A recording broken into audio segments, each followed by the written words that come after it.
Okay, you're all set. Go ahead, Representative Pearson.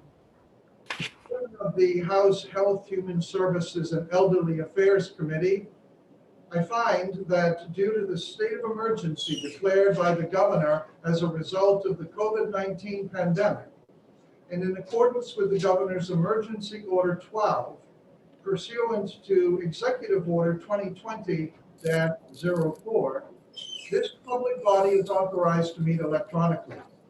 Some committee members are participating in this meeting from the Legislative Office Building.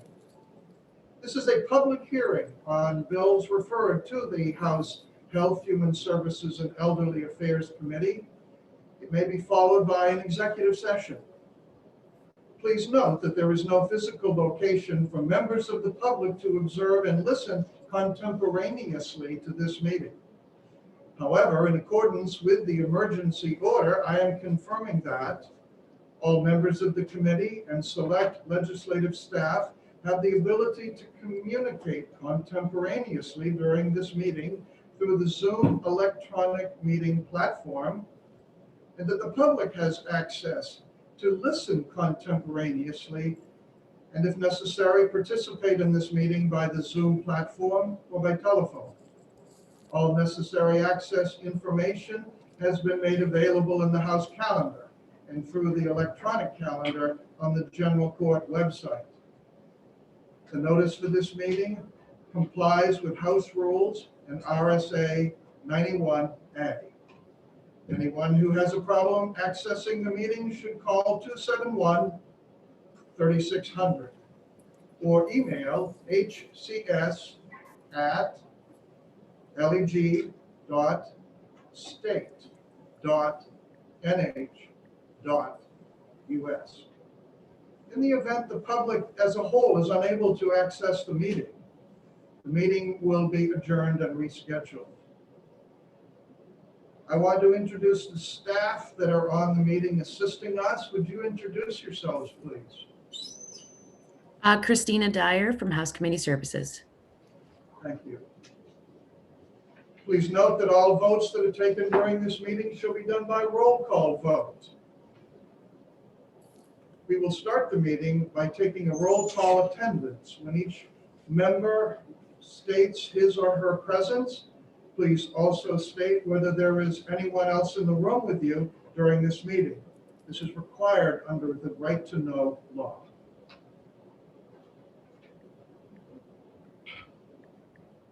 Marsh, Representative Marsh. Yes, this is Representative Marsh. I'm here. I'm home alone in my home office in Brookfield. Representative McMahon. I'm here. Representative Nelson. Here in my basement in Brookfield alone. Representative Acton. Good morning. I'm here. My daughter is homeschooling in the other room, but I have my headphones on. Representative Gay. Present. Representative Cushman. Present. Representative Folsom. Present. Representative Kelsey. I'm here in my home office in Bedford. My husband and daughter are in another area of the house. Representative King. He's trying to find his way into the building. Okay, we'll come back to him. Okay. Representative Copal. Yes, I'm here in my home office in Wilton, and there are other people who may be passing through, but I am alone in the room right now. Representative Weber. I'm here in the committee room. Representative McKay. I'm here with 7 people. Representative Snow. Representative Snow. He's currently muted. Oh, He just signed in, but he's currently muted. Ken, unmute. Hi, I'm here. I'm sorry. thank you. Are you home alone? I can. No, my wife is in the vicinity. Representative Pierce. Yes, I am here in my house in Freedom, in my study. My wife will be leaving for work some point, but she's in other area of the house. Okay. Representative Soloway. Representative Salloway is present, home in his office with only a dog and wife in the house, but not in the room. Representative Cannon. I'm in my home in Somersworth, New Hampshire, alone. Representative Nutter Upham. Hello, I'm here. I'm in my home in Nashua. There's another family member somewhere in the house.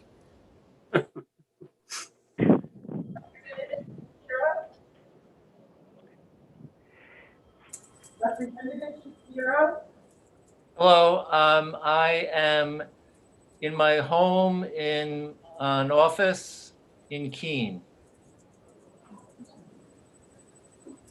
Representative Wood. Good morning.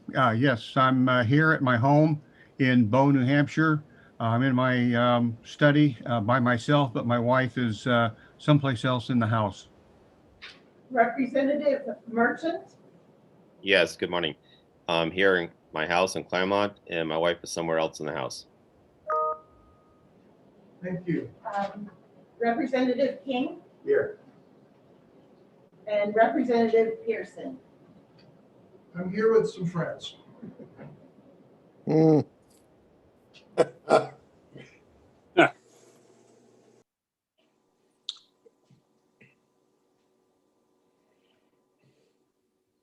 To start the hearing on House Bill 340 relative to homestead food operation license, and I'm looking for Representative Diaz to present his bill.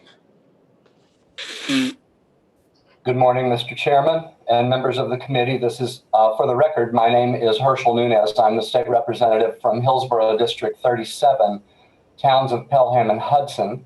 I live in Pelham, and by the way, I'm at home alone in my home office. Today, I'm here to talk to you about HB 314, which is relative to the homestead food operation licensure. Mr. Chairman and members of the committee, as we learn to navigate through our meetings and our sessions during this challenging time, I think it's really important to remember those of our constituents who are struggling to make ends meet. We want to continue to find ways to lighten regulations and requirements in order to help them become more successful.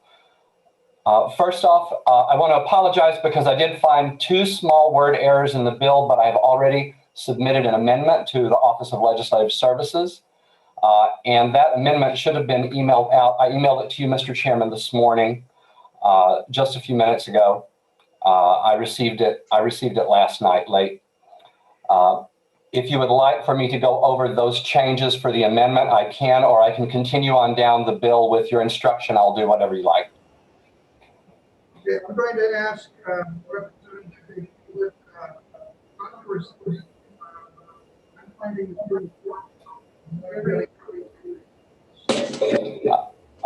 Point of order, Mr. Chair. This is Representative Woods. Mr. Chair? Yes. I am, and perhaps others as well, are having some difficulty hearing people in the committee room. Sometimes it's not loud enough that I'm not catching all that's transpiring there. Is there any way to alter that? On that, Representative, thank you. Someone from home is saying he's having difficulty hearing the members present in the committee.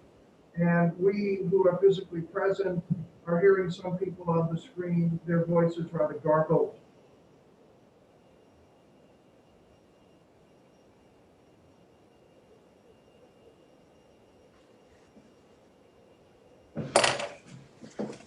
People are texting me, and Christina Daya is getting an expert to make us in the room louder, you at home less garbled.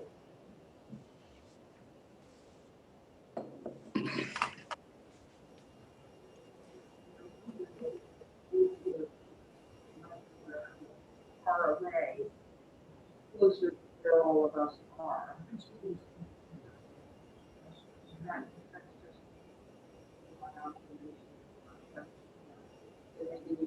getting the fines.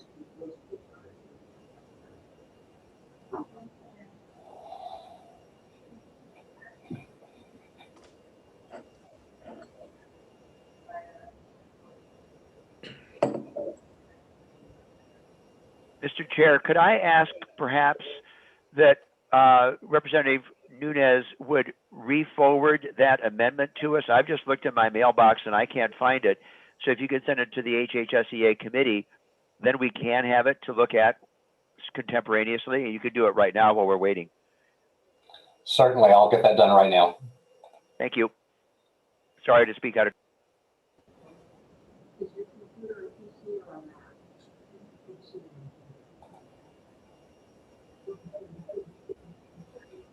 Her number is 831.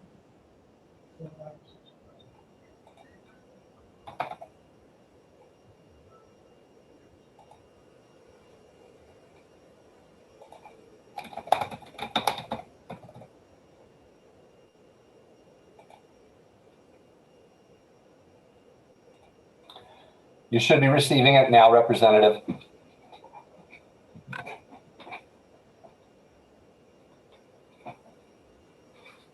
Thank you. Representative Pearson, Just arrived. Amendment to 314, which we're hearing now, and should come down to us, but I don't see.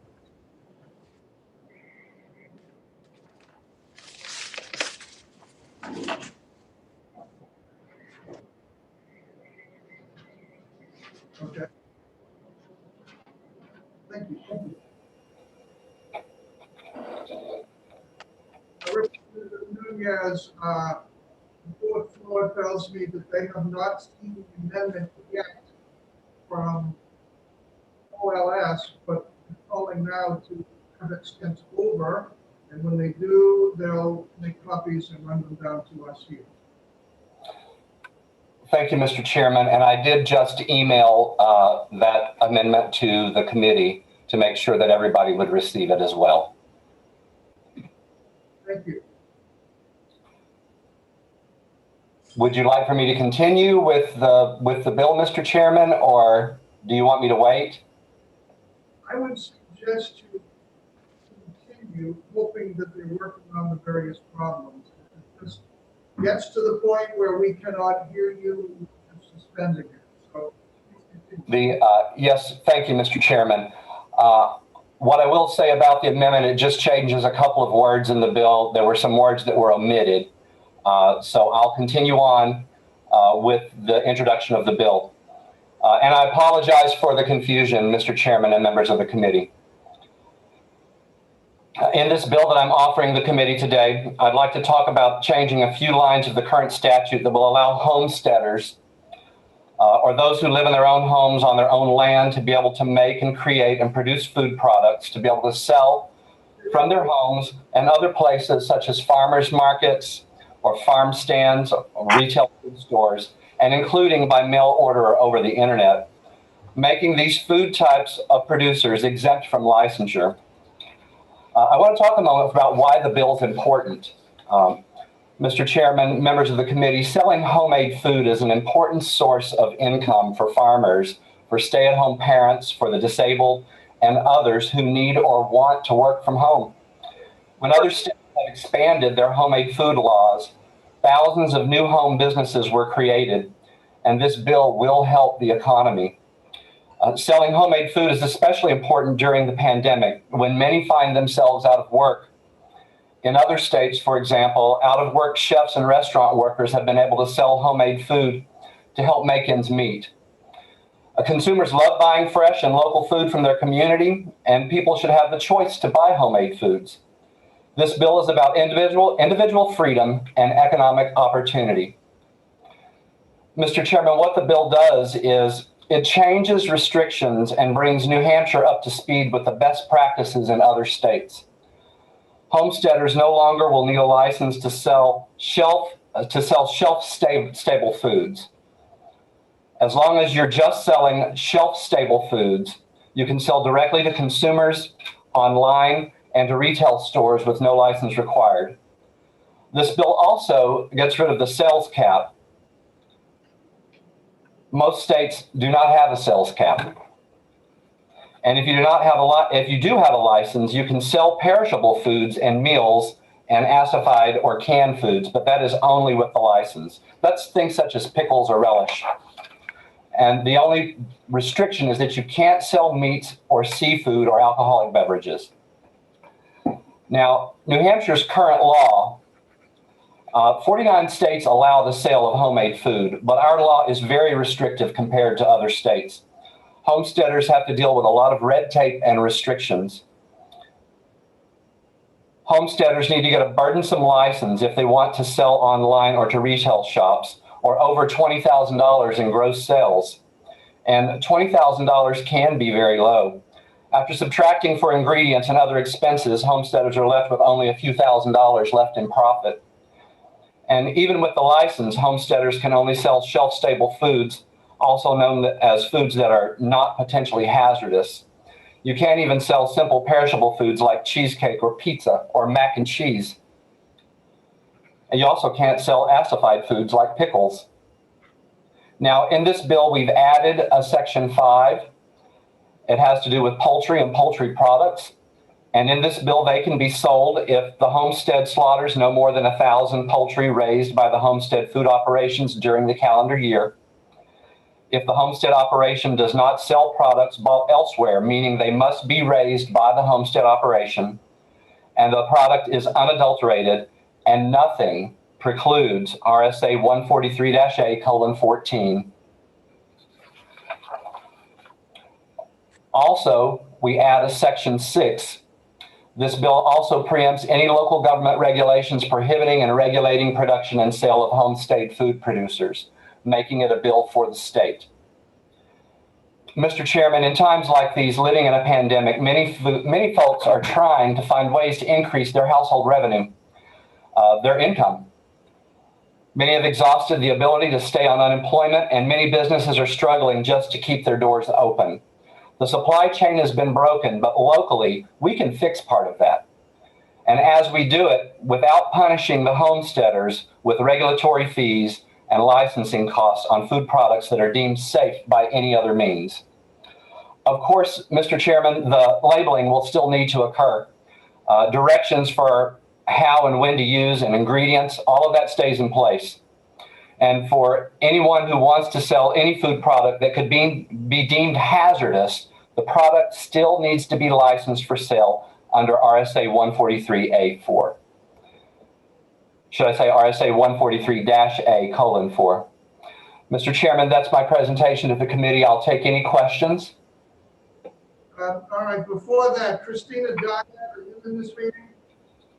Yes, I am. Okay, I attempted on several occasions to stop the representative from testifying, and he kept going, which leads me to believe somehow I was muted. Well, you weren't muted, but we did not pick up the sound. I have reached out to our tech person. They haven't come yet. And I thought I shouted. No, we didn't hear it. I apologize, Mr. Chairman, I didn't hear you. I know you didn't, Herschel. Glitch. Thank you. We were wondering if perhaps moving some of these microphones closer to the people who are actually speaking might help. I don't know if that's okay or not. That's fine. Move anyway. Yep. As long as they don't. Did you try this gooseneck microphone, Mr. Chairman?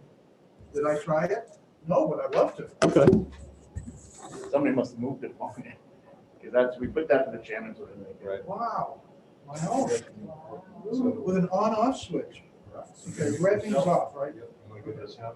Okay, how's this for sound check? It's off. I can hear you, Mr. Better. Chairman. Yeah, it's better when it's on, right? Yes. And if a few of us could just say random things to see if the people at home can hear us now. Random things. My family doesn't like me saying random things. It's us that are supposed to be saying the random things. If we could start perhaps with Jim. Yeah, hi, I'm Jim McKay, and I live exactly 1 mile from here. Lucy Weber. Charlie McMahon. Mark Pearson. Beth Olson, Betty Gay, Leah Cushman, Okay.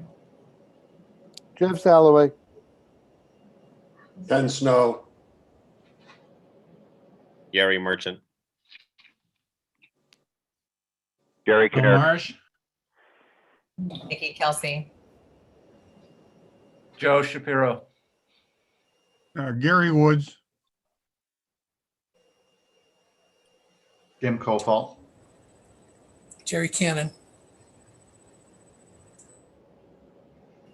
Bill Nelson.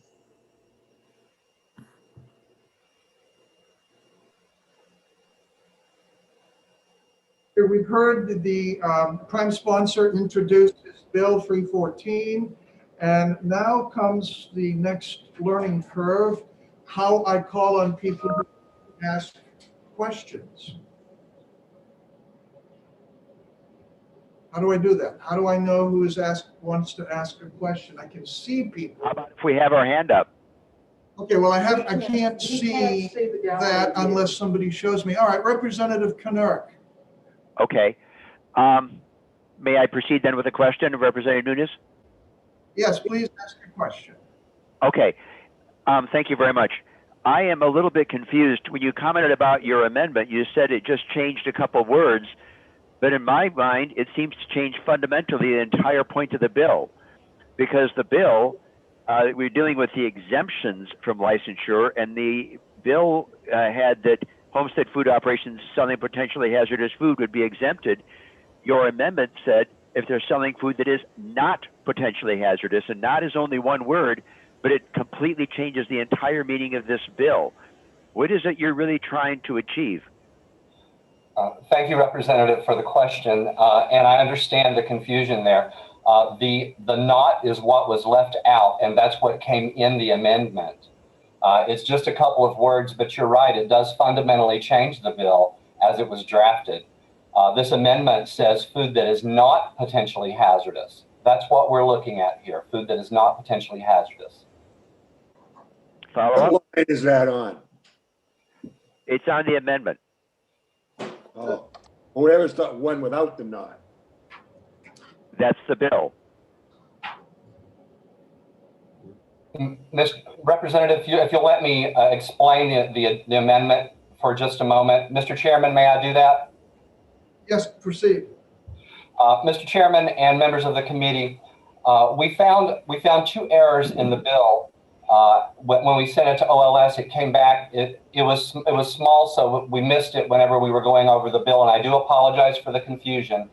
On the original bill, if you look at line 3 of the original bill, it says potentially hazardous food. The amendment changes that to food that is not potentially hazardous food.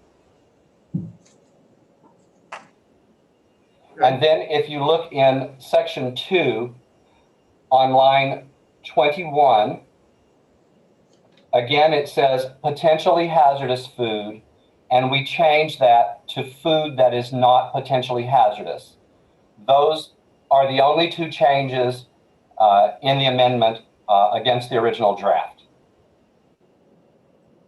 Anyone else with a question? Representative Gay. Thank you, Mr. Chair. Thank you for taking my question, Representative Nunez. I agree with the Representative Knirk that if you put the not in there, you can or cannot sell. I'm getting mixed up on this double negative maybe. I thought the whole point of this bill was to allow the sale of potentially hazardous food because it could spoil. It would not have to be shelf stable in order to allow them to sell a whole lot more than they currently can. Thank you, Representative Gay, for the question. And let me clarify once again. We're talking about food that is shelf stable, that has a cap on sales. And that cap was currently set at $20,000. We want to lift the cap for food that is deemed not potentially hazardous, and to also allow poultry sales in this bill. Follow up. So mac and cheese is out. Yes. Prepared food is out, except for poultry products that are potentially hazardous. Thank you, Representative Gay. If I understand your question, poultry is already allowed under statute to be sold. This just adds this into this bill to allow for up to 1,000 of poultry on the homestead. Okay. Representative Weber, please. Thank you, Mr. Chairman. My question is, I had an email from somebody who is very excited about this bill because she said it would allow her daughter to sell cheesecake. Is that correct? Thank you, Representative Weber, for the question. I'm sorry, that is not correct. Cheesecake is open, aired, and the only type of pies or anything that can be sold are double crusted, as statute already states. And could I ask one follow-up, please? Could you explain to us where the definition of shelf-stable food is? Because this is an exception. And I think when we look it over at home, we're going to need to know where the definition of shelf-stable food is. That's a great question, Representative Weber, and unfortunately I'm not able to answer that for you, but I will research that and get it right back to the committee. If you could email that to us, that would be helpful, and I'll retain other questions until we've had a chance to look at the bill. Absolutely, Representative. I'll get that done for you. Thank you. Representative Pearson, we have some hands on the screen. Representative Snow, Representative Marsh, Representative Merchant. We'll start with Representative Snow. Thank you, Mr. Chairman. I just wondered, we're saying you can sell poultry, which just surprises me, but no meat or meat products. But I'm wondering, aren't certain meats, dried meats that are shelf-stable, I forget what you call it, but dried out beef is certainly would be, I think, meet the definition of shelf-stable because it can last forever. Is that a conflict? Thank you, Representative Snow, for the question.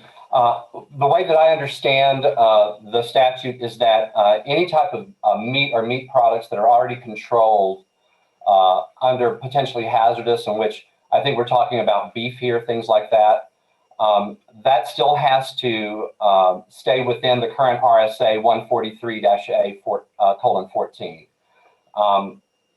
We're only allowing in this bill to add poultry, which is already covered. So we'd like to move forward with that. We're not talking about meat or meat byproducts or seafood products or alcohol. Okay. Representative Marsh. Thank you, Mr. Chairman. I raised my hand for two reasons. First of all, I wanted to demonstrate to people, including Representative Knurk, who is waving, that there is a hand raise function at the bottom of the Zoom screen. And second of all, I would like to ask Representative Nunes whether this bill is in fact necessary, because my family has been able to buy numerous farm-raised products over the years from local farms, including grass-fed beef, pork, chickens, turkeys, raw milk, and vegetables. And this bill has not obviously been put into law. So I would ask him to address that question. Thank you very much, Representative Marsh. That's a great question. The way that I understand what we're doing with this bill is we're removing the cap, which is a $20,000 cap, to allow for homesteaders who want to create these types of products to be able to sell more, to help their families in these times, especially that are trying. But going forward, we'd like to be able to see this work out so that these homesteaders can have a better access to bringing in a little bit of extra income for their families, especially since during this pandemic now, we've seen all of our material prices go up. People who make can things or jar things or even buying ingredients or using ingredients off your farm, everything is more expensive now. And we want to be able to lighten the regulation on them a little bit by removing the cap and then by also allowing them to process poultry through this bill. I thank you. Thank you very much, sir. Representative Merchant.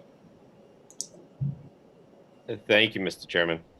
Representative Nunes, I looked at the bill and help me for clarification on the bill that's proposed, not the amendment, but on the bill on line 24 and 25, it says the sale through a retail store is exempt from regulation, which you're proposing, along with licensure departmental inspection. However, if you go down to the next section, in section 3, it says at that point in time, they would have regulation or control over it. So I'm kind of confused between the exemption and regulation, but then the next section, it includes that they would actually have regulation, which includes potentially hazardous food. So we're looking to say if it's non-potentially hazardous, that's exempt, or are they exempt from everything? Well, they're not exempt from anything. If it is a potentially hazardous food that's already created in statute, then it would stay potentially hazardous food. This is about shelf-stable food to lighten up the regulations so that they may be able to sell more. Did I answer your question, sir? Well, I'm looking at it, and probably looking at it, the words, if you will, but where it says, or to retail food stores on line 24 are exempt. Want to be clear that we're exempting only non-potentially hazardous food and not all exemption, including hazardous food. Representative, that is correct. Thank you. Okay, that's clarification. And Mr. Chairman, if I may follow up with a question? Yes, please. Sorry. Thank you, Mr. Chairman. In regards to the internet and sales, is this strictly for in-state or will it include out-of-state? I would think that it would include anywhere that they may be able to sell to. Okay. Thank you. Representative McKay. Thank you, Mr. Chairman. On page 2, section 6, which is line 21, it seems to me that eliminates all local control. Is that your intention? I'm not sure that I completely understood what the representative said. Could someone repeat it for me? Under line 21 on page 2, which is the bottom of it, it's a section that essentially says local government has nothing to say about this. Thank you, Representative, for the question. That is true. This section says that we will preempt any local government regulations prohibiting and regulating the production and the sale of homestead food producers. That's correct. Thank you. Representative Weber. Does that mean that this preempts local zoning regulations? Well, that's a good question, Representative Weber. You keep stumping me here. I will write that question down and get that back to you. But as I understand the way we wrote the bill, this makes us have one statute for everyone in the state. May I have a follow-up? Yes, you may. Just to understand, my concern is He's to have in the room. statute preempt, for example, the city of Nashua's food regulations. That's one thing. But as written, it says this section preempts any local government regulations prohibiting and regulating the production and sale of homestead food producers. And zoning laws would prohibit certain uses. So that's what I'm driving at. Would it trump local zoning laws? And again, you can just add that to your list of things to get back to us on. Thank you, Representative. Representative Pearson, we have several hands up. We have Representative Merchant, Representative Knirk, and Representative Shapiro. Okay, and I will first ask my question. And that is the bottom of page 1, line 27. The strikeout is $20,000 maximum. It doesn't raise the dollar amount, it eliminates it. And my question is, when does homestead food operations become a small business?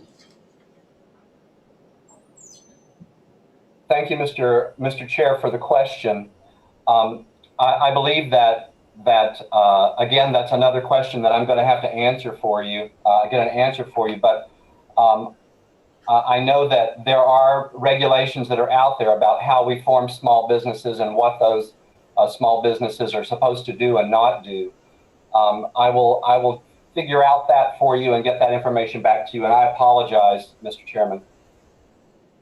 You know, we've seen a lot of good things come out of the House where there were a lot of questions asked at a hearing like this, and people did some work on it, and it turned out pretty fine. So this is just the first step.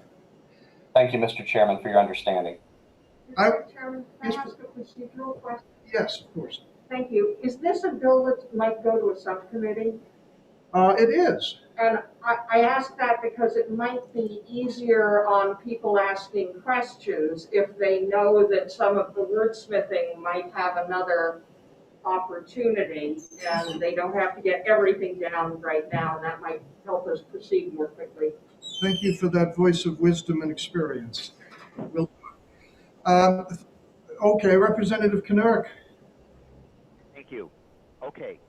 I am continually stumped at what this bill is actually trying to do, and bear with me for a moment.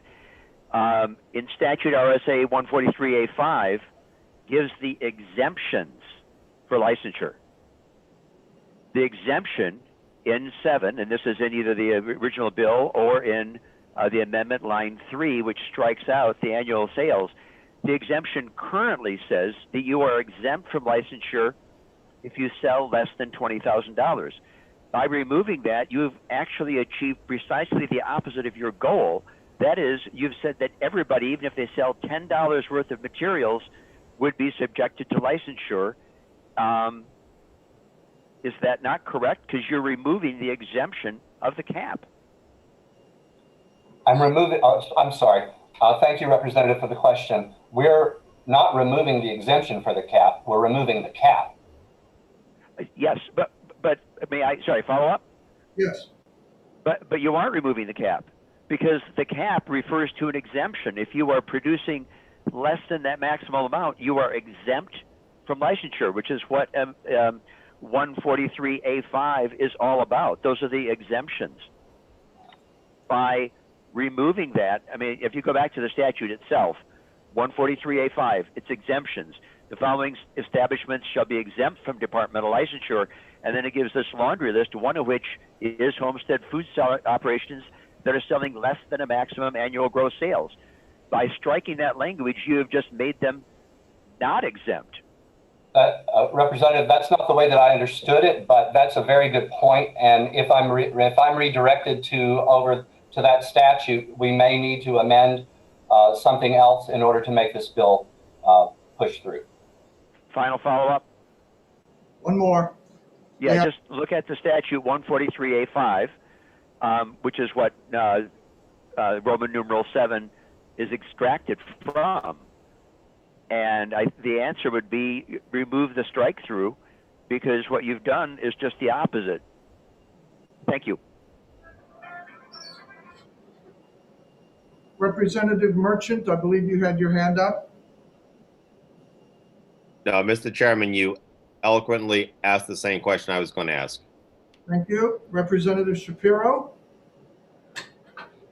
Yes, thank you, Mr. Chairman. And excuse my ignorance on this, but I am a little bit unclear if we're talking about, I'm a little bit unclear about the difference between licensure and regulation. And is the intention of this bill to take these exemptions and make it so a license is not necessary? Or is it to change the regulations for people who are going to continue to be licensed? Thank you, Representative, for the question. This is about those homesteaders that are now currently forced to get a license. This allows, as defined in the bill, for them to not have to get a license. Thank you. We have a few other people who have signed up to speak, and coming to us from the Division of Public Health is Colleen Smith. are you prepared to testify? Do we have Colleen Smith? Mr. Chair, very quickly, thank you for allowing me to testify to the committee. You're welcome. Thank you for coming.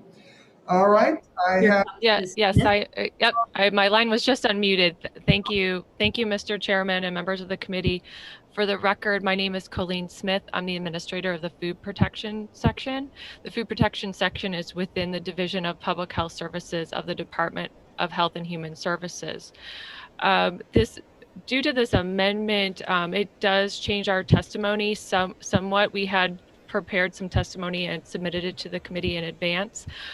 We would still have some concerns over the language around poultry and poultry products, because this would still allow foods that we consider potentially hazardous, such as a chicken pot pie, to be allowed to sell without the benefit of licensure and inspection. Currently, we have 113 licensed homestead food operations in New Hampshire. And as was stated, the reasons why they would be required to be licensed is they are either offering foods via the internet to restaurants, to wholesalers, or they gross more than $20,000 in sales. And to be honest with you, in our experience, it's not that dollar amount that's requiring those folks to be licensed. It's usually because they are selling via the internet. That's usually the most common reason why they're seeking that licensure. And just want to point out this license is a $150 annual license. It does come with an inspection where one of our staff goes and visits that home food manufacturer, talks to them about sanitizing surfaces, talks about general food safety, good practices. We talk about if you have pets, securing them away from the area, sanitizing all food contact surfaces, etc. So we definitely were concerned about the expansion of potentially hazardous foods that the previous version of this bill would have allowed, but we do also, I just want to point out that poultry products would still be considered potentially hazardous. So that would be concerning. And I'm happy to answer any additional questions you have about homestead licensure in general. Thank you for letting me provide information today.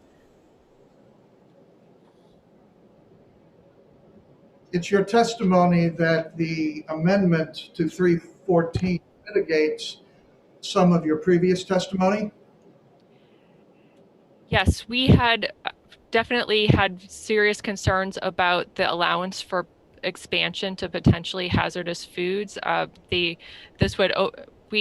recognize that many home kitchens aren't equipped with proper refrigeration. They're not required to have commercial equipment. Also, when it comes to the production of acidified foods, there is food safety knowledge that and control points that have to be hit to make sure that food doesn't support the Clostridium botulinum, that bacteria that causes botulism. So those have always been considered high-risk products. We have worked very hard over past years to come up with a pathway for very low-risk foods to be made without a food license, and also there is a provision that consumers are aware through the label that products are made in a residential kitchen. So we, again, would not want to see this open up to potentially hazardous foods such as the poultry products that are mentioned in the current bill. If you submitted a revised testimony email to the committee, and I'm sure that we would appreciate it, and when this bill does go to a subcommittee, they'd appreciate it very much. Does anyone have any questions for Ms. Smith? Yes. Yes, Chair recognizes Representative Gay. Thank you, Chairman. Thank you for taking my question. Currently, poultry products are or are not saleable by home businesses. So the current regulation, and this is allowed by USDA, is for whole poultry to be offered from a person's farm, their own farm stand or farmer's market, with that 1,000 bird limit. it's just the poultry products so if someone was to, for example, make a chicken pot pie, that's where our concern is. So they're currently allowed by us to offer whole birds only, but it's just the expanded products that we don't currently allow. Thank you. Representative Knirk had his hand up. Thank you very much. Thank you for being here, Ms. Smith. I had a question. I think you were there apparently then for my questions about the amendment. And I am still confused about that question of removing the cap from the exemption actually means that now that any person will be submitted and there is no longer an exemption for the low volume producer. Is that your understanding of this amendment and bill? So unfortunately, I don't have a copy of that amendment. So I would like to take a look at that in context of the current statute, and I could comment to that after that time. Follow up, please. Yes. I should say, actually, in the bill itself, the same language was stricken. That is that it strikes and you knew that from the initial bill on line 2, where it strikes the less than the minimum annual gross sales. But it just seems if you remove an exemption, you then make these persons liable to having to license no matter what sales they have, even if they're low volume sales, they'll still have to sell because they're not exempt. Is that not correct? It's the same in the bill and the amendment for that piece that I'm asking, by the way. Correct. We were confused about that in the language of the original bill as well, because it did not exempt out those that are currently exempt from a license producing only non-potentially hazardous foods. Thank you, and thank you for your testimony. The chair would now like to recognize Ross Conley, who has signed up to speak. And I've been informed it takes a while for the computery things to make that happen. Hello, Mr. Chairman. Can you hear me?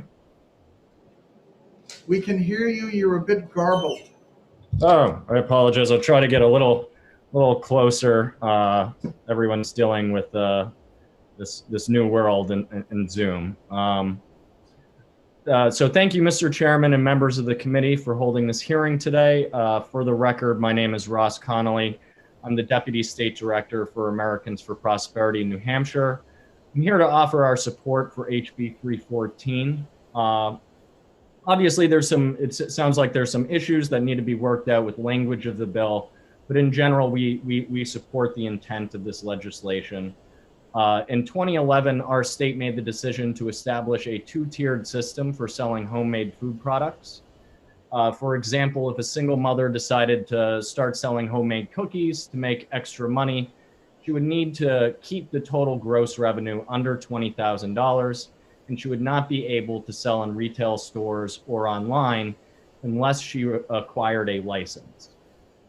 Currently, homemade food producers in New Hampshire may sell baked goods like breads and cookies, along with candy, dry goods, pastries, jams, jellies, and snacks. The process to acquire a license and the regulations needed to comply are onerous and burdensome for low-income entrepreneurs who are selling goods that have been deemed, by definition and limitation of what a homestead food is, to not be potentially hazardous food. If this product is not potentially hazardous when it is produced under the $20,000 limit, it is not potentially hazardous at $20,001.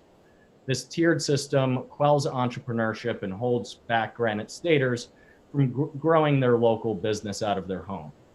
Our state policy should focus on removing barriers that are standing in the way of citizens using their talents to improve their lives, their families, and their communities. As we understand it, this bill simply removes the requirement to acquire a license when their homemade product's gross revenue exceeds $20,000 and allows for that very important retail and online sales. The limitations on what is deemed a homestead food or what is potentially hazardous does not change much outside of the poultry provision with this bill. but the unnecessary second tier of regulations will be eliminated to make it easier for home-based businesses to thrive and grow.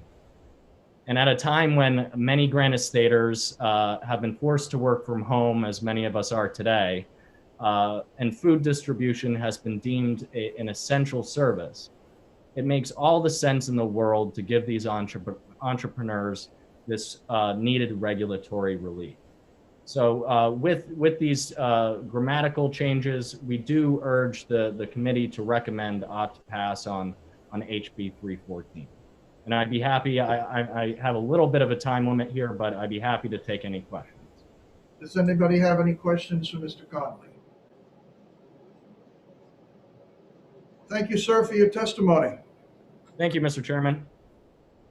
The chair now recognizes Erica Smith, who is testifying also in favor of this bill.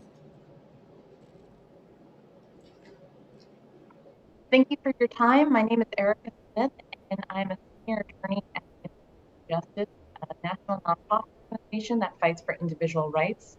I'm also a legal expert on homemade food laws, also known as cottage food laws, and I assist state legislatures to improve these laws nationwide. Before I get into my testimony, I did want to clarify some confusion. Obviously, the bill language needs to be clarified, but I could speak to what the intent of the bill is, because I think there was some misinformation. The intent of the bill is to, if you are just selling shelf-stable foods, you no longer need a license. But if you have a license, it will allow you to sell perishable foods like the pot pie, the mac and cheese, and the pizza. I understand that there's concerns from the health department about this, but other states are already doing this, and it's working very successfully. So with that clarification, I can get into my testimony, which will explain the bill a little bit more and the reasons to support. So I encourage the committee to support this bill for 3 reasons. First, New Hampshire's current law is very restrictive compared to other states. The bill fixes this and would bring New Hampshire up to speed with best practices. Second, there are no safety concerns with the bill. And third, the bill would create thousands of new small businesses. So to start, New Hampshire's current law is very restrictive. Right now, it requires a burdensome license if you want to sell shelf-stable foods, also known as not potentially hazardous foods. If you want to sell these foods online to retail shops for more than the $20,000 sales cap. This is in contrast to many other states which don't require a license at all, but still allow you to sell these shelf-stable foods online and to retailers. The majority of states also do not have a sales cap. The bill corrects these problems. It eliminates the license for most types of sales and eliminates the sales cap completely. The other problem with the current law is that it bans the sale of several types of foods like perishable foods, perishable meals, and acidified foods like pickles. In recent years, several states have changed their laws to allow the sale of these foods. These states include Wyoming, Utah, North Dakota, and California. The bill would allow New Hampshire residents to sell these foods as well. I should note that while most of those states do not require a license to sell perishable foods, HB 314 does require a license for those foods. But you could still use your home kitchen, and that's the essential part. So with or without a license, though, health concerns are almost non-existent. People are already legally selling homemade foods in 49 states, including in this one. Yet we've yet to find a single report of someone getting sick. That's probably because homemade food businesses are generally very small operations, and their owners have their names and reputation at stake. Finally, HB 13 would help thousands of people support themselves, their families, and their farms. At the Institute for Justice, we have studied the economic effects of these laws, and they're impressive. For example, after Minnesota eased its restrictions on homemade food, 3,000 new homemade food businesses were registered, and Texas saw a similar development after it eased up its restrictions. Additionally, studies show that lower income women living in rural areas are the most likely to benefit from these laws, which is great because they don't have a lot of other economic opportunities. This bill would also help chefs, restaurant workers, and others start homemade businesses during the pandemic while they're out of work. Also benefiting our stay-at-home parents, people with disabilities, farmers, military spouses, and retirees, all people who want or need the flexibility to work from home. In conclusion, I urge the committee to support the bill, and I'm happy to answer any questions. Are there any questions, Representative Weber? I'm just wondering, and this is something we could tell from a pink card, but I don't know how much of the pink card information our clerk has. Are you a New Hampshire resident, or are you testifying on behalf of a national organization? I'm testifying on behalf of a national organization. I am the only legal expert that I know of on homemade food laws. And can I ask where you're located? I'm located in Virginia. That's where my organization is headquartered, but we have offices across the country. Thank you. Thank you. Anyone else? A question? Thank you for your testimony. We have two people left, and I'm going to ask Peter Bixby. Sorry, Representative Peter Bixby. And sorry, Representative, I know I just didn't. Am I audible? You are. Okay, so for the record, I'm Representative Peter Bixby, Stratford District 17 in Dover, New Hampshire, and I am the ranking member of the House Environmental and Agriculture Committee. And I have been involved with a number of small changes to this law since I became a representative in 2012. So I'm fairly familiar with the history of it. The purpose of the exemption is essentially to make it possible for people who are either hobby producers or who are just getting started to get started without the burden of a license. The cap on this bill, the sales cap was originally $10,000. In I believe it was 2014, we raised it to $20,000. Originally, one was not allowed to sell to retail establishments. We made it possible to sell to retail establishments in 2015 because there were people who wanted to be able to produce their products and then sell at someone else's farm stand or at a small local business. So we have essentially made it more permissive as time goes on. But the point of the cap is that if you are producing beyond a certain level, you need to actually have a larger operation, a larger capacity, which is often not available in a home kitchen. So in order to make sure that people are producing in an appropriate situation or appropriate setup, we think that the licensure makes sense beyond a certain production level. And that's consistent with the testimony we've heard over the years from Health and Human Services. I was initially very concerned about this bill because it looked like it was going to be allowing hazardous food or potentially hazardous food. And with the amendment, that problem has been eliminated. I would recommend, rather than eliminating the cap altogether, go with what we actually passed in our committee last year, which was to raise the cap to $35,000, which took into account an increase in the cost of ingredients. I'm glad that the prime sponsor was not intending to allow meat under this, because that is potentially hazardous and also is regulated by federal law in ways that we don't want to get into.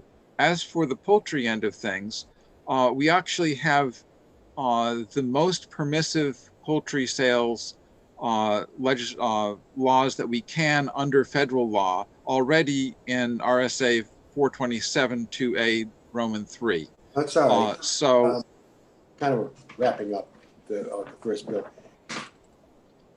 Do you understand my concern? Am I talking too quickly? Point of order, Mr. Chair, would you please tell Representative Snow to mute his microphone? Oh, thank the Lord. Oh. Representative Snow. Ken, you must mute. We can hear everything you're saying. Thanks. Okay, so was I audible? Do I need to repeat anything? You're good. You're very good. Okay, so I would recommend that the poultry part of this be struck because because basically we already have the maximum amount of permission possible under federal law for homestead sales of poultry under 427:2. And I would recommend, rather than completely limiting the cap, raising the cap to 35,000. And so when someone gets to that level, it really makes sense for them to be able to be inspected and to get the advantage of advice from the Department of Health and Human Services Food Protection. As to what other states do, I haven't done a thorough sample of all other states. I do have a friend who is doing homestead production in Maine, and she was actually very surprised that New Hampshire didn't require any licensure at a low level.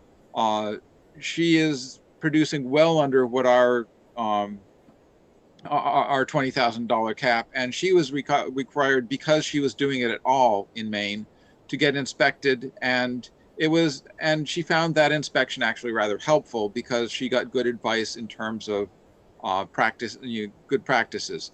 I think that our exemption for that low level makes sense. I think that once you get up to a certain level, the $150 license with inspection, if you are producing over $35,000 worth, is a relatively small business expense, and it makes sense to maintain that licensure at that level and above. I'll happy to take any questions. Representative Gay. Thank you, Mr. Chair. Thank you for taking my question, Representative Bixby.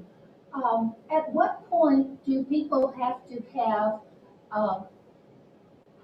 kitchens that satisfy requirements like triple sinks, etc.?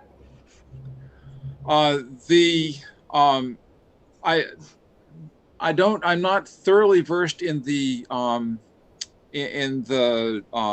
food protection regulations. I think that Colleen Smith from Food Protective Services could probably provide a better answer to that.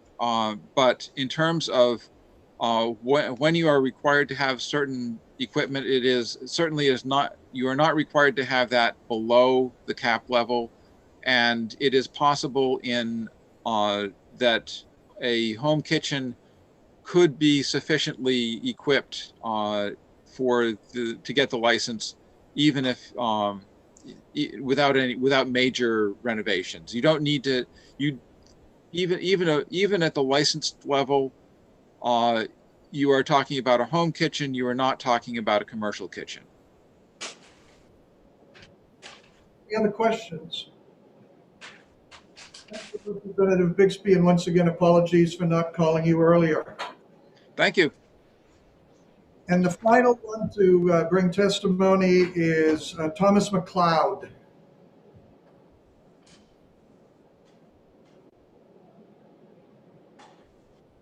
Can you hear me now? Yes. Yes. Thank you, Mr. Chairman and members of the committee, for the opportunity to testify. There's been obviously a big change in this bill this morning. And I'm testifying, for the record, my name is Thomas McLeod. I live in Mount Vernon. My wife and I would like to have a home-based food production business. Currently, we're experimenting with different products.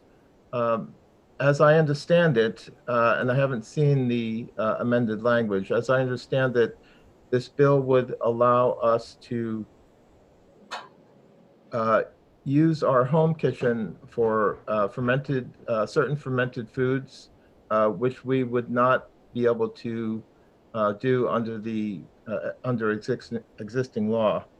I had prepared more things to say regarding the original language, but since that apparently has been struck, I'm going to leave it at that. And we, as I understand it, I do support the bill in the current form, and I think there's more work to do on it. And with that, I'll end my testimony. Thank you, Mr. McLeod. And with that, I am bringing to a close this hearing. I will name a subcommittee, which is neither of the two big subcommittees all of you signed up for, but because this is sort of a different thing altogether. And while I have everybody's attention, just to let you know, future meetings of this committee, I was told yesterday, will be on the 1st of February. We already know that. It's been noticed. That's a Monday. And then Tuesday, the 2nd of February. And then the 8th of February, which is also a Monday. And after that, they're still working it out. So could we take about a 1.5-minute stretch and breathe break before we do the next one?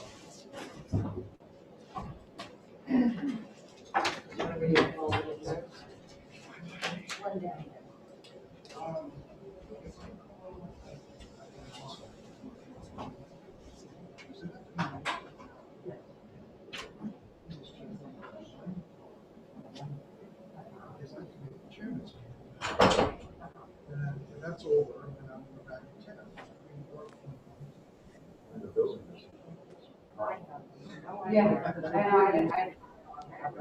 I didn't know anything about that. I didn't do anything about that, but I think whatever you do with the culture, if you ask Representative to sit in on it, because you can do that, you can ask for the expertise of another committee. I guess so if you could ask Mr. Bixby to be Representative Bixby to be one of the listening, maybe one of the people. Dr. Mackay, be careful of the candles. They're still our land, I know. The next bill is the Commission Village Chairman of the You've got some things to say. And what I'm going to say is we don't need an amendment, which is still the issues. But that was essentially the spec of marijuana. Right. Here it is. And we passed it last year. Right, it's already passed. So essentially what I'm saying is, would you believe that I was chairman and I support this legislation, blah, blah, blah, I vote to it. Thank you. Move along. Hello, sir. How you doing? I'm going to tell you to see you. Don't do that. You can do that. There's no organic matter on a fist. Thank you, Your Honor. Yes, I write all my own material. So do I. You know? You can tell. Yes.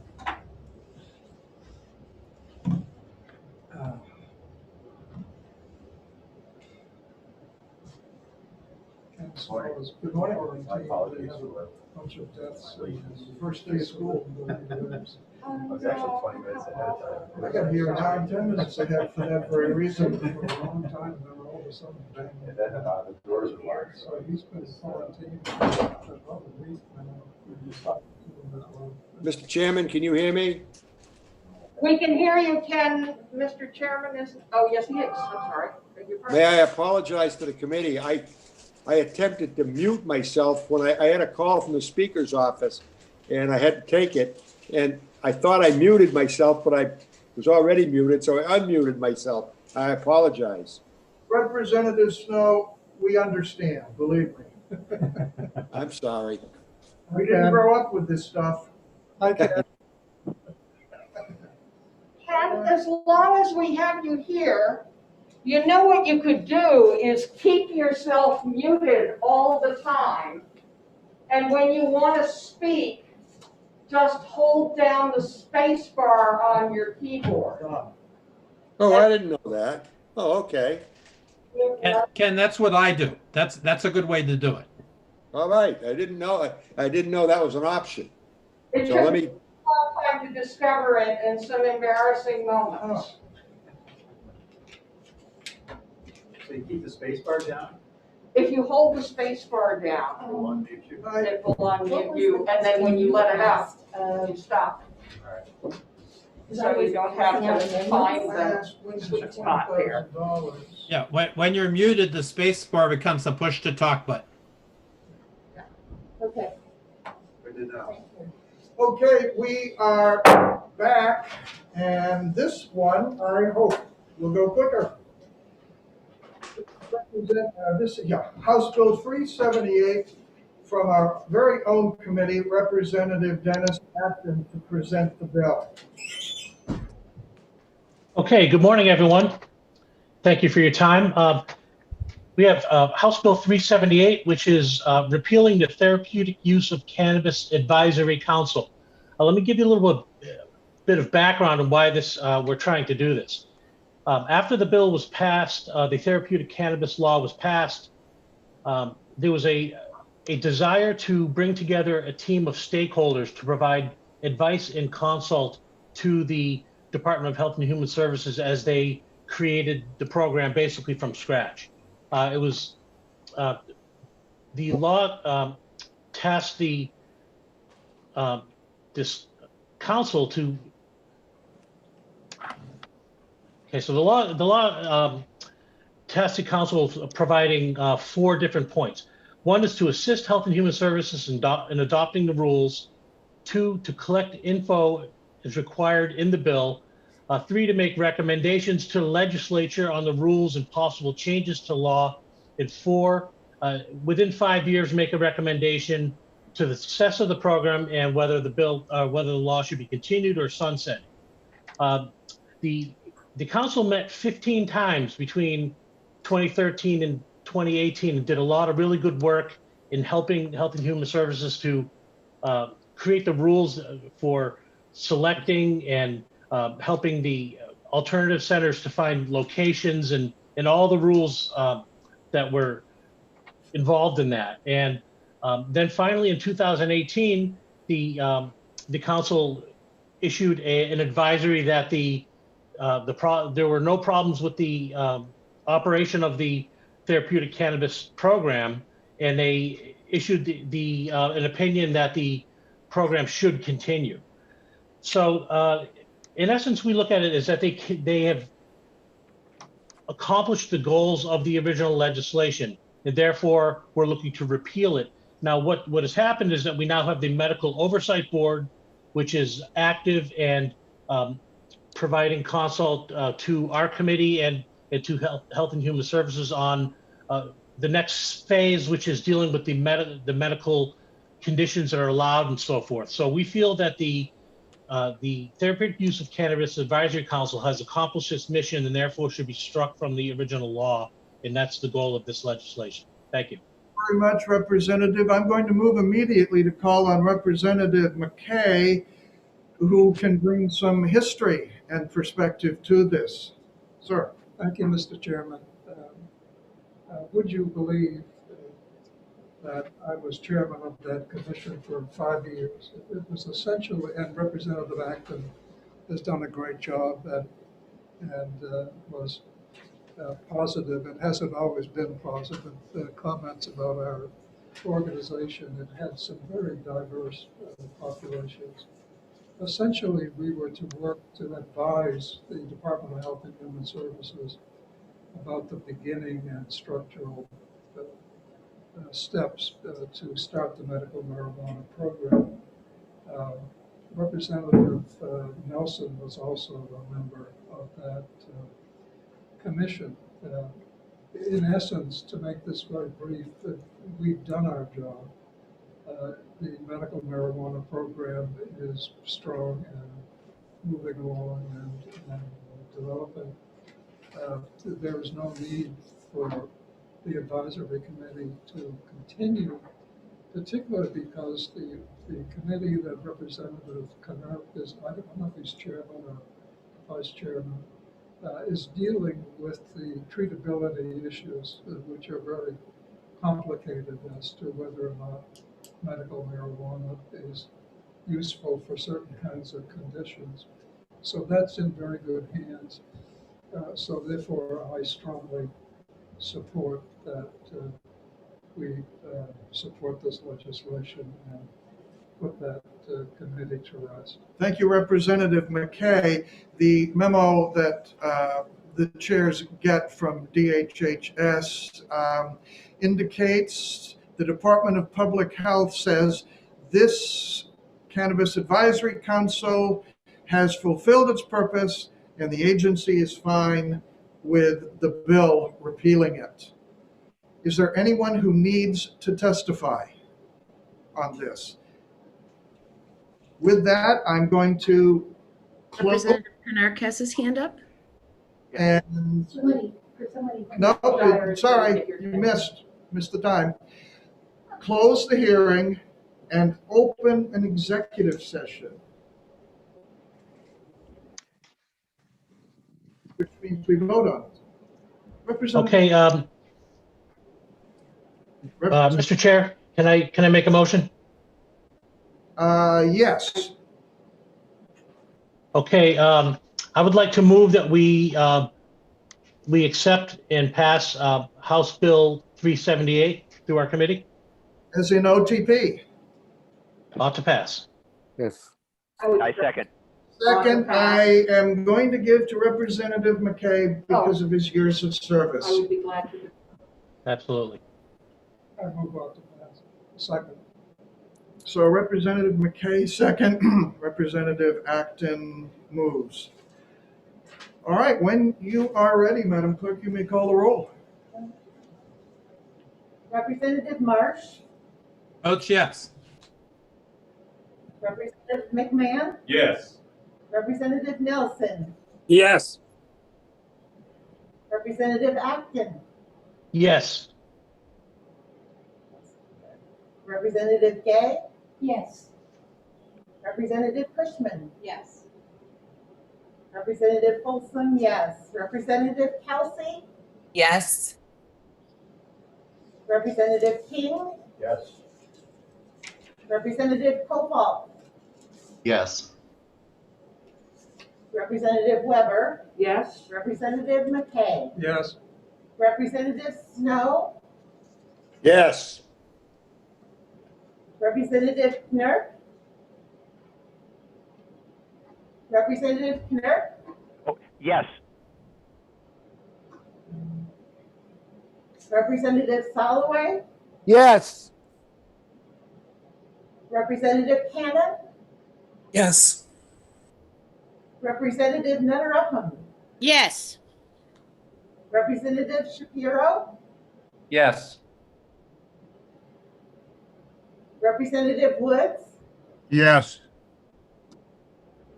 Representative Merchant, Yes. Representative, the Chair, Mark Pearson. Yes. Okay, 21 yeas, 0 noes. On to the consent calendar with it. Thank you. We did it. Thank you. That's how bipartisanship works right there. Okay, I now close the exec session and open the session on the hearing on House Bill 131, I think, yep, relative to reporting of healthcare associated infections. And Representative Woods from our committee is the prime sponsor. Would you introduce the bill, sir? Thank you, Mr. Chair. Yes, this is very straightforward again. I'll be very brief and summarize, as there's several people from the affected agencies that can provide technical details if necessary. In essence, this brings the testing and reporting up to date, and also revises the standards by which measures are examined.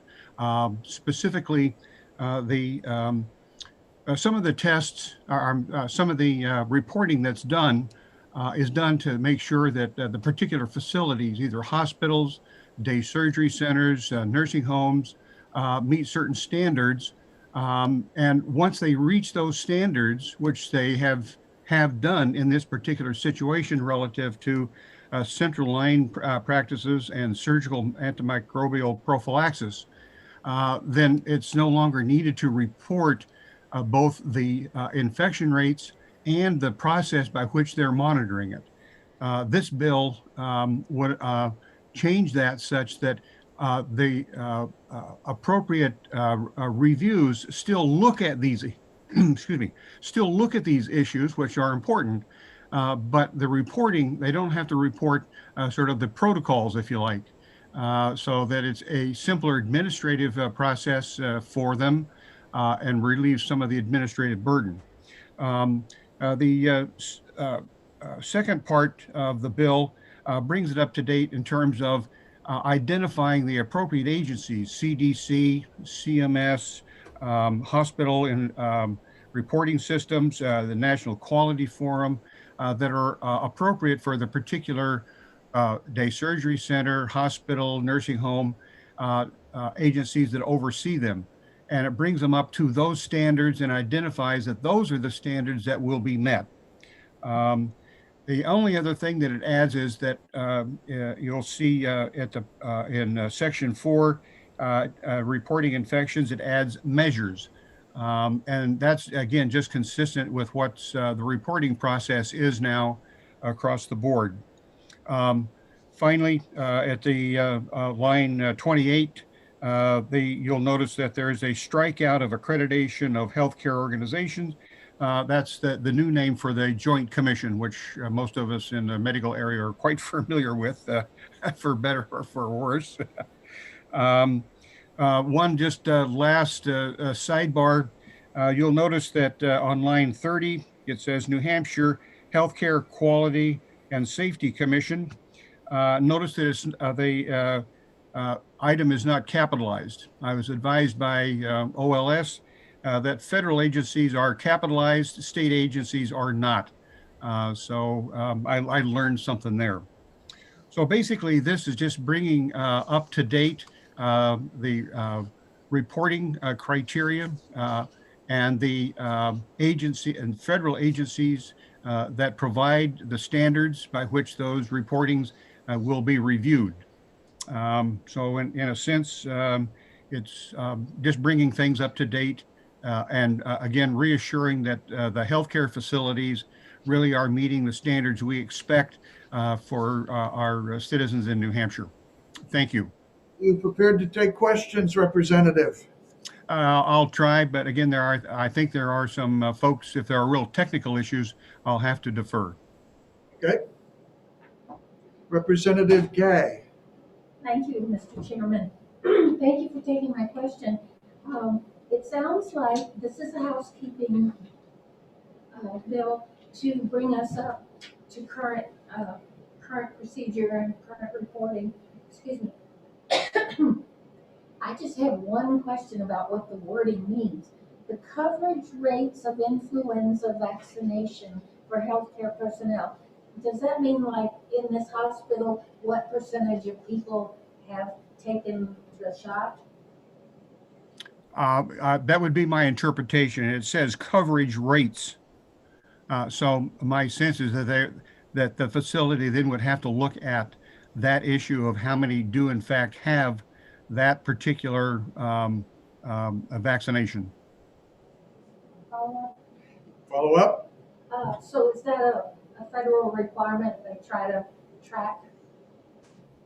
It would fit with that. I'm not sure how the databases are interfaced. That gets very complex, but I know that they do. I just don't know how they're interfaced. Perhaps someone else can answer that more technically. Mr. Chairman, Representative Marsh has his hand up. Representative Marsh. Thank you, Mr. Chairman, and thank you, Representative Dr. Woods. It's a pleasure hearing you again on this issue.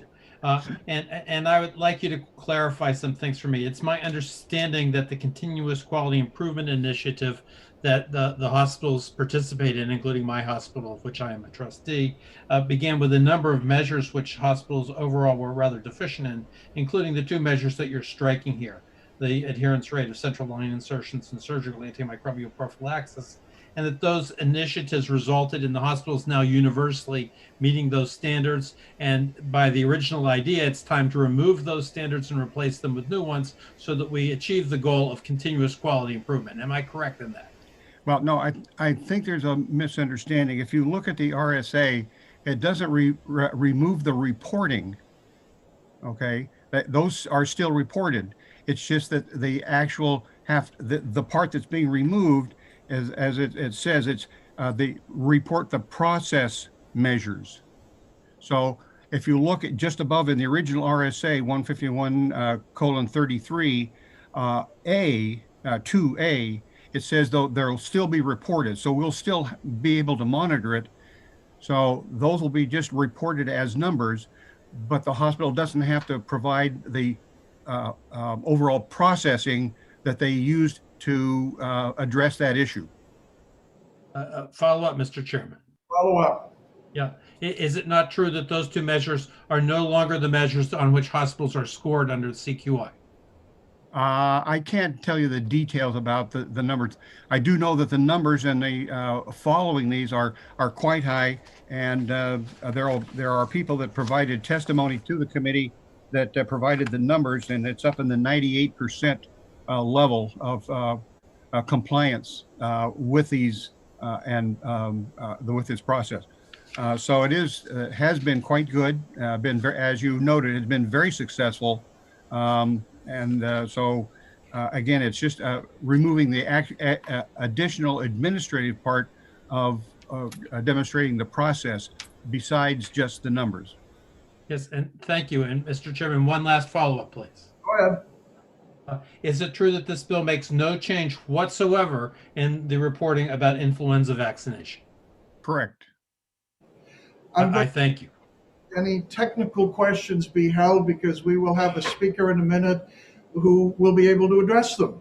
But first, I would like to call on Laura Condon, who signed up as a member of the public to oppose the bill. Laura Condon. Further non-technical question of Representative Bruce. Yes, go ahead. Just one further non-technical question. Am I right in thinking that this is the same bill that we passed last year? That's correct. Exactly the same. Okay. Now, Laura Condon, please.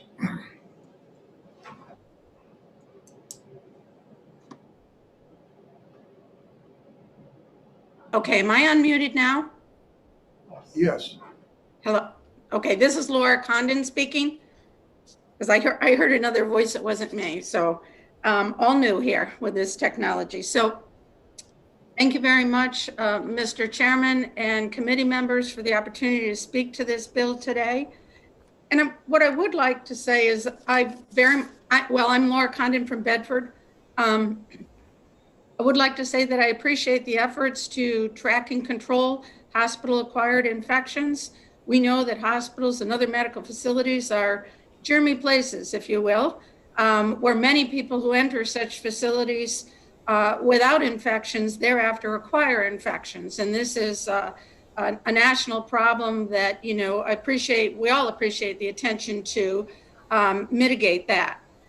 I would bring to the attention of the committee that this is a bill similar to a bill that was introduced last year. The bill that was introduced last year was House Bill 1246. What this bill does is it adds language, and that bill was defeated. What this bill does is it adds language which is concerning, and that's why I speak today.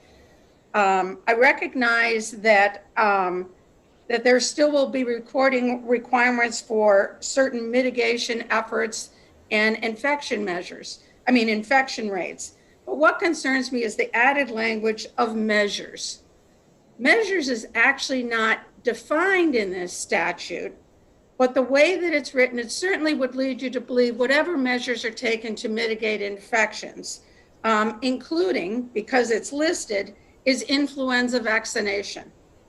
And so by the language of this law, that would include any other measures that might fall under vaccination now being is required to be tracked and reported.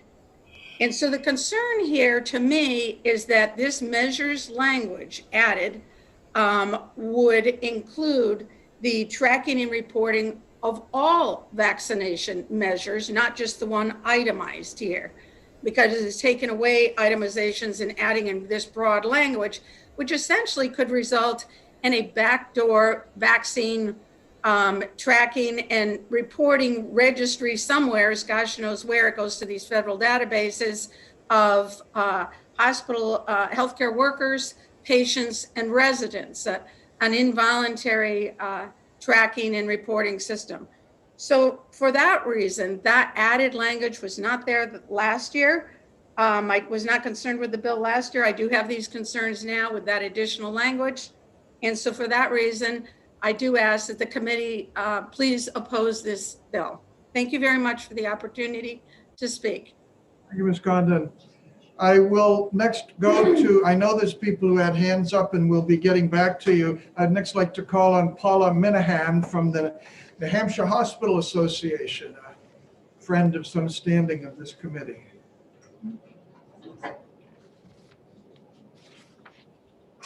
Good morning, Mr. Chairman. Can you hear me? Yes. Great, thank you. And good morning, and members of the committee. My name is Paula Minahan, for the record, Senior Vice President of State Government Relations with the New Hampshire Hospital Association, representing all our communities, 26 hospitals, as well as specialty hospitals. The Hospital Association is in strong support of House Bill 131. With me today on the phone is Ann Diefendorf, the Associate Executive Director of the Foundation for Healthy Communities and Vice President of Patient Safety and Quality here at the Association and Foundation. And she can answer any technical questions, and I will defer to her in a minute. I do want to thank Representative Woods for introducing this bill in its exact form. I just want to state that for the record. This is, as Representative Weber indicated, the same exact language that was passed in the committee last year. And thank you, Representative Woods, for reintroducing it. It did pass your committee, it passed the full House, and it actually was heard in the Senate, but ultimately did not get signed into law because, as you know, due to the pandemic with the omnibus Senate bills, this was used as a vehicle, last year's bill, and ultimately was not signed into law. Had nothing to do actually with this bill. We worked with the department and Representative Woods and the committee last year to get the bill that you see in front of you this year passed. So again, the department was HHS, I believe they are available to answer any questions as well.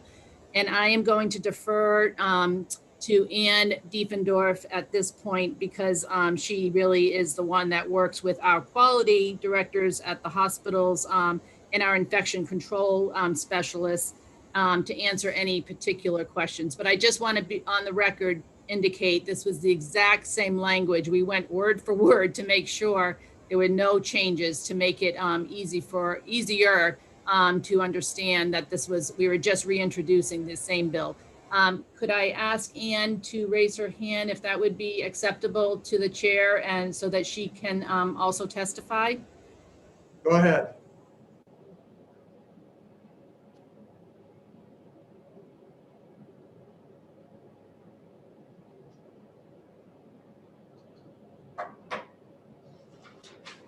Hello, this is Ann. Can you hear me? Okay. I just want to reference in terms of some of the questions earlier with regard to the measures that we're asking to be removed. One is the Surgical Care Improvement Project. Those were measures that are no longer reported anywhere. They were considered obsolete a few years ago because they were so based in strong evidence that there were no questions of people adhering to them. And the other one, the central line insertion practices, is no longer reported anywhere. And they're, again, strongly embedded in practices of all hospitals. Will you take questions? Sure. Anybody have a question? Representative Kofold has a question.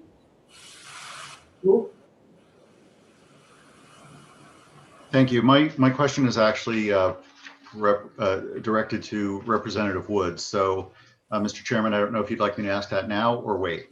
Well, I'm going to bring Representative Woods back because I moved a little too quickly from Representative Woods and couldn't see hands in the top of my screen. So yes, Representative Woods, if you would be willing to take some questions, more questions? Yeah, sure, I'll do my best. Representative Kofold, you may proceed. So, yeah, so this echoes a comment that was made in testimony a moment ago by a previous person. I guess my concern is the language in section 3, which appears to essentially defer state oversight of some of these metrics and hand that over to federal and quasi-governmental authorities. And I guess my concern there is that use of the word and, or the phrase "and measures," which I think opens us up to a pretty broad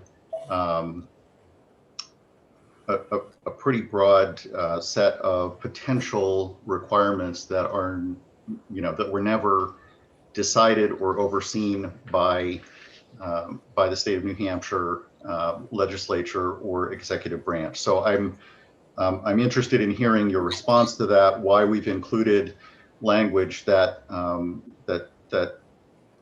spells out specifically the technical advisors to be consulted. I have less of a problem with that. I have serious concerns about the latter section in what has been described as a kind of housekeeping measure, but seems to be handing over quite a bit of state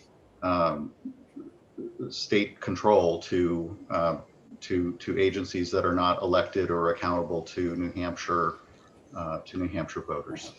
Can you respond to that? Sure. I'll do my best, but I think part of it I would like to refer to Ann Diefendorfer for part of it, and I'll get that in a second. In section, there's two parts. Section 3, reference to the Centers for Disease Control, etc. We're not turning over control to them. It simply states that the amateur in consultation with technical advisors. In other words, these are standards that have been evolved over the course of time. At one point, many of the hospitals and many of the states had their own criteria, established their own criteria. That became somewhat onerous as medicine became much more fractured, fragmented, complex. Those standards became harder to identify. And as a consequence, the different agencies turned to other people that had expertise in that realm. Again, that provided a standard across the nation, but it's, as you'll note, this is not turning over control to them, but this is indeed in consultation with technical advisors. So these are just when the state does this, this is only looking to them for advice. And they may accept them as standards after review. On the second part, relative to measures, that I'm going to turn that over to Ann Diefendorfer, if she's still about, to really give a very firm definition of what measures mean, and the differentiation between an entity of an infection versus a measure relative to an infection, and exactly what is reported. And that may clarify for you. So if I could ask Ann if she's still here. Ann? Yes, hello, I am. I think I'm going to defer to the department around the word of measures. I'm pretty sure they added that, but I would just say measures is a term that often our regulatory agencies are using in addition to specifics of rates and infections. So I think we just want to make sure that the bill would allow additional scientific and evidence-based items that would be included. And I think, is Abby Rogers on? I think she could address that.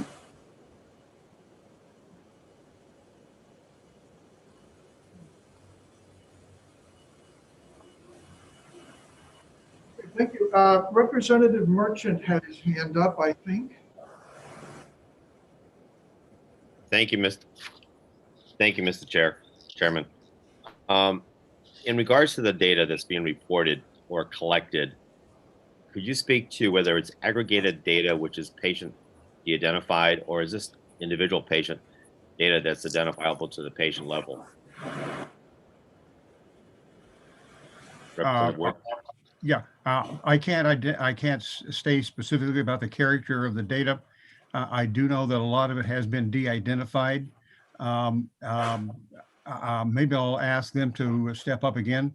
I do know a Department of Health and Human Services is currently looking at new data platforms to bring the desperate areas so that they can communicate.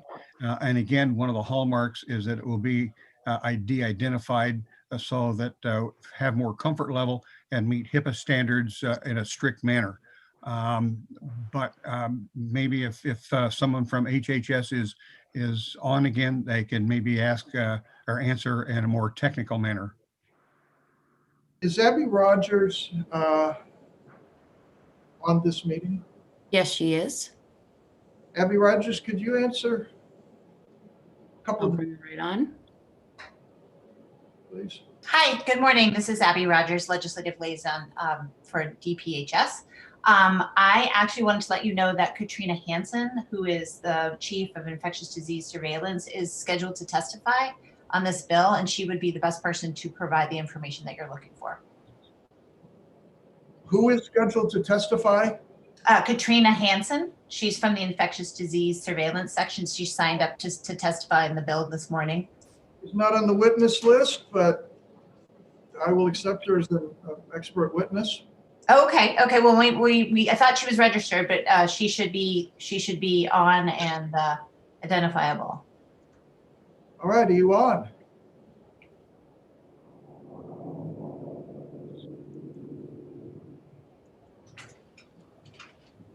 Good morning, members of the committee and chairman. My name is Katrina Hansen. I'm the Chief of Infectious Disease Surveillance at the Division of Public Health Services. Thank you for having me here today. I did register, so I apologize. Maybe there's some sort of technical issue on my end, but I will look to resolve that for future testimony. I'm here today to provide information and support HB 131 relative to the reporting of healthcare-associated infections. If you prefer, I can answer some of those questions, or I can also provide my testimony and answer those questions further on. Please advise what you would prefer. Well, I think we're pretty much coming to the end of this. If you could give some brief testimony and take a few questions, we'd appreciate it. Great. All right, I will do that. We also submitted our written testimony, which also provides a little bit more detail. One of the questions was regarding data. We do collect data, but this is an aggregate form for measures. So I want to let the members of committee know that when it comes to various measures such as healthcare-associated infections, and influenza vaccination rates, it's in aggregate form. Some measures are in individual form, but it is all de-identified through a CDC web-based secure system, and it is in a way that, in a mechanism that you cannot identify individuals. And I am going to provide the rest of my testimony and a little bit of background as well to these measures if it will assist the committee. Healthcare-associated infection, or HAI, is an infection that a patient acquires during the course of receiving treatment for another condition in a healthcare setting. HAIs cause estimated 722,000 infections a year and 75,000 deaths in the US alone in acute care hospitals. By these estimates, HAI are the top leading 10 causes of death in the US. Certain HAIs are required to be reported by law in New Hampshire, and in 2018, there were 197 such infections reported in New Hampshire hospitals. Hey, excuse me. People are having trouble understanding you. Could you speak a little more slowly, please? Oh, sure. Is this better and clear? Better. All right. I apologize. Thank you for stopping me. I appreciate that. Healthcare associated infections are a leading cause of death in the US, and certain ones are required to be reported to the department, by New Hampshire hospitals and ambulatory surgery centers. In 2018, for context, there were 197 infections that were reported. In addition to certain infections, hospitals, ambulatory surgery centers, and dialysis centers also have to report some preventative measures put in place to protect patients. And this is where the measures piece within that bill is referenced to. It's preventative measures to prevent healthcare associated infections. These include healthcare personnel influenza vaccination, surgical care, antibiotic prophylaxis, and central line insertion practices. In hospitals, they report central line insertion practices and surgical antimicrobial prophylaxis under the previously known Surgical Care Improvement Project. This bill seeks to remove those measures for several reasons. The CLIP monitoring assesses key infection prevention practices that occur during the insertion of a central line, such as performing hand hygiene and wearing gloves.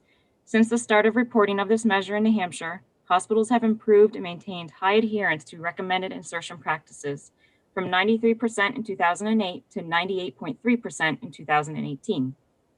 Surgical antimicrobial prophylaxis is the administration of antibiotics prior to surgical procedure to prevent surgical and site infections. Monitoring appropriate administration of these antibiotics was initially included in the reporting law over 10 years ago because all hospitals already had to report this measure via the Centers for Medicare and Medicaid Services through the Surgical Care Improvement Project. The HHS collected data from CMS instead of from hospitals directly. However, after 2013, CMS discontinued collection of these data and hospitals are no longer required to report this measure at the federal level. In the final year that DHHS had access to these data, hospital adherence to best practices was similar or higher than national data for all SCIP measures, over 98%. For New Hampshire, I can provide more details for each of those measures, but for example, one of them, SCIP measure 2, was 96%. Yes, Representative Cushman. Thank you, Mr. Chairman. Thank you for my question. Although the data is collected in aggregate, it requires the data on individual healthcare workers to be collected by employers. By adding this broad term measures, if the CDC or one of the other agencies changes their recommendations and say it's best practice to monitor and track vaccination rates of healthcare employees for vaccines other than influenza, which is the only one that's explicitly mentioned in this statute, could then and would likely then the department update their measures to require New Hampshire facilities to track rates of other vaccinations besides influenza for healthcare workers? And may I speak to this question? This is Katrina Hansen. So right now the statute and the rules specifically mention influenza vaccination. We are not requesting access for other vaccination information for healthcare workers. So right now it's solely influenza vaccination for healthcare workers, and we're only requesting aggregate data, and then also for tracking of it, not requiring it. And we are. Oh, go ahead. Well, so my other question is, would you be willing to, this is for Mr. Woods, I guess, to amend this bill to clarify what measures are and to state that it won't apply to other vaccination rates besides influenza and healthcare workers unless explicitly stated in the RSA? I think I could consider those in discussion with HHS and see what implications that might come of that. So I wouldn't say I would categorically insert those or take anything out without discussing it to see what the ramifications might be. Thank you. Any other questions? I've been told there's somebody else who's not on the witness list, and I will allow Courtney Tanner, and would ask you please to be brief. Are you for or against the bill? And if so, why or why not? Courtney Tanner. Hi, Chairman Pearson. This is Courtney Tanner. I'm the Director of Government Relations at Dartmouth Hitchcock. And I would like to yield my time to Alyssa Malcolm. Alyssa Malcolm is the Director of Quality Assurance and worked to craft this bill last legislative session. I would really like her to have the opportunity to testify if that's okay. Dartmouth Hitchcock is in strong support of this bill, and she can provide some practical information about this bill. Okay. And I believe she has her hand up.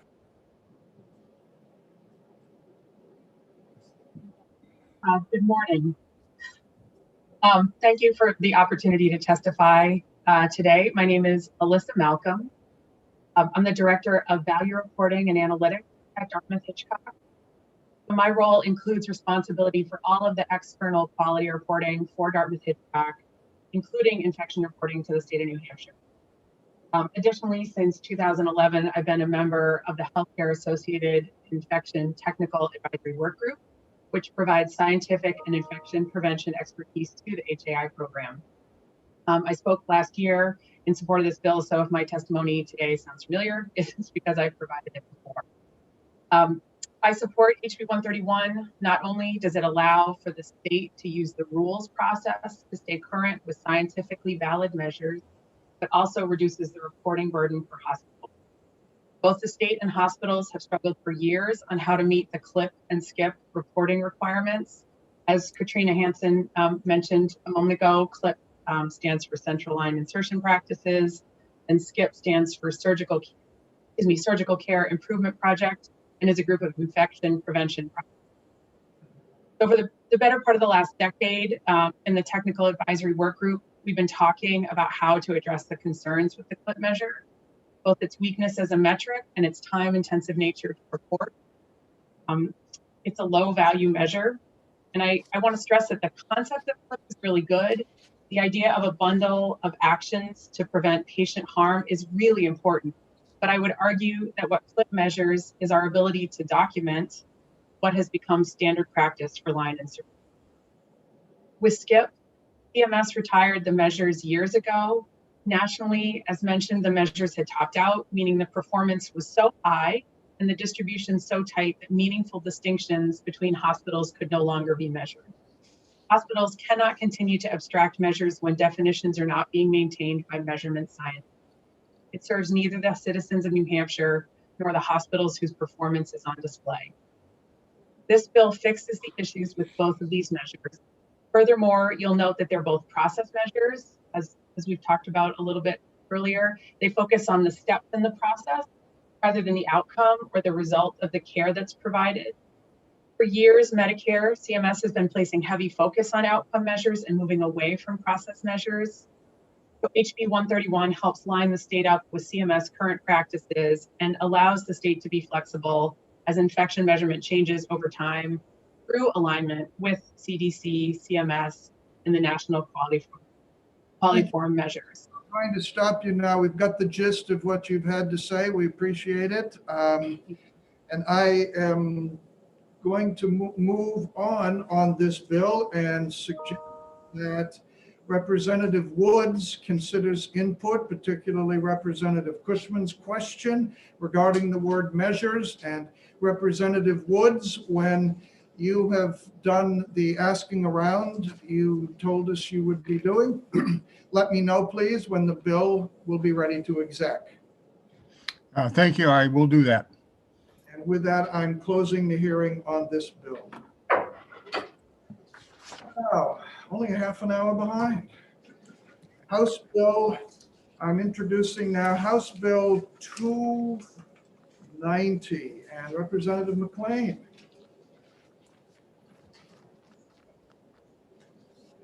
Thank you, Chair. Do I sit facing the camera? I think so. Yes, okay. Just have a wonderful view of the back of my head. Very novel situation. I know. Well, we'll get him on the screen, won't we? No. Well, no, okay.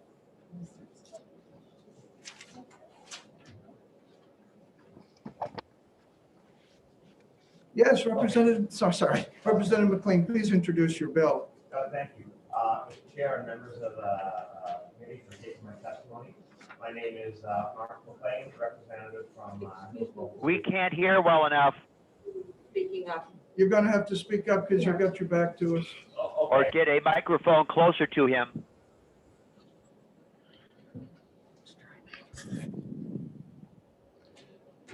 How's this work, folks? Better? Better. All right. Just show me your thumb down if I start to speak a little bit too low. Again, thank you, Mr. Chair, members of the committee. My name is Mark McLean, representing Hillsborough District 44, which is southern Manchester and the town of Litchfield. I'm here to speak on behalf of HB 290, which is a short but I think important bill that acts as an addendum to the bipartisan direct primary care legislation that passed in the last term. Basically what it's doing is taking that direct payment model that was in that bill and it's extending it to healthcare facilities. Simply put, it states that if a healthcare facility chose to only accept direct payments, that was their exclusive form of payment, they would be allowed to get out from under the existing law, which requires them to accept all forms of payment. Now, many primary care doctors, including my own, found that the bureaucratic burden of sorting out payments was heavy and costly. So those that wanted to pursue private practice outside of the hospital setting, the direct primary care model that we passed allowed them to choose a path that eased that burden and in many cases allowed them to stay in private practice.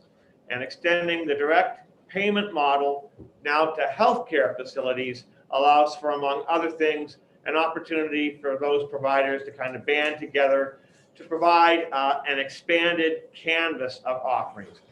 And so those people that maybe find value in that direct payment model, with this, they would have access to even more services like lab testing, ultrasounds, MRIs, things of that nature.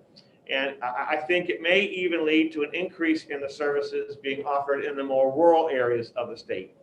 So 25 years ago, this is not the kind of thing that really would have excited a lot of patients.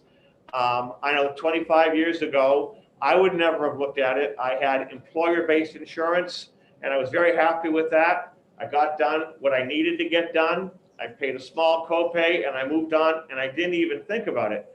But today is a different day, and my deductibles are really through the roof, and I'm not alone. New Hampshire has some of the highest, if not the highest, deductibles in the country. And partly as a result of that, you're starting to see a little bit of an increase in HSAs. I don't think it's massive, but it is growing, and I'm seeing more and more folks in the factory that I work start to take that up as an option. And when you add in the gig economy, where lots of folks are starting to work for themselves, and then situations where people are working multiple small jobs to make ends meet and maybe don't have the same kind of access to the employer-based plans, then I think the need for legislation becomes more into focus. So in many cases, the direct primary care model that we passed gave folks a predictable monthly expense. And this bill is going to offer some of that same level of predictability for simple procedures and other offerings.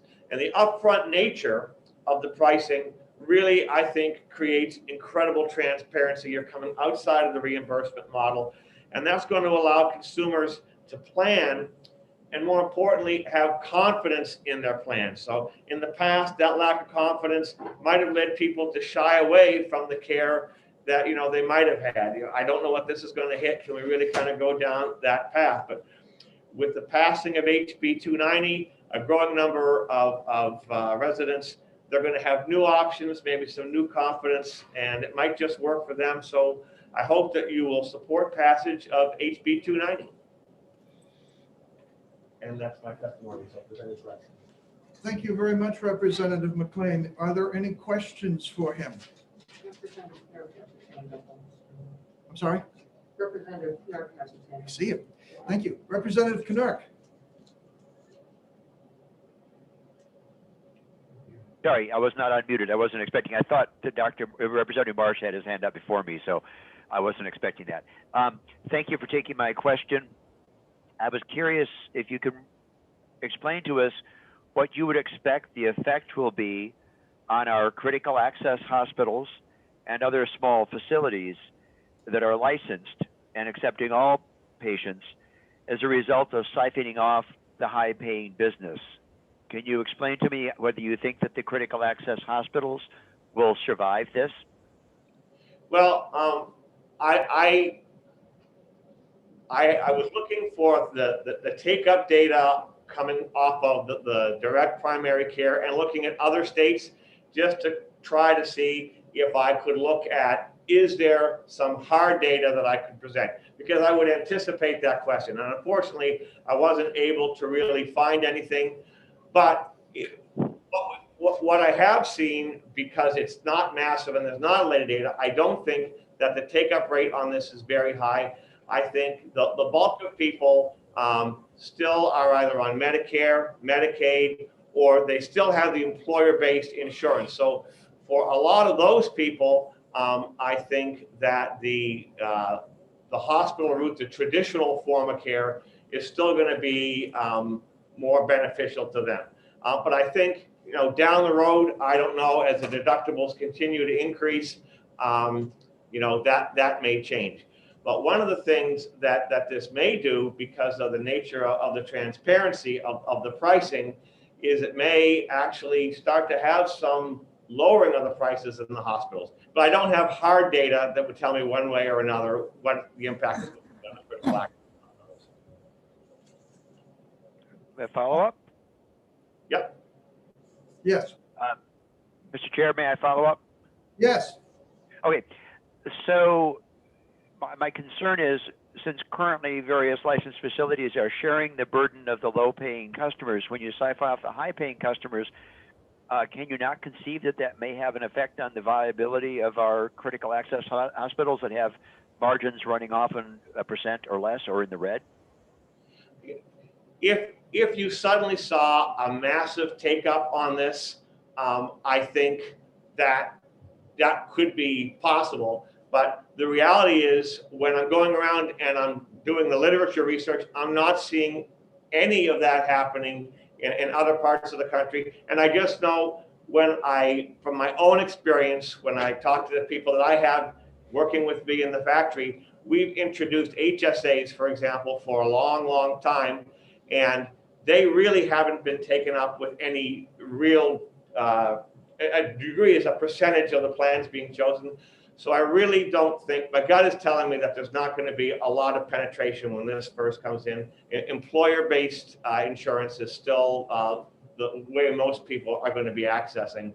And they're, I think, in most cases, insulated from the cost. So they are going to go and still pursue the traditional model.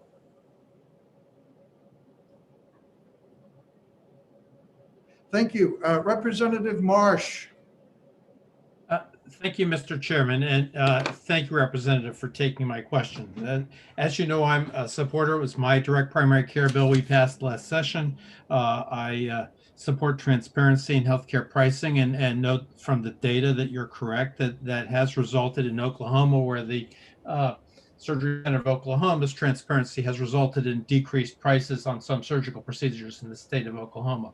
But I wanted to ask you if there is any relationship between the expansion of the Surgery Center of Oklahoma, which is the model upon which this legislation is based, and the closure of 8 hospitals in Oklahoma between 2010 and 2020, those being Epic Medical Center in Eufaula, Latimer County General Hospital in Wilburton, Memorial Hospital and Physician Group in Frederick, Mercy Hospital in El Reno, Muskogee Community Hospital, Pauls Valley General Hospital, Sayre Community Hospital, and Haskell County Community Hospital in Stigler. Thank you very much. I really don't know why those hospitals closed. So I don't have the specifics on the closures of those hospitals. Anyone else wish to ask a question? Representative Merchant? Thank you, Mr. Chairman. Representative McLean, what sort of customer is the typical kind that you would see utilizing this model of payment. Would it be correct to assume it would be people who do not have employer insurance through their employer and also don't have Medicaid, so maybe they fall in between, they're underinsured? Yeah, I mean, I think ultimately that's kind of what's driving this legislation is it's a recognition that we have certain limitations around access as well. For people who are in the gig economy, for people who have multiple jobs, like I said, don't have access, the same amount of access to those employer-based plans, they're really vulnerable and they're looking for some transparency and the ability to plan. So this works well, I think, for them. And also, I think where it may work well is in rural communities. Rural communities really have a real problem with respect to access. If you look at the last census, I think about 20% of the country is rural. But if you look at the amount of doctors that are serving in those rural areas, it's less than 10%. So there's a real access issue, which I think the direct primary care bill, helped to address. And I think this just builds on that by allowing those people to offer more services. It goes and I think it improves access in those rural areas, also for people in the gig economy and things like I said. And I really don't want to be going after hospitals and closing hospitals, especially not rural hospitals. That would be the last thing I want. But understanding the issues of access that we have, I think we have to recognize that just going up and beefing up the hospitals, we've been doing that, we've been trying to do that, and I don't think the sole solution is going to come from that. And so we have to be looking at other options as well, and this is one of them. Other questions? Representative Gay. Thank you, Mr. Chairman. Excuse me, thank you, Representative. I have actually 3 questions. The 2 are definitions. I'll ask at the end. The hard one is, if I'm understanding you correctly, the bill would make things cheaper because the provider would not have to pay for the staff to do all the paperwork to deal with the insurers. I have a friend who's an expert at that. And Just a it's an question, Army. just Yeah, a question. okay. So is that the point, that this would be a benefit to the people who have no insurance or are not covered by a government agency, that it would actually be cheaper? Because right now, if they're billed much higher, at least in my experience, the retail price is much higher than what they agree with insurers to pay.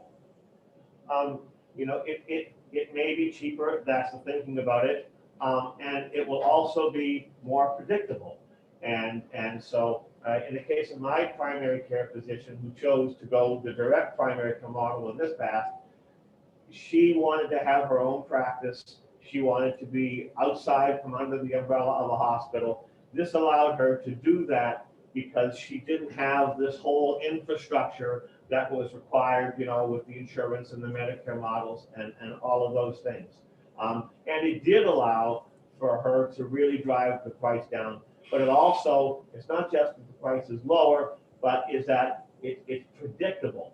And so, so it allows people to go places maybe where there's not a hospital network to support them in a rural area, but it allowed you to do it so that I can afford to be in practice and I can pass that on to my patients and they have predictability. So that's my thinking. You said you had another question. Yeah, I wanted to know the definition of HSA and direct primary care. I'm new on this committee. The direct primary care is primary care where you're providing care directly to the patient. There's no reimbursement model. So in the case of my primary care doctor, she just would set up a subscription service. You pay X amount of money a month, and you have unlimited service. And your the HSA, that was your other question. The HSA is just a health savings account. So my wife and I, we still have a PPO plan, which is a traditional plan. But with a health savings account, you can go and instead the money goes into an account which you can use for routine procedures. And if you don't use it, you get to keep that money. So so for some people that don't have a huge amount, that kind of works for them. So I hope I answered your question. Anyone else? Anyone else? Representative Merchant has his hand up. Representative Merchant. Thank you, Mr. Chairman, and also thank you, Representative, for taking my question. I have two interrelated questions. Question one, is this really for patients without health insurance? When I say that, somebody who has underinsurance, still insurance, the way I see it.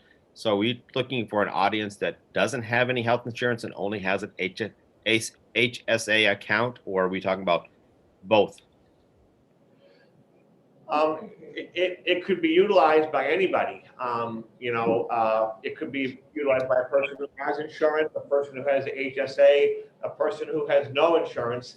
Anybody that wanted to utilize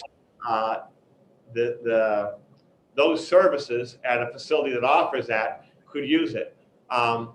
Because it's very hard, I think, to cost compare.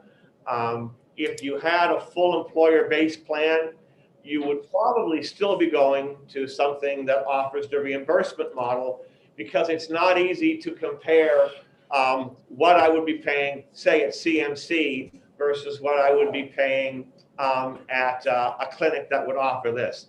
And because the clinic would maybe have very transparent pricing because it's not a reimbursement model, we all know that can be sometimes hard to offer.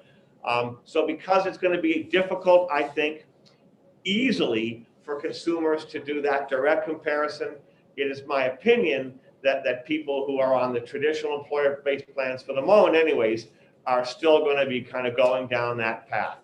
And as there's more transparency, maybe that changes, but anybody would be able to use it.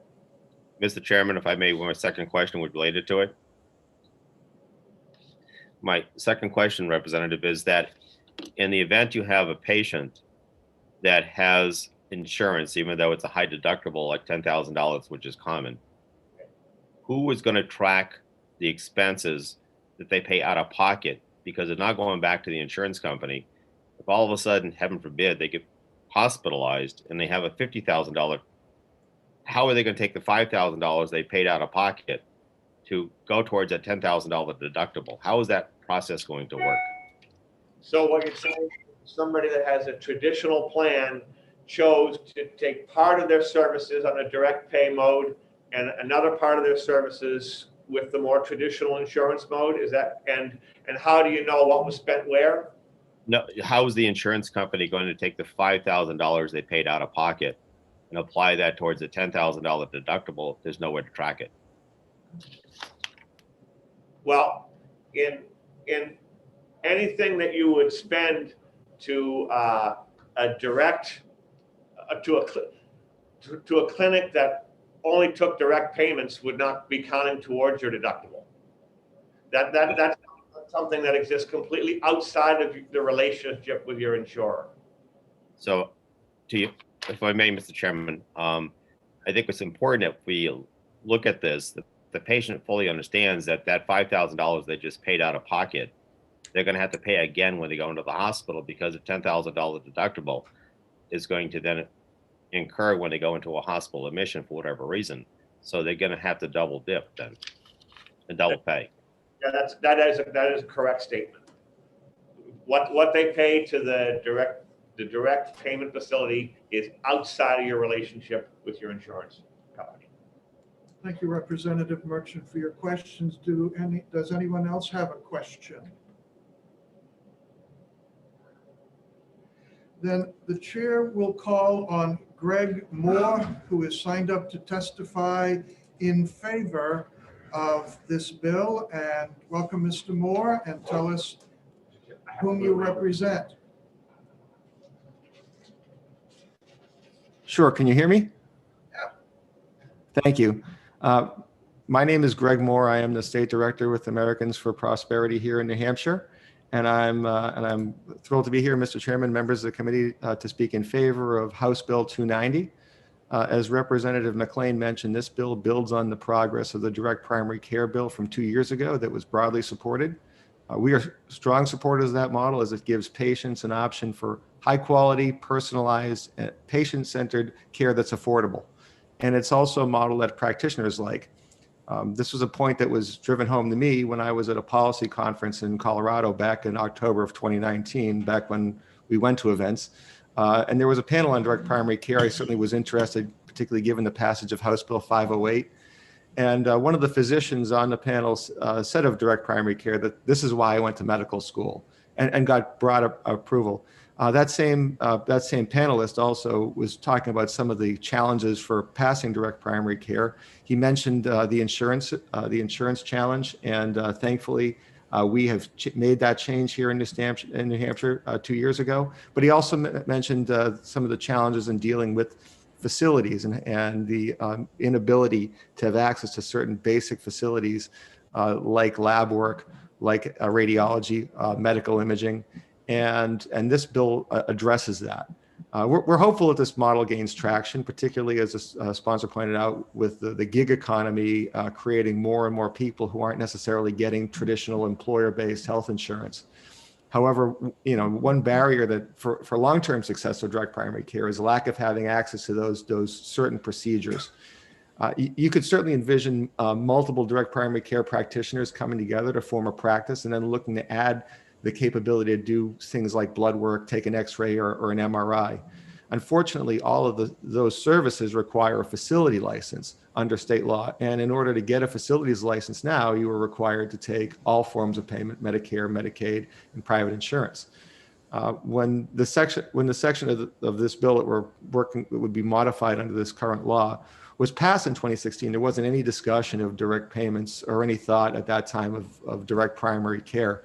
The reason why that was passed back in 2016 was there was a lot of concern that if it weren't put in place, providers would spring up that would take high-end, in what they call cherry picking, taking high-end reimbursement from private insurance and then not taking Medicaid, and creating that sort of imbalance that I think Representative Knurk mentioned.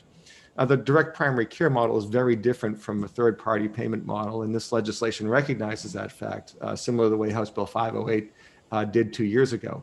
What House Bill 508 said is that if a provider didn't take third-party payments, that they would be relieved of third-party payment regulation.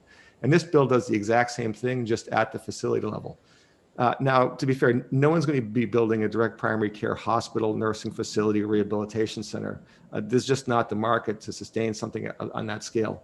However, the areas that I did mention earlier, like, as I said, lab work, radiology, medical imaging, are places where there might be a viable opportunity for facilities in this space. And House Bill 290 gives us a chance to build on an innovative approach that can be a great fit to meet the needs of some grant estaters.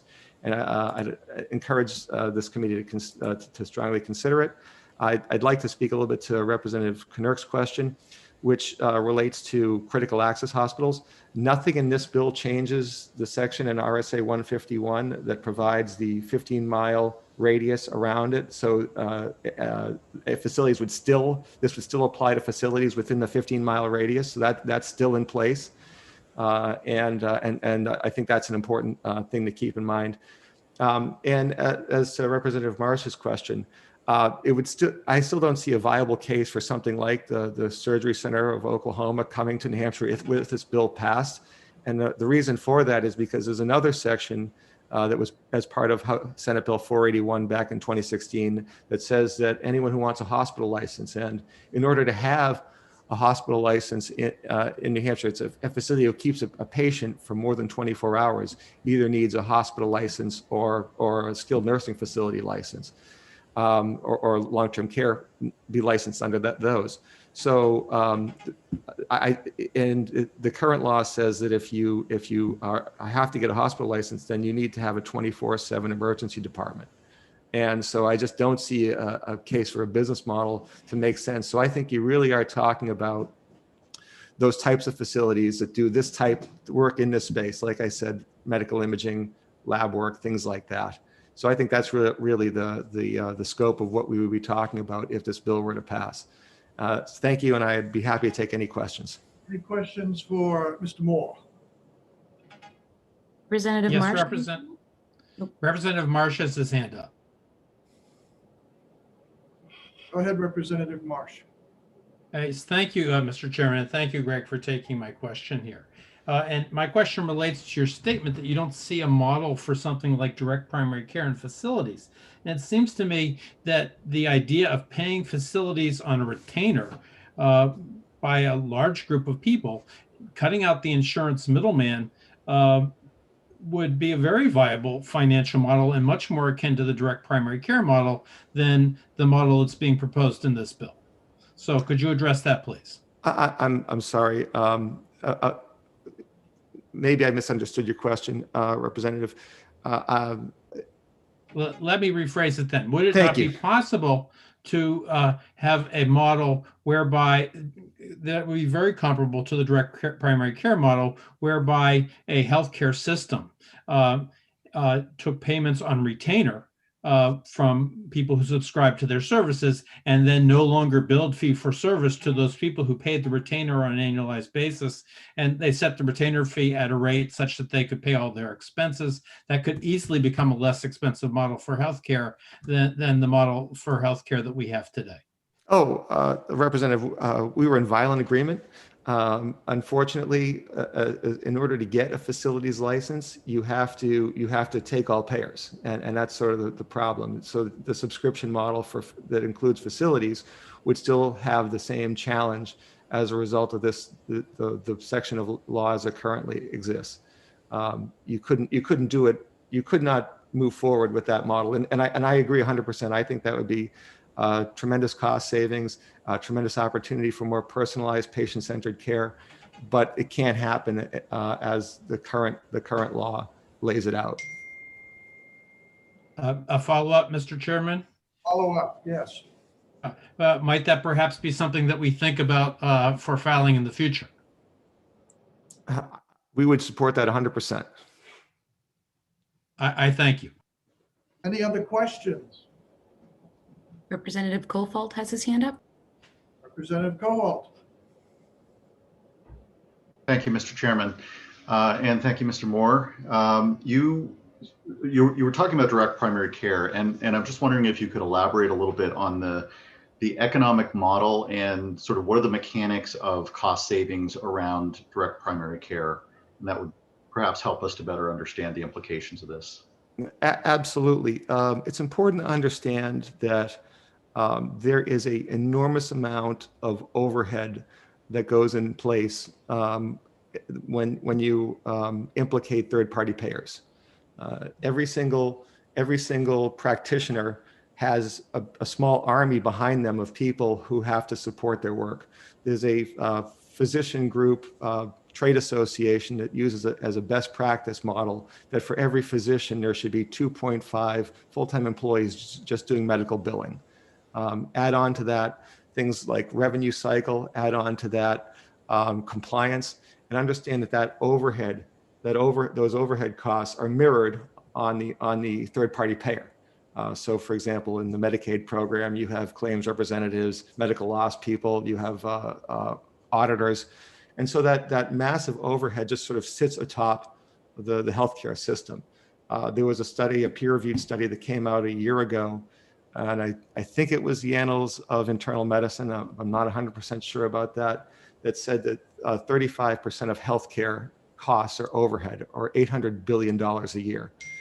By having a direct primary care model, that sort of slices through those overhead costs and really works to wring a lot of those costs out of the healthcare system by having a direct payment system.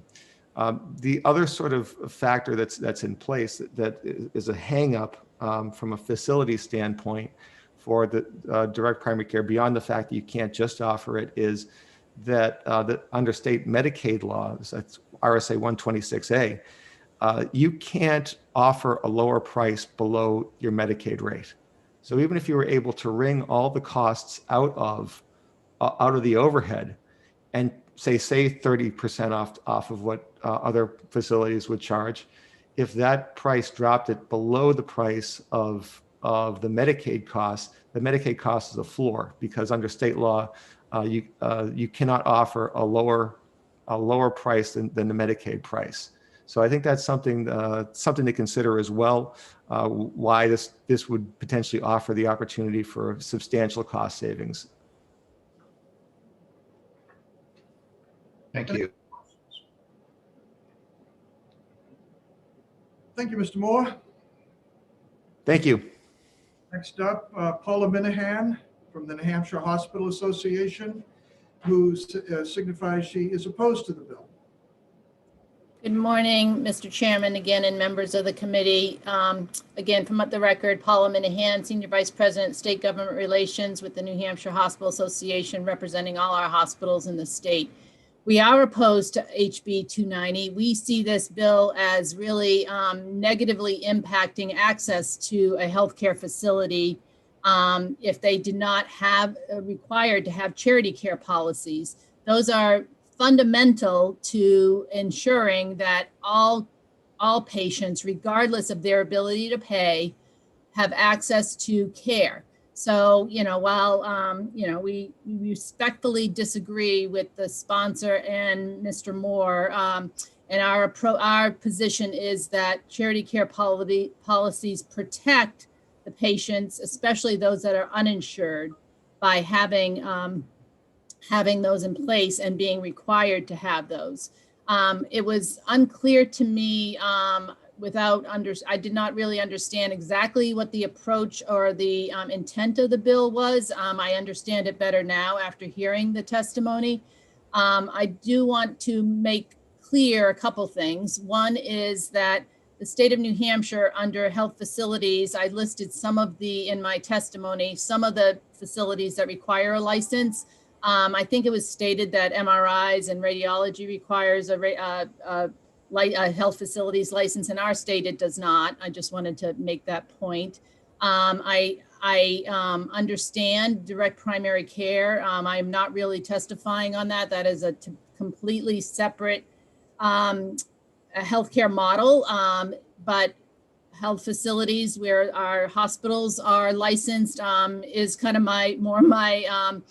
my bailiwick, if you will, and this statute that is being amended and impacting charity care policies, again, that we believe impact negatively the citizens of the state of New Hampshire. I am very familiar with. I am very familiar with the statute. I'm very familiar with the bills that were passed addressing, trying to ensure that there is standard coverage for all, regardless of their ability to pay. And that is a requirement if you get a license, a health facilities license in the state of New Hampshire. Again, that's pretty much my testimony, that I believe very strongly that this will negatively impact our patients. We do have a hospital that is currently in bankruptcy in the courts. And we, as Representative Knurk and others have indicated, we have hospitals, including critical access hospitals, that serve our citizens very well, and we want to make sure that they continue to be able to take care of our patients, because in the North Country we really don't have a lot of other services available to them. So it is critical to our patients, we believe, in the state, to ensure that we have viable facilities. I do not believe this bill is necessary. I am very, very concerned that the way it's being affecting charity care policies will have, it'll be a slippery slope and have unintended consequences. And I am very concerned. Happy to answer any questions, and thank you. Any questions for Ms. Minahan? Representative Knirk has his hand up. Representative Knirk? Thank you. Thank you for taking my question. Would you agree then that perhaps one of those unintended consequences would be indeed the adverse financial effect upon our critical access hospitals, leading more of them to perhaps cut essential services such as maternity or just have to close? Yes, I would agree with that statement, Representative Knirk. Thank you.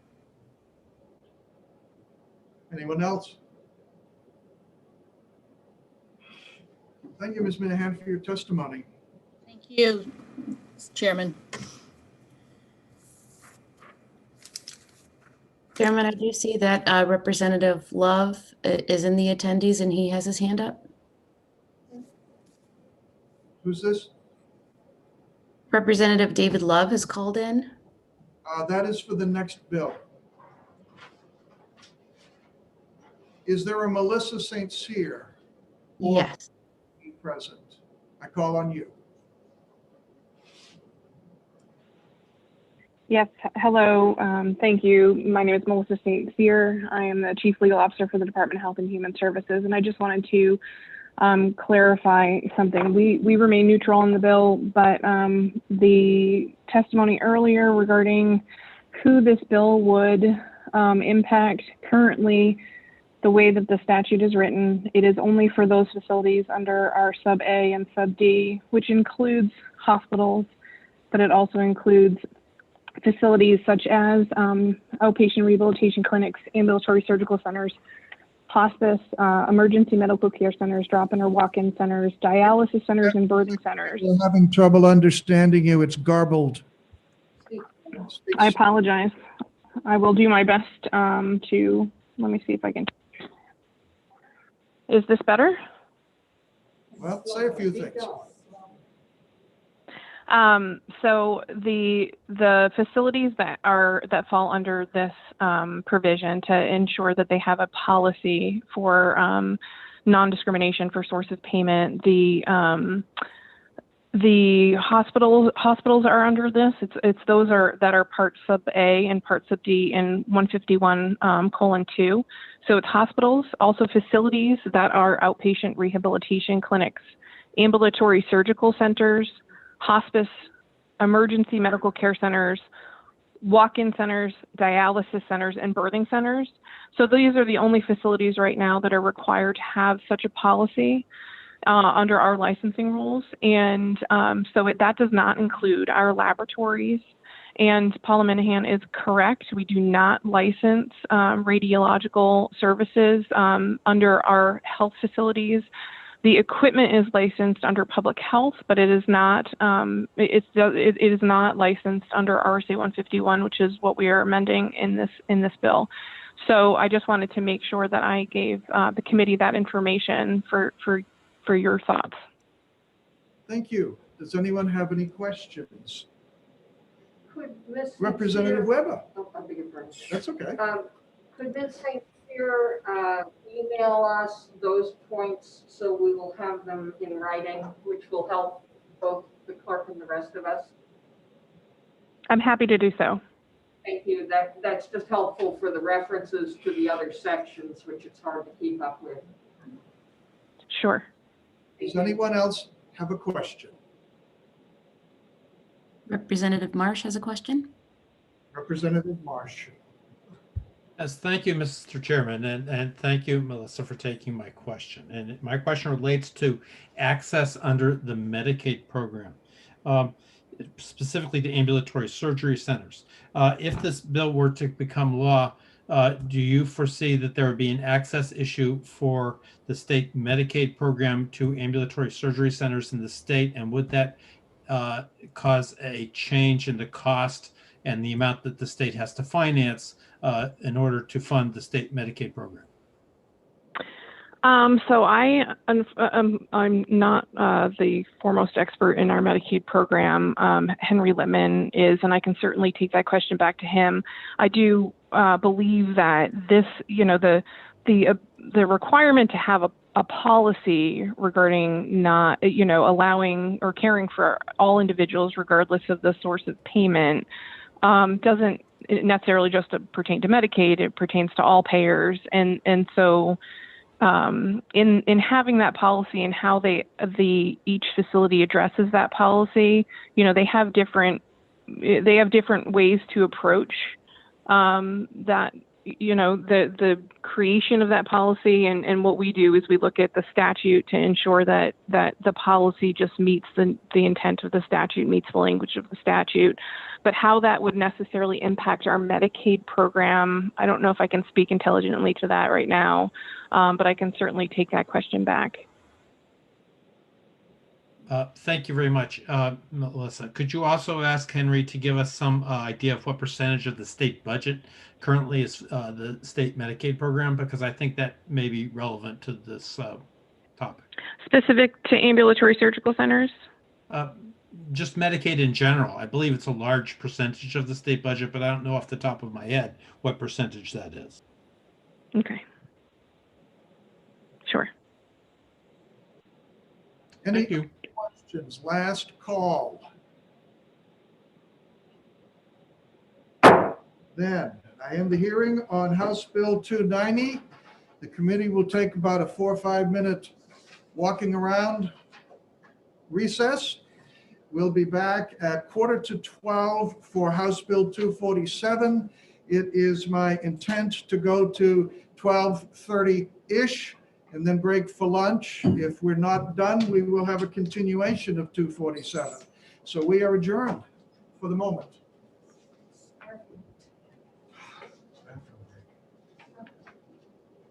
I can't wait till we discuss this, because it sounds like there's a cheaper model.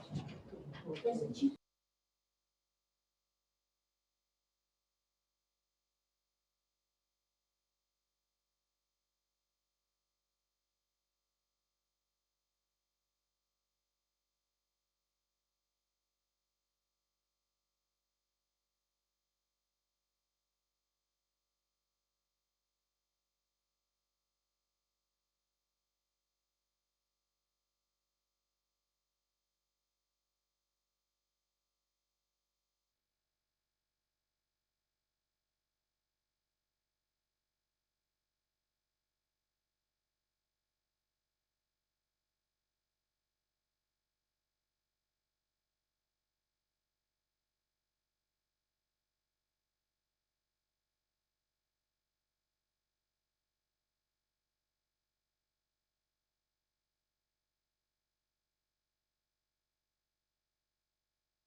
Hello.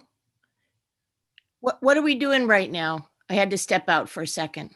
We're just taking a short recess, a little break. And then are And then we, we'll return. He said that he anticipates going to lunch at 12:30, around 12:30-ish, if they haven't finished. okay, I And have we're a going to meeting. reconvene.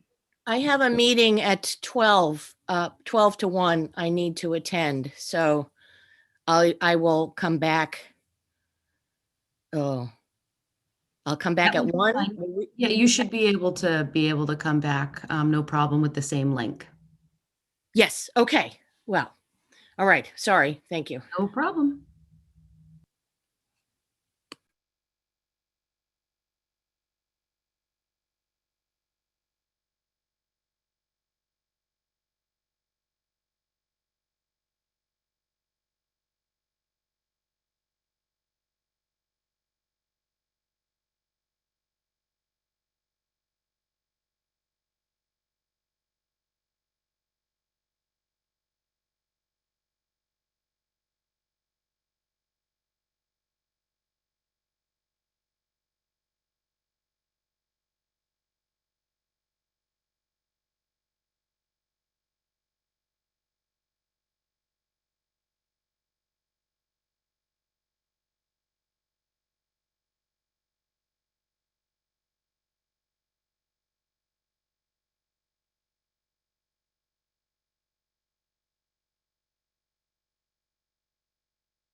I gave you until about 2 minutes from now, and then we're back. Okay. You're doing a good job. Thank you, sir. Yeah. Well, on my left hand is Mason's, and on my right hand is Weber. And they're both been helpful. Mason's isn't a lot of help with committee procedure anyway. I've been in both parties and I've been in minority and majority several times. So each time, I must say, I much prefer being in the majority. It's more fun. But it's more work too. It's more work too. Just between us, I was a little startled. Sharon's speech. Which one?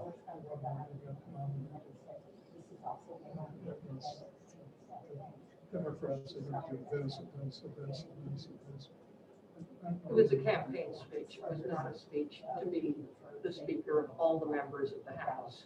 See, I must not have been listening to it. It was the one you listened to in your car. Oh.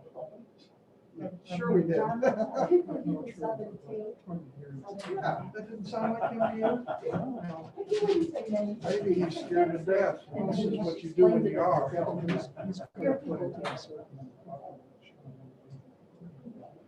A certain population. Both parties have a certain population. That's the death of both parties. That's interesting. I don't know how, I called in to, I tried to get the vaccination through the computer. I just couldn't get it. No, I charge you, want you to be careful. That was very effective. Did you get through on 2112? Excellent. Because we were being told that people had a 6-hour hold. Did you get an appointment? She said they'll call back to 24 to 36 hours. And I said, well, I'm 90 years old. She said, oh. Okay, I call the House Health and Human Services and Elderly Affairs Committee out of recess. We didn't adjourn. We were at recess, played on the playground. So we're back. And apologies to everyone. We're running late. We're going to go to about 12:30-ish and then see what happens after that. I would like to call Representative Lundgren to present House Bill 247, please.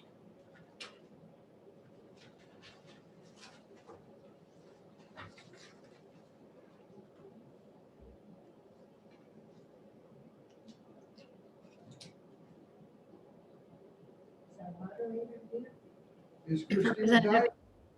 Yes, if Representative Lundgren is on the call, can you please raise your hand? I don't see you.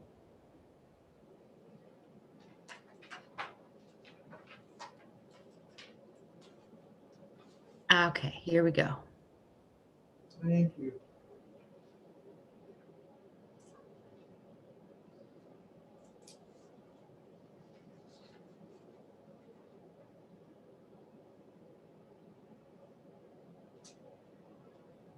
Representative Lundgren, you'll just have to unmute.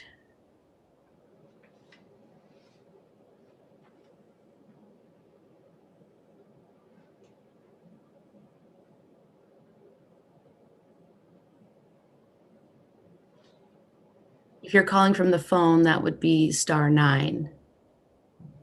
Can you hear me now? Yes. Yeah. Oh, Yes. I'm so sorry. Anyway, thank you for your time. My name is David Lundgren, state representative from Londonderry, New Hampshire. I represent Rockingham 5. I come before you to submit this bill regarding a need for opioid reductions.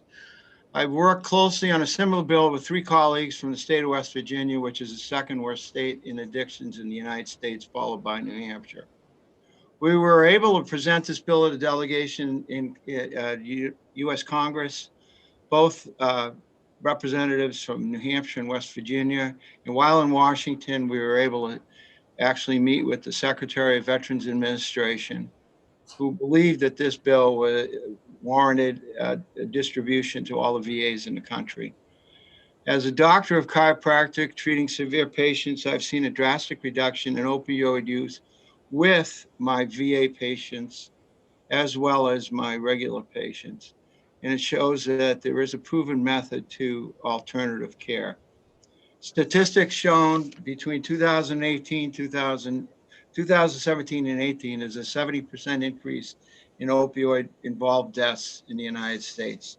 The CDC has released grim statistics suggesting that more than 80,000 drug overdoses occurred over the course of a single year, ending in March of 2020. Statistics also show there has been a more drastic increase in opioid use since the pandemic. This bill basically states by first giving the patient a choice to implement alternative care before prescribing these highly addictive medications, we can provide them the opportunity to try one of more proven alternative care therapies that I've listed. Their ability to reduce and eliminate pain without potential risk of addiction. I also want to add to that there are leading medical organizations in the country right now that are recommending and including these services as a cost-efficient and effective means of dealing with the opioid crisis. That being, there is a study going on in Boston right now involving University of Wisconsin, University of Utah, Brigham and Women's Hospital, Harvard Medical School, seeking alternative methods to coping with back pain. And that's basically it. I appreciate your time. I hope I can answer the questions, and I hope you can still hear me. Thank you, Representative. I'm going to do something a little out of order in that Dr. Anthony Milano has a patient at 12 noon and needs to speak, and we've held him up 45 minutes already. So Dr. Anthony Milano, if you would like to speak, we recognize you.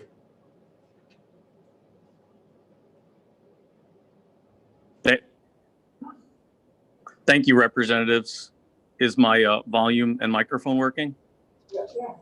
Okay. Thanks for the opportunity to testify. My name is Anthony Milano. I'm an orthopedic cancer surgeon and trauma surgeon at Concord Orthopedics and Concord Hospital. I've been in active surgical practice for 15 years and see maybe about 10,000 patients a year and perform about 1,000 surgeries a year. And I represent the orthopedic surgeons in the state and nationally as a past president of the New Hampshire Orthopedic Society and as a national New Hampshire state counselor representing our national society. Regarding HB 247, to be put simply, it's a somewhat illogical bill, and even somewhat outstandingly bad in written intent just to read it, let alone imagine it actually being a law. I know of zero orthopedic medicine precedent where a law similar to HB 247 would determine medical treatments and the order of medical treatments or legislate orthopedic medical treatments in any state that I know. For example, it would be nonsensical would you legislate before someone receives the corona vaccine that they would first need vitamin D or food or water or vitamin C before? Of course not. So the bill states that before opioids are medically used, let's say after major heart surgery, orthopedic surgery, or for a terminal cancer patient in hospice, that you would somehow legislate that treatments such as acupuncture or chiropractic treatments would be necessary before opioids are used? Of course not. I'm a surgeon, and opioids are used for every modern anesthesia, for every major surgery, and they're used temporarily after those major surgeries, such as traumas and back surgeries and major surgeries, including heart surgeries. So am I going to call acupuncturists or chiropractors or a physical therapist into an ER or an OR for patients in painful shock that require opioids? Of course not. In medicine, we just take a Hippocratic oath to do no harm, and that means I often prescribe no unnecessary treatments. So for 99% of what I do as a surgeon, I prescribe over-the-counter medicines and provide education and guidance. And I use a ton of anti-inflammatories, Tylenol, acupuncture, chiropractic treatments, physical therapy, and sometimes surgery, and pretty rarely opioids. But there's no mandates on the order of those.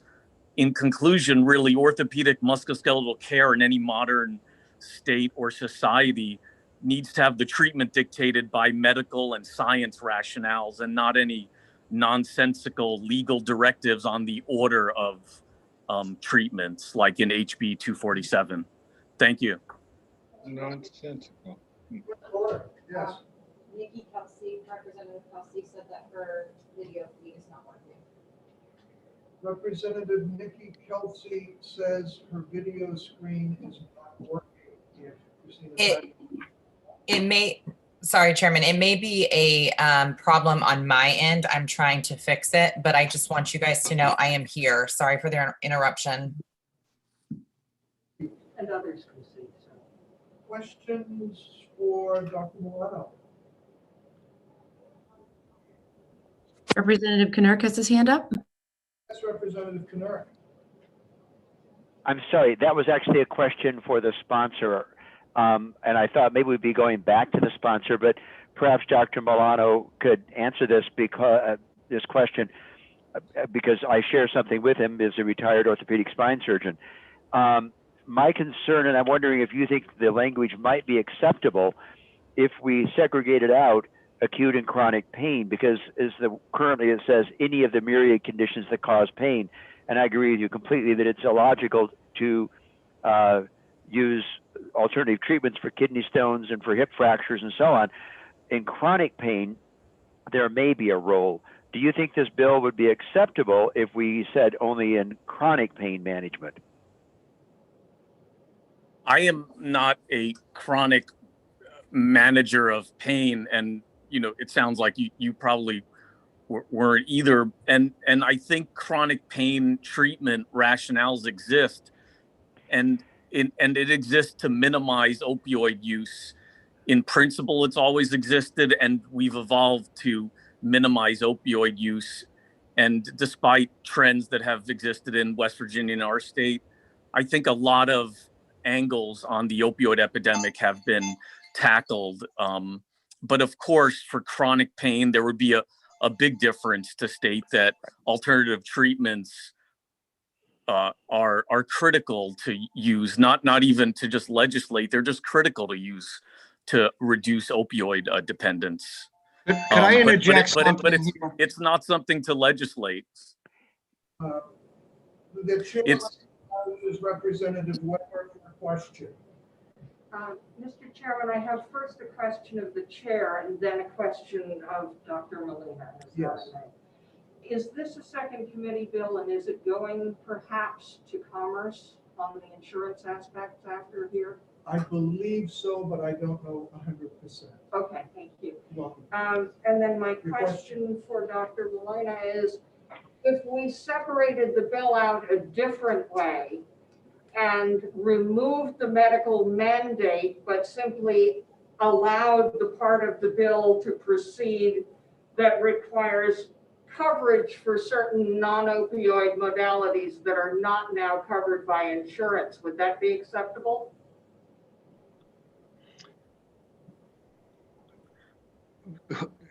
Is that question for me? I thought it was for Dr. Molina, but I take I it mean, in. You want, Representative Lundgren, if you want to answer it, I'm. Yeah, I'd like to interject something. Basically, what the bill should have stated or states is that it requires the physician to have a discussion with the patient as to whether they want to have alternative care. Now, everybody seems to be misreading that. And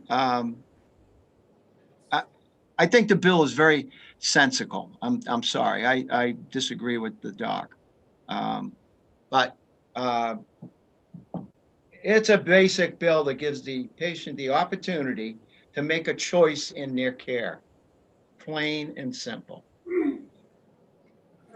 Well, yes. So could you clarify for me then, because I'm not sure I'm fully understanding the concept of the directives. Okay. Are the non-opioid directives something that's coming from the patient, like for example, advanced healthcare directives in other fields? Is that what we're trying to do here? And if so, in what format do those directives come, or is the directive coming from the statute to the doctor that they have to proceed in this direction?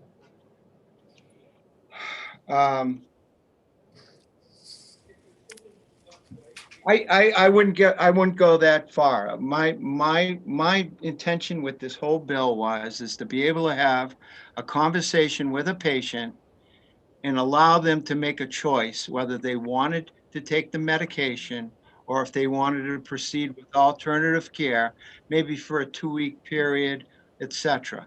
This is I'm not talking about totally not allowing the physician to medicate, but at least give the patient the alternative to choose a different method. Thank you for the clarity. May I comment, please? It's Anthony Milano. Yes, doctor, go ahead.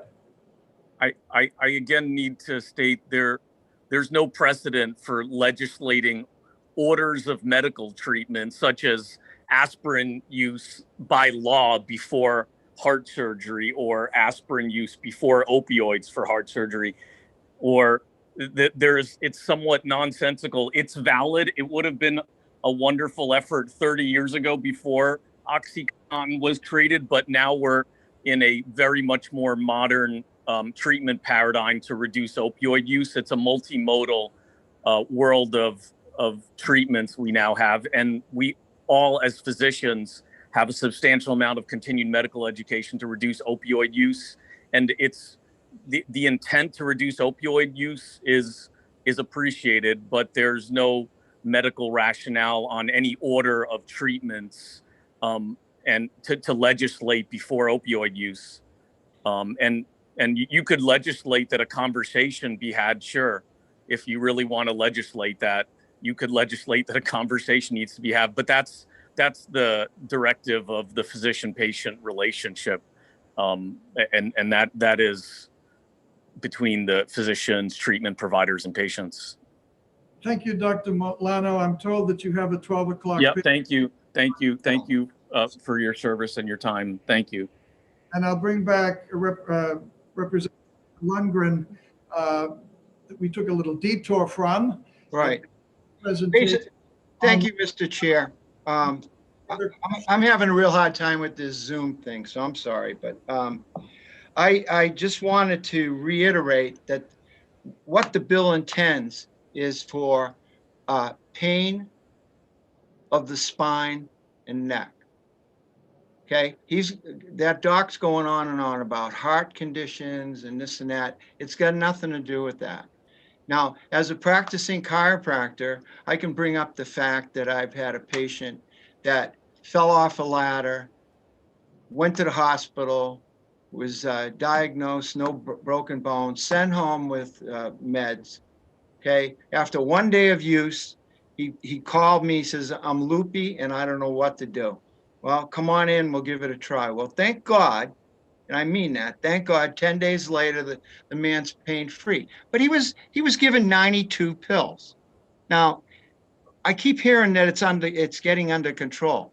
This is not under control. And I think that this bill, without a doubt, gives the patient the right to choose a different care. And that's pretty much what I'm sticking with. And I know that you're, short on time, and I obviously will entertain more questions, but the bill is about having a discussion with the patient. Thank you. We're going to take some more questions. Representative Cushman. So for clarification, on line 1, it starts when patients seek treatment for any of the myriad conditions that cause pain, shall refer or prescribe to a patient any of the following treatment alternatives. So there's a shall there, so that indicates, in legalese, it's must.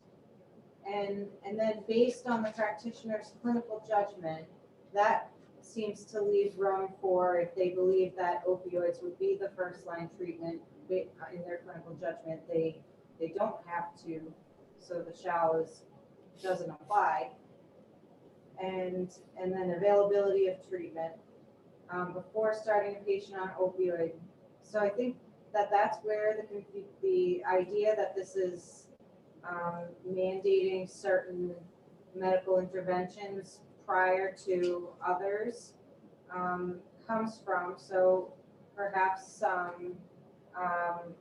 changing the shall to a may, and maybe just clarifying that this is some clarifying language that it is a voluntary decision made between the patient and the prescriber. Okay, Representative Lundgren, I'll finish your thought here. Would you be comfortable with that? It's going to be a question. Yes. Thank you. Representative Gay. Thank you, Mr. Chair. And Mr. Dr. Lundgren, I definitely think your wording needs to be adjusted to meet what you're saying, a really honorable thing, which would keep the shall in there, but shall offer a choice. Okay. I think your point is patients need to know there is an option. So right. It fits. But what you shall do you agree? Would that satisfy what you're trying to accomplish? Yes, Representative. Okay, starting with an alternative to opioids, because I know my doctor automatically wrote, when I had the last time I had surgery, automatically wrote me an opioid prescription. Only I didn't realize it was until I got it. And then I told him, I said, I don't take that. He says, I don't either. I thought, why didn't you talk to me about this first? So, thank you. Thank you. Questions? Representative Shapiro and Representative Knirk have their hands up. Representative Shapiro. Thank you, Mr. Chairman. And thank you for taking this question, or two questions. Following up to what other people have alluded to, I think the language doesn't reflect that this is really a question. It uses terms like a directive, and at the same time, it uses a lot of qualifying language like whenever possible, or practitioner's clinical judgment. So I would be very happy to do something that mandated that there was a conversation about various ways of treating pain, but I don't think the language really reflects that. My real question has to do with the part about coverage and talking about evidence-based non-opioid treatment for pain, including but not limited to. It sounds like this bill would create mandatory coverage for certain treatments and then leave the opening for insurance companies to reimburse or not reimburse for many other treatments. And I think this is a real problem. I wonder how the problem is going to be dealt with, that there are basically unlimited kinds of alternative treatments that people use and swear by. And this is my bias, but sometimes evidence-based is not so, is not clearly defined. So I'm wondering how insurance companies are really going to deal with what is reimbursed and what is not. And if we are picking with this bill, if we are kind of picking winners and losers, like yoga therapy, yes. Other kinds of therapy, no.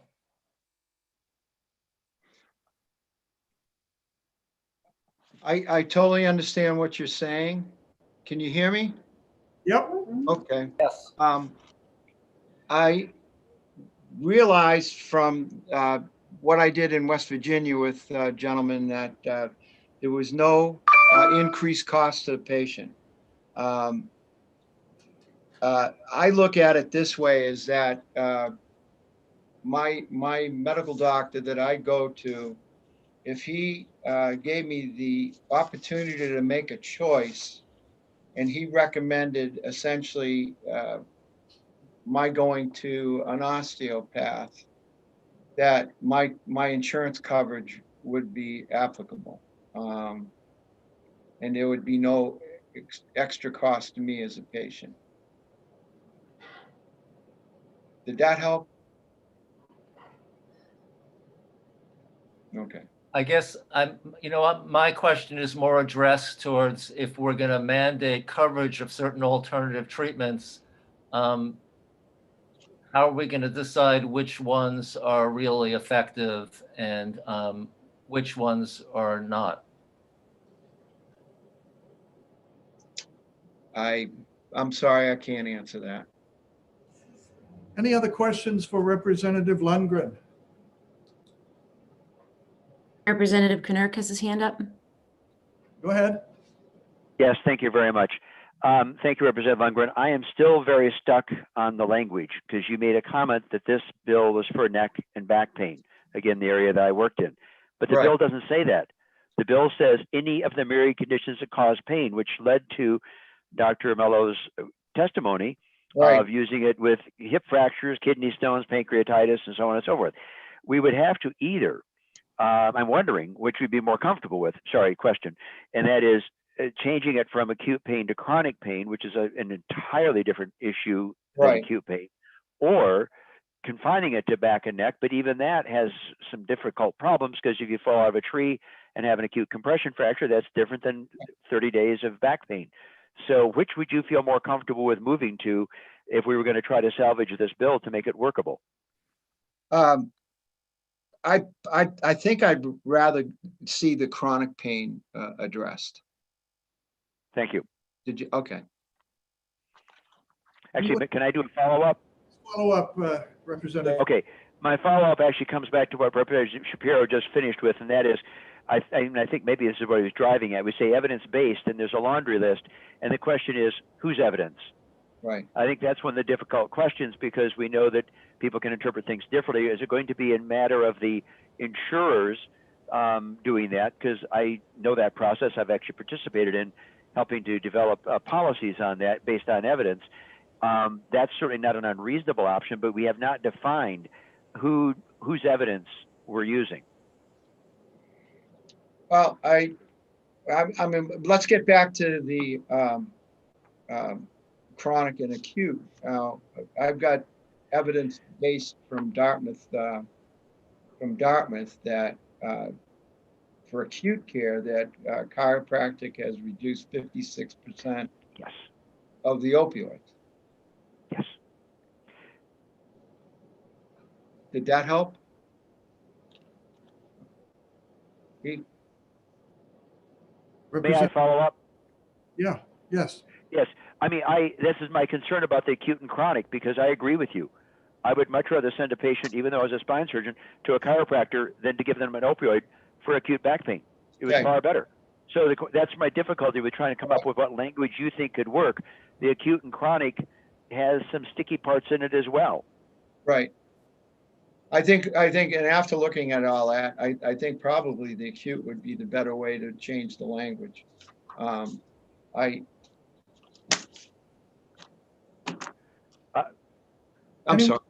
Anyone Okay, else? I know we're not supposed to have a debate, though. We'll have to word this later. Yeah, thank you, Representative Knurk. Anyone else with a question at this time? Representative Merchant has his hand up. Representative Merchant. Thank you, Mr. Chairman, and also thank you, Representative, for taking my question. I want to commend you for putting in some protection for the pharmacist that deals with things on the receiving end. However, one of the questions I have is on line 18 on page 2. Hold on a minute. Yep.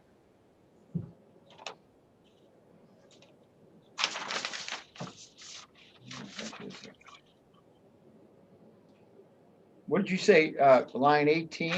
Line 18 on page 2. Okay. And on line 18, page 2, it says the pharmacist acting knowingly against the voluntary non-opiate directive form. As a pharmacist, how would I know I'm acting against it if I don't receive it? Good question. I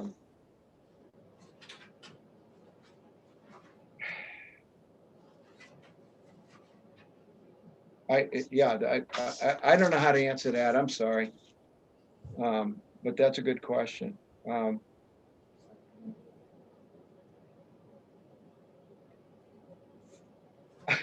There's a lot of corrections that need to be made in this bill, and I am sorry.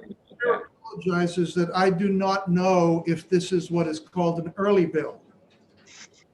And I've got several texts out to people. I'm hoping they'll tell me really soon. If it's an early bill, we got to get it out the door here in just a matter of a few weeks.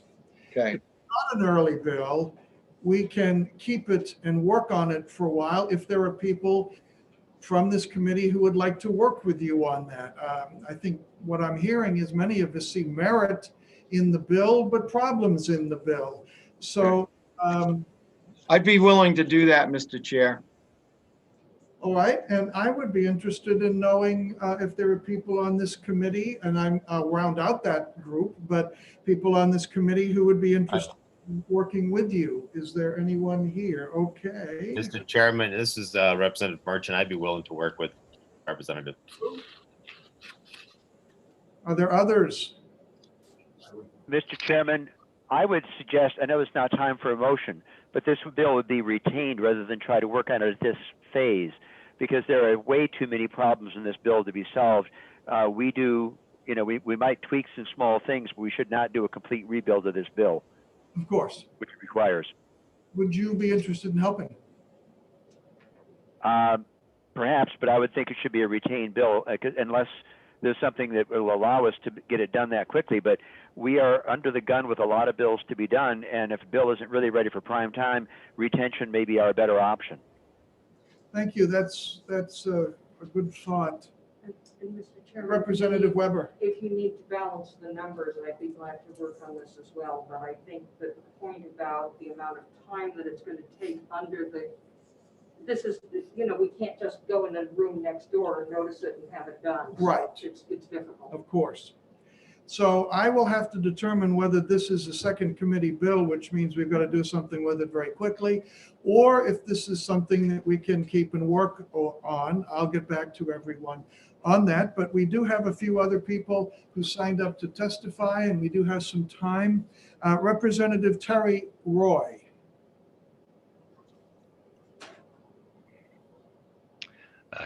Good afternoon now. Can you hear me? Yes, nice background. Excellent, thank you. So first of all, thank you for taking the time to hear me on this bill. A little background on myself. In October, I was diagnosed with something called adhesive arachnoiditis. And contrary to what you may think, it has nothing to do with spiders.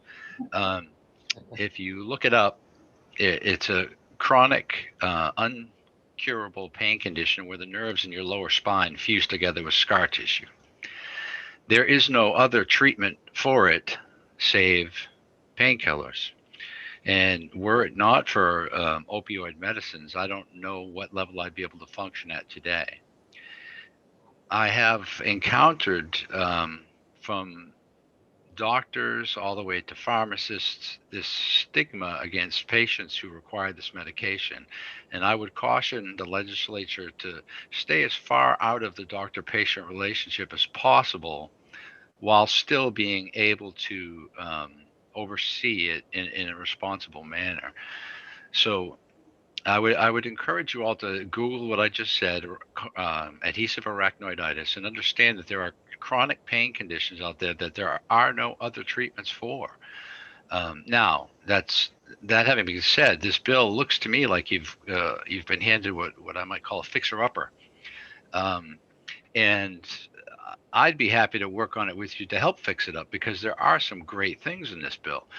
The idea of mandating coverage for alternative care, such as massage therapy, chiropractic care, acupuncture, I think that's a great idea, because these things are helpful to a lot of pain patients, and if the insurance doesn't cover it, they can't afford it. I mean, I go for a weekly massage myself. It doesn't necessarily treat the pain, but it keeps me mobile. It keeps the muscles from all seizing up. And you know, that's over $100 each trip. So there's some things that this bill could help people who don't have the money to pay for this alternative care, but it can lower the amount of opioids they'd have to take. So I really think that there's something to be salvaged in this bill. I would cut the whole first part out about mandates, just because it gets into the weeds of the doctor-patient relationship, and there's so many different conditions that the doctors, I mean, let's face it, they go to school for so many years and they continue their education throughout their career. For us, and I know there are some physicians here among you, and for us non-physicians or non-experienced people to come in and say, well, you know, this is how you have to deal with this, is just it's not a good idea whatsoever. So I believe in legislative oversight, but not legislative interference. And I think that there's a lot to be saved and salvaged in this bill. And if it is a second committee bill, I would be happy to lend my my experience, not necessarily in medicine, but as a patient to it. This committee, to that work group. Thank you. I didn't hear you. I'm sorry. You've just been appointed to the work group. I don't recall volunteering for that, but yeah, okay. I'd be happy to. Yeah, and I'd be happy to take any questions from anybody. This is recorded, and if you play back the last 5 minutes, you volunteered twice. Wow. I don't like Zoom. I just got the official word. This is not an early bill, so we can work on this without undue haste. Thank you, Representative Roy.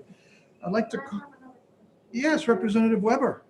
If you're putting together a work group, if this is not an early bill, might you consider asking Chairman Hunt if he might send us a member from Commerce to help us with the insurance aspect? I will not only consider it, I will do it. Thank you. Are there any other questions before I shut this horrific thing off? I would like to call now Michelle Half, who is representing the New Hampshire Association of Naturopathic Doctors. Michelle Half.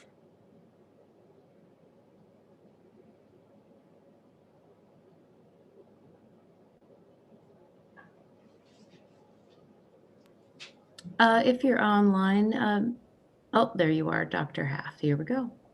Yeah. Hi there. Good morning. Thank you so much for giving me the opportunity to speak today. My name is Dr. Michelle Haff. I am a New Hampshire licensed naturopathic doctor, and today I'm representing the New Hampshire Association of Naturopathic Doctors. We're a professional membership organization, and we represent roughly 150 naturopathic doctors licensed in New Hampshire. This year marks 25 years that naturopathic doctors have been licensed in our state. And during that time, we've seen significant growth, not only in the number of NDs practicing here, but also in the demand for our services from the public and a desire for coverage of those services. Our organization supports HB 247, and we respectfully request that if the bill moves forward, that Section 1 and any other reference to treatment types in the bill includes naturopathic medicine as a treatment alternative to opioids. Naturopathic doctors are trained in numerous non-invasive, low-risk, and also low-cost natural treatment modalities that have not only been used traditionally for thousands of years, but have also been studied extensively in modern times and proven effective in treating both acute and chronic pain. These treatment modalities include diet and nutrition, lifestyle modification, herbal medicine, physical medicine, including massage, hydrotherapy, and physical manipulation, as well as IV nutrient therapy, homeopathy, and mind-body medicine. Additionally, many of us are New Hampshire certified or licensed acupuncturists. As this most recent wave of the opioid epidemic has raged on for the last 8 years, naturopathic doctors have been successful in treating countless individuals in New Hampshire for pain, utilizing these modalities without the use of opioids or other pharmaceutical or surgical interventions. We would welcome opportunity to continue to provide. We would welcome the opportunity to continue to provide these services to the public by being included in HB 247. And I thank you again for your time and attention. I'm happy to work with the committee and answer any questions you might have. Thank you. Does anyone have any questions for Dr. Michelle Haff? Seeing none, I would like to call on Dr. Nick Perencevich.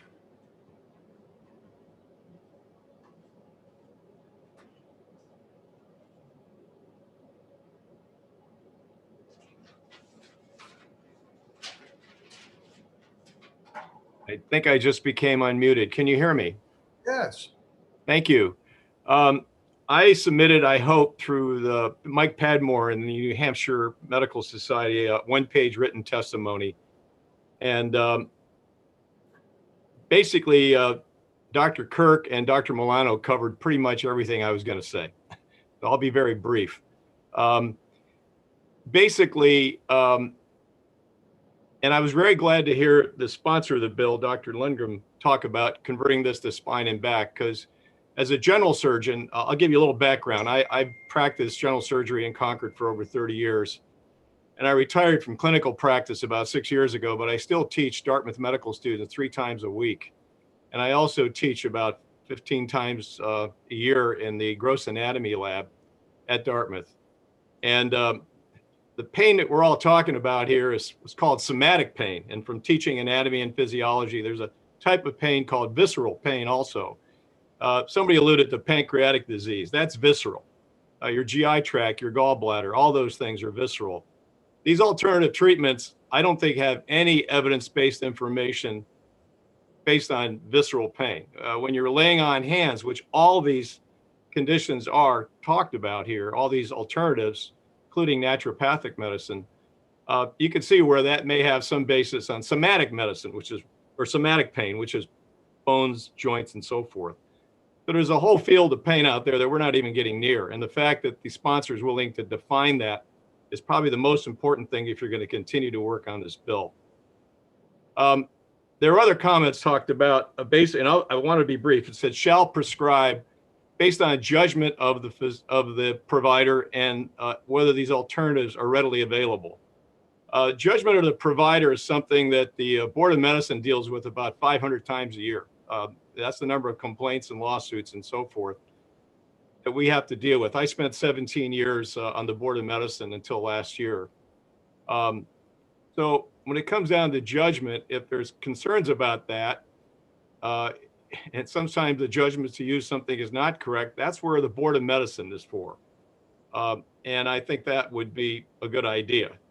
The other thing about these alternative ideas are growing beyond a doubt for a good thing, but they're not usually available 24/7. Even an urgent care center is not open at night.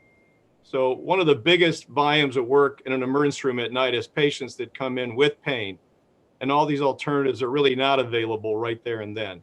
And those folks often get opioids, and that's hard to fix unless all these alternative folks are willing to be there all the time. My last comment is to Representative Lundgren. That horrible story told about somebody being discharged with 92 pills, that's an exact example of where that complaint, in my mind, should go to the Board of Medicine. Not with legislation created simply because of that, if that's the motivation. So those are my comments, but basically Jerry Kirk and Anthony Milano covered my points that are in my written testimony. Dr. Parancetta, take questions from the committee.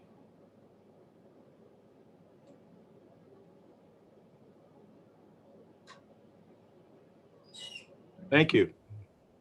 Would you take questions from us? I have no further comments. Okay, thank you. Thank you.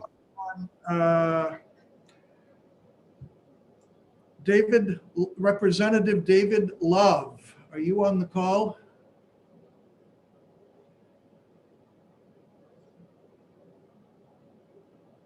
Representative David Love. Representative Love, I know you're on the phone. If you could press *9, that will unmute you.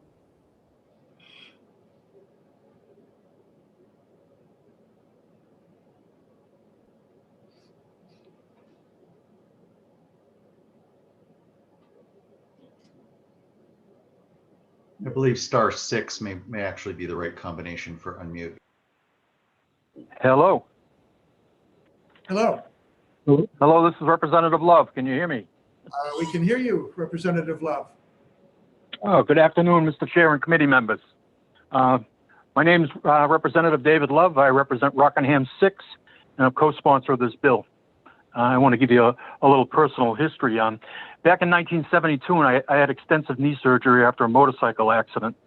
And being young and stupid, I became addicted to opioid pain meds. I know the pain of addiction. I know the pain in my mother's eyes and in her voice when she said, "I hope your grandmother never finds out, it would kill her," and not being able to do anything about it. I was a living definition of powerlessness. Fast forward, 7 weeks ago, I broke my back after falling 15 feet while climbing into a tree stand while hunting.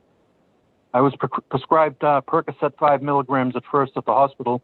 Then I called my primary care, and they gave me 40 Percocet 10 milligrams to be taken 1 every 4 hours for pain. The pain was excruciating for the first 2 or 3 days, and when the pain subsided, I was able to I started backing off the Percocet dosage using a TENS unit, a mild form of electric muscle stimulation provided by my chiropractor, which helped immensely with my pain. I started going to the chiropractor approximately 1 week after the injury, and used a stronger electric muscle stimulation and laser therapy on my back. Because of these alternative therapies, I was able to be pain medication free at around 3 weeks post-injury. As legislators, I feel we should leave no stone unturned in the battle against opioid addiction. Some argue that if we pass this bill as written, requiring health insurance companies to pay for some alternative therapy treatments, that health insurance rates would rise. But I would argue that those costs would be offset by insurance companies not having to pay for the usually multiple rehabilitation hospital stays or the therapies that have come out in the last few years, such as Suboxone, which is the costs are pretty prohibitive. Taxpayers wouldn't have to pay for the unfortunate incarcerations and broken families that often result from addiction. I'm grateful to say that because of the alternative therapies, which wasn't covered by insurance companies, provided by my chiropractor, I used only the first 10 5 milligram Percocet and 22 of the 10 milligrams and have 18 left over, which will be turned over to the Derry Police Department soon. Most importantly, my family doesn't have to go through the agony of having an opioid addicted loved one. Once again, thank you, Mr. Chairman and committee members, for taking my testimony, and I'll take any questions. Any questions for Representative Love? Seeing none, the chair recognizes Tyler Brennan from the Insurance Department.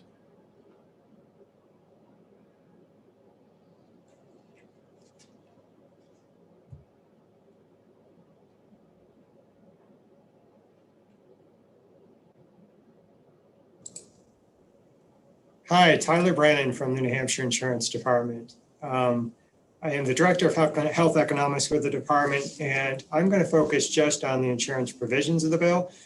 As probably most of you know, when the department testifies, we don't normally have a position on a bill, and that's the case today. That being said, I'm going to address a couple of concerns. The bill would be a significant policy development, and that's a legislative decision. But it does create some new insurance mandates. And when I say mandates, I'm talking about sort of traditional insurance mandates that change the scope of services that are covered. It also impacts both the group and the individual markets, and that's important. In general, insurance mandates do put upward pressure on health insurance premiums. There is sometimes the assumption that if you get better access to certain types of services, costs overall will be lower.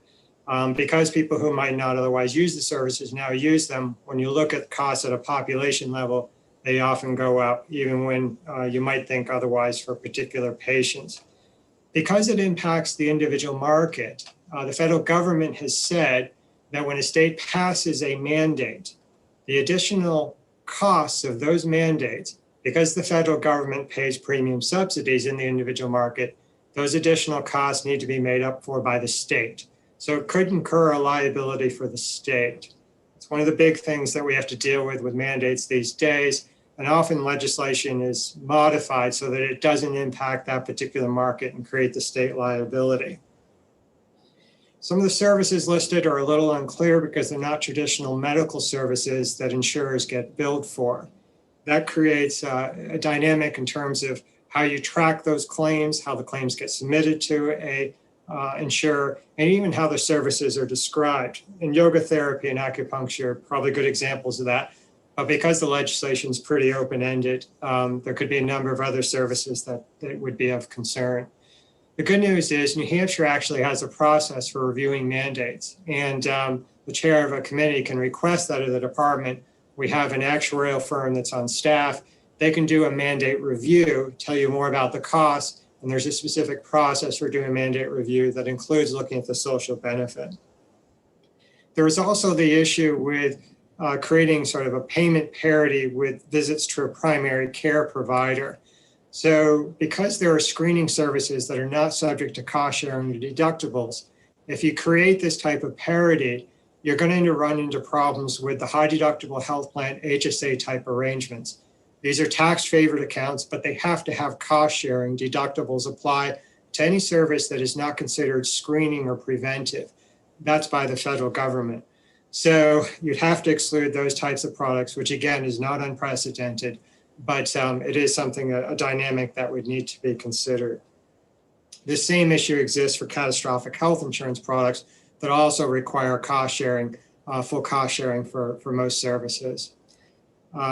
So as I mentioned, we don't have a position. I'm happy to take any questions, but I want to address just the insurance provisions in the bill.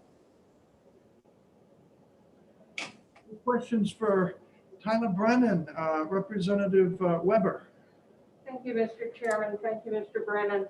I was wondering, short of requesting that kind of intense evaluation,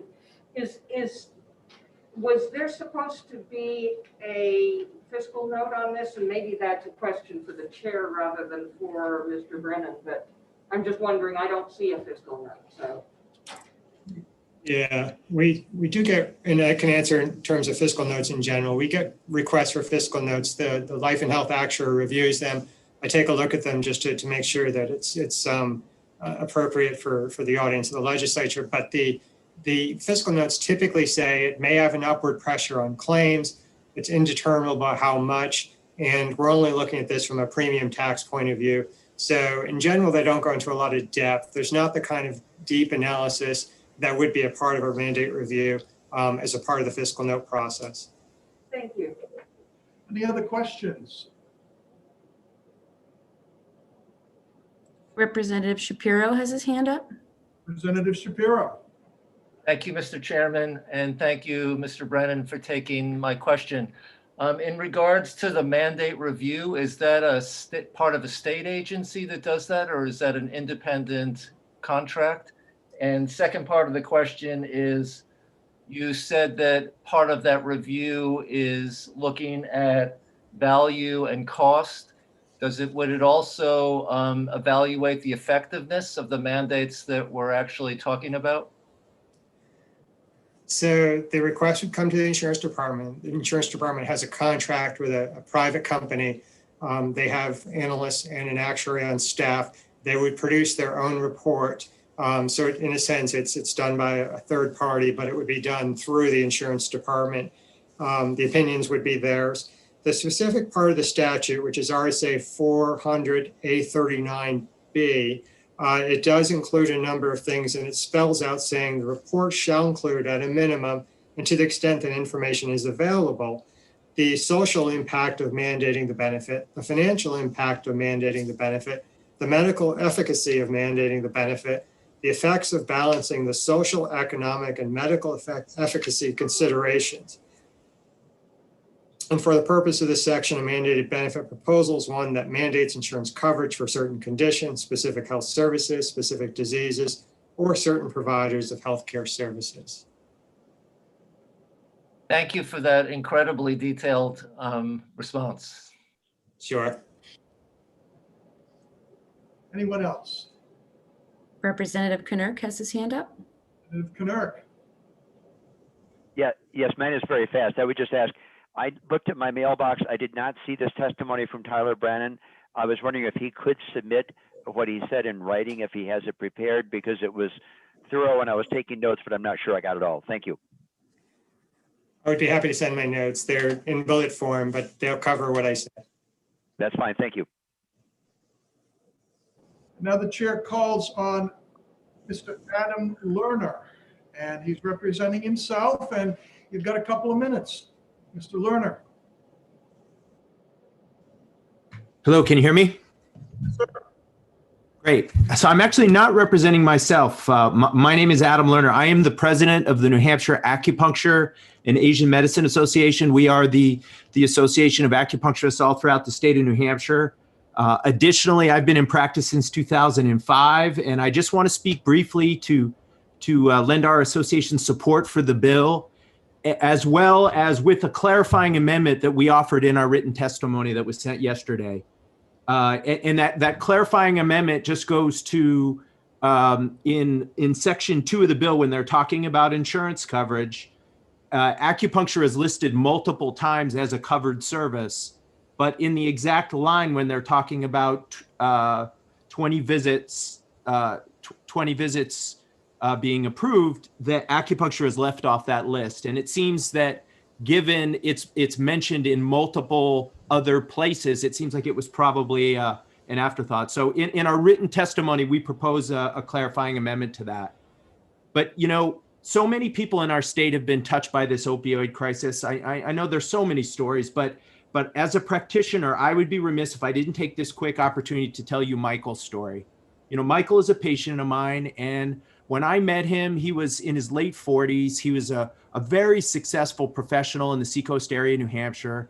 He had, beautiful family with 2 daughters, and he had a knee injury. And he was prescribed opioids for his knee injury, and he took his prescription as prescribed. And then a couple of months later, he found himself horribly addicted to the point where he was trying to score pills at parties. And his addiction, it destroyed his life. And I'll never forget the day where he was in my office with tears in his eyes. And now, years after the addiction, and been dealing with this for years, when he saw how well acupuncture worked to manage his pain, you know, he said, I just wish I knew that this was an option. I wish this was something that was available to me. And knowing, and I can tell you that I have a bunch of these types of stories, and I can guarantee you that virtually every practitioner in the state has stories just like this. You know, and several of the other folks who've spoken already have said that there have been changes, and I think there probably have been changes in how these medications have been prescribed. But the bottom line is the CDC said that in the year that ended in the middle of 2020, there were the most overdoses. So the situation really isn't getting better yet. You know, so more changes are necessary. And knowing what we know now, I think it's hard to make any kind of reasonable argument that we shouldn't be using every tool that works to help prevent addiction wherever possible. And acupuncture works. You know, we have lots of evidence of this now. In the written testimony I sent, we sent some really strong references to studies that have been done. Maybe the most compelling statement of this, though, is that in 2020, after really exhaustive research in both efficacy and cost effectiveness, Medicare decided to cover acupuncture for 20 visits for low back pain. Okay, so I think that's really powerful. So thank you so much for listening. You know, I'd be glad at some later point when the time is more appropriate to talk more about acupuncture with people as a therapy. You know, it's very old, but I know it's new to a lot of folks as well. You know, as a therapy, it's non-addictive, it's very effective, and it would really be my privilege to talk to people about it and show you about it. We've even had several members of our association have volunteered to give folks tours of their offices. Thank you, sir. We're up against the clock now, and I'm going to be recessing this hearing until 1 o'clock. Are there a lot of? No. So we're coming back to this one? No, this one's done. Oh, this one's done? Yeah, No question. yeah, there is no one else. You can start 1 o'clock at 1 o'clock. Congratulations. Representative Pearson? Yes. I would be happy to mute the screen for folks that are eating lunch. I would just need someone in the committee room to unmute when the committee reconvenes. It'll be Okay. 1 o'clock. Who's going to do that? I'll find somebody that can do it if I can't figure it out. All right, 1 o'clock. All right, I will be muting now.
All right, Lucy, little.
I did it on the computer screen.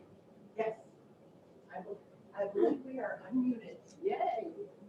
If not, The only thing that's really hard for me doing this is the sound. Some people's microphones are so bad. I'm just straining to understand them. It's when you're on a call from home, it's better, generally speaking, rather than in this.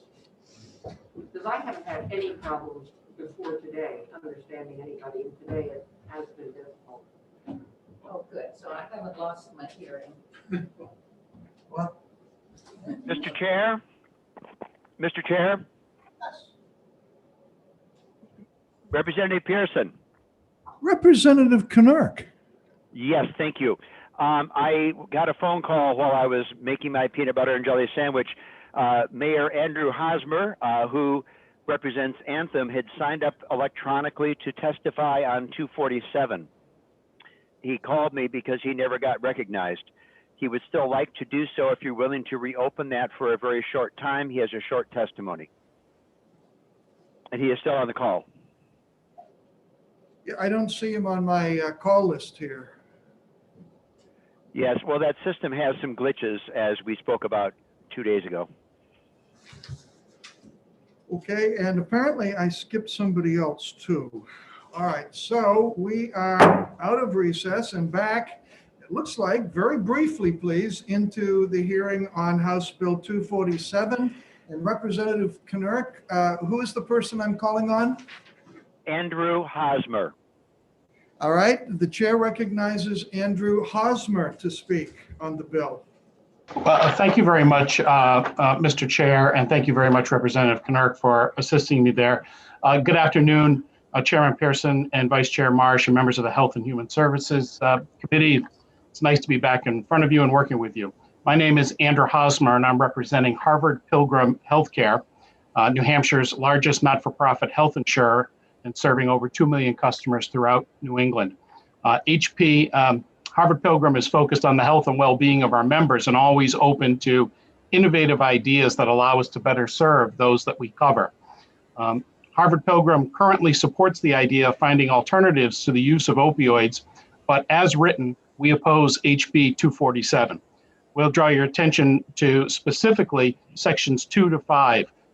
We find that the coverage mandate there is problematic.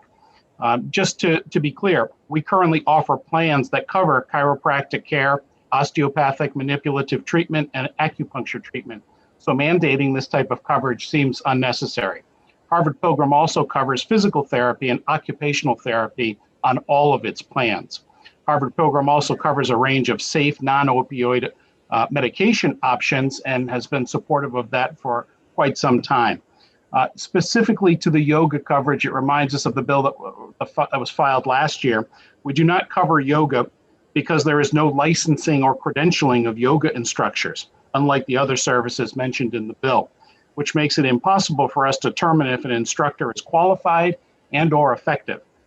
This also creates concerns about how efficacy is determined, and I think it was mentioned by, I believe, Representative Knurk earlier. Reflect being back on the yoga mandate bill from last session.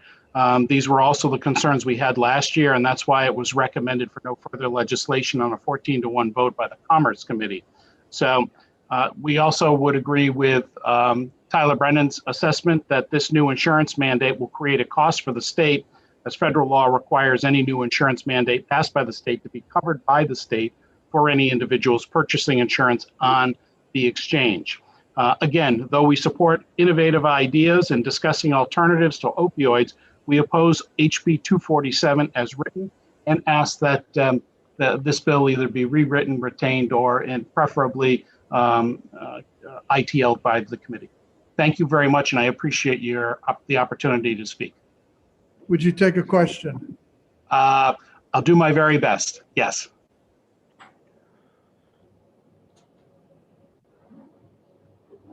Seeing no questions, thank you for your testimony. And the chair recognizes Jennifer O'Higgins, who got left off the list before we broke for lunch. So with apologies, Jennifer O'Higgins from DHHS, and her position is neutral on the bill. Are you with us still? Yes. Good. Thank you. Thank you, and apologies. That's okay. So hello, I'm Jenny O'Higgins. I'm the Legislative Liaison and Senior Policy Analyst for the Division of Behavioral Health within DHHS. So thank you for your time today. I'm here just to provide information on behalf of DHHS. Okay, I'm going to jump in. You got to go slower because it's distorting. The equipment's doing something. So a little slower, please. I apologize. Thank you. So HB 247 is very similar to HB 708 from last session, and the department was asked to complete a fiscal note worksheet on that bill last session, but we're not asked for fiscal impact on HB 247. So for this reason, we wanted to just bring to the attention of the committee that the bill requires DHHS to develop a voluntary non-opioid directive form and to create rules around such a form. The bill also amends the provisions in the insurance statute to require that insurance provide coverage for these evidence-based non-opioid treatment. The department assumes this applies to commercial insurance and not the department, but if it applies to Medicaid, DHHS would need to develop and implement a new Medicaid service to comply with this requirement, as the state's Medicaid program does not currently cover chiropractic, yoga, or acupuncture treatment. So the department's unable to estimate the cost of establishing such a benefit or the staffing resources necessary to implement that. Any questions? Thank you. Thank you all. And now I realize there are some people who are trying to indicate they would like to testify, but they didn't get under the wire. So I am closing the hearing on that bill, and we will now open the hearing on 157, repealing the State Health Assessment and State Health Improvement Plan Council. And the chair recognizes the prime sponsor, the Honorable Jess Edwards.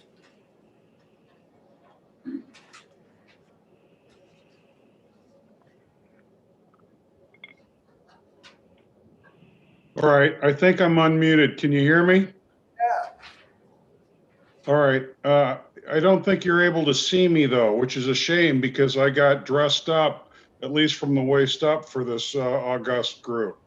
So I have dogs in the house. They'll make a little bit of noise. I'm Representative Jess Edwards. 4 years ago, I was sitting where you all are, not in your houses, but there in the LOB. And I don't really know much more than I did then, but I have been around a while. This is my third term. I'm on Finance Division 3. We're the division that finances, appropriates money for DHHS and the Veterans Home. I'm also on the HHS Oversight Committee. And before I really get going, do members have the email attachment I sent prior to the meeting? It was just this morning, but it was a few hours ago. I think most of them were sitting in a meeting and didn't have access to a printer. Okay. I have been polishing this thing, so I'll be sending an updated version anyways.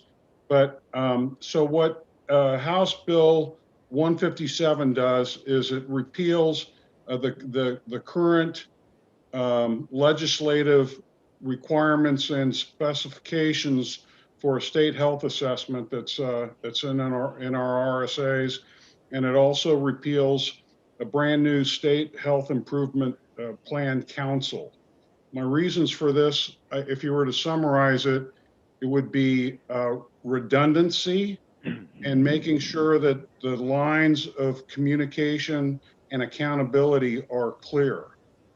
This is a bill that got, I think, caught up in the COVID craziness, and the Senate heard it, put it into a large omnibus bill, and it never came back to the House, apparently, for the House to look specifically at the establishment of this State Health Improvement Council. And I think if you had hearings on it, you would have found the reasons why we shouldn't have done this. It's redundant in the sense that the current IRS code requires that community hospitals perform ongoing assessments within every 3 years to go out and get their community input to address the community public health needs and other needs of that community.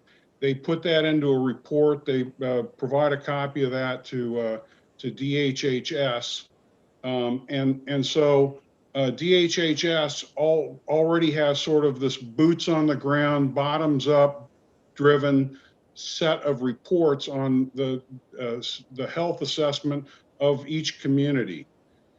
So we created a new bureaucracy last summer that's absolutely enormous. How big is enormous? It's so big that it has to have 17 people just to have a quorum. Now, management studies suggest if you really want an effective committee, you try to keep it between 5 and 7.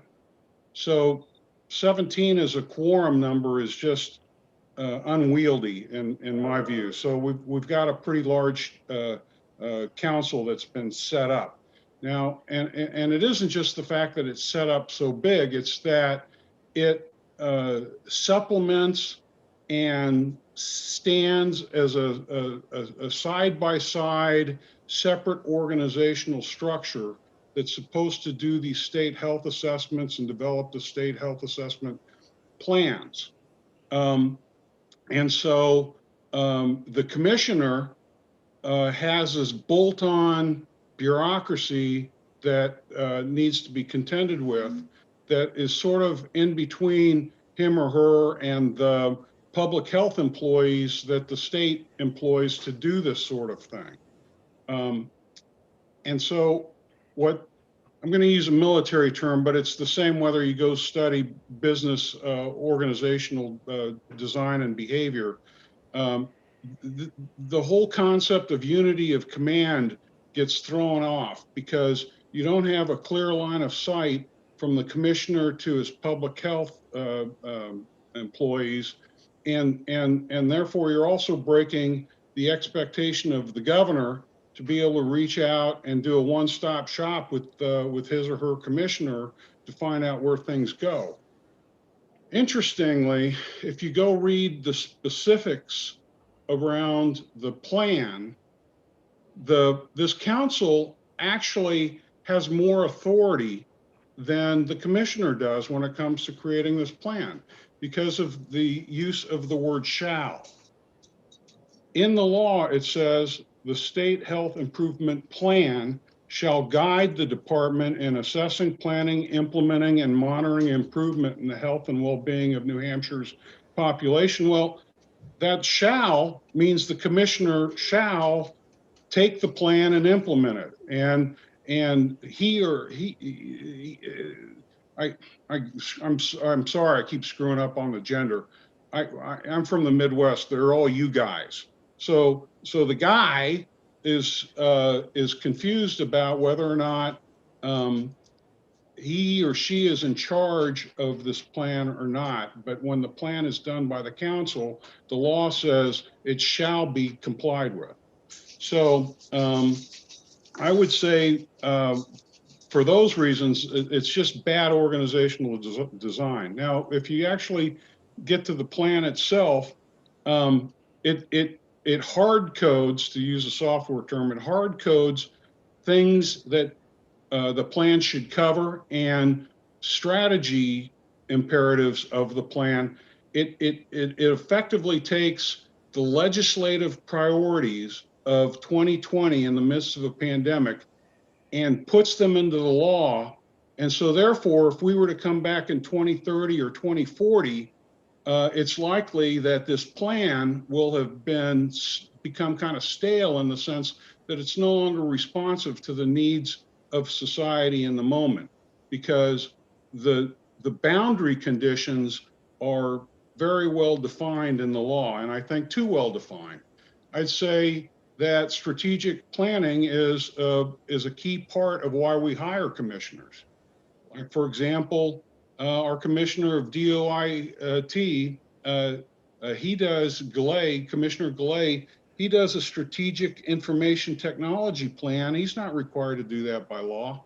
And they update and maintain that plan so that there's an ongoing roadmap so that they know what systems they're going to be replacing, what new functionality they need, what sort of interoperability is desired.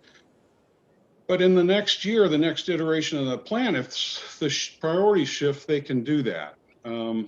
So I would say that defining as specifically as has been done in the law exactly what the plan should cover is a mistake. It doesn't age well. And I think that's why we hire commissioners, to be able to provide that level of strategic management. If you are curious about my claim that the health assessment plan is redundant, at the bottom of what I've provided you, I've just copied and pasted the relevant portion of the IRS code. And so you can see that community hospitals have to do this kind of work anyways. They provide a copy to the commissioner and his or her staff. And so we have the material that we need. Now, I have heard some people argue that, well, the commissioner just hasn't been doing it, or it's not been a priority of the commissioner. Well, okay, so if you have poor leadership, I can tell you it's better to go get better leadership than it is to add a huge organizational structure of another 30, 35 people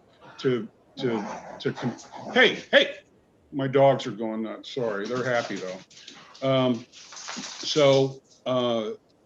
You just get better leaders. You get better employees. You don't come up with a redundant parallel universe to overcome their weaknesses. And as a member of I'm almost done. I know I'm running long. I'm so sorry. The other part of this is, as a member of HHS oversight, if there's a failure of leadership to do this job well, I would hope that the oversight committee would be on it. And you know that I suspect as HHS members that your chairman also chairs the HHS oversight committee. So I'm proposing to you that there are remedies if there's been a problem in the past to not have it live into the future. And with that, I'm done. I'll take questions. Any questions for the representative? Representative McKay. I have a question of the chair. Is that you as a co-sponsor? I'm sorry, sir, I can't hear you. Are you co-sponsor of this legislation? Yes. Does that have any effect on your presentation? I'm not saying a word about it. Usually, in past practice, the chair steps down. Yes. Okay, unless I'm really told otherwise, would like to continue but not speak. Yeah, I just wanted to know how we're going to be doing this. I appreciate that.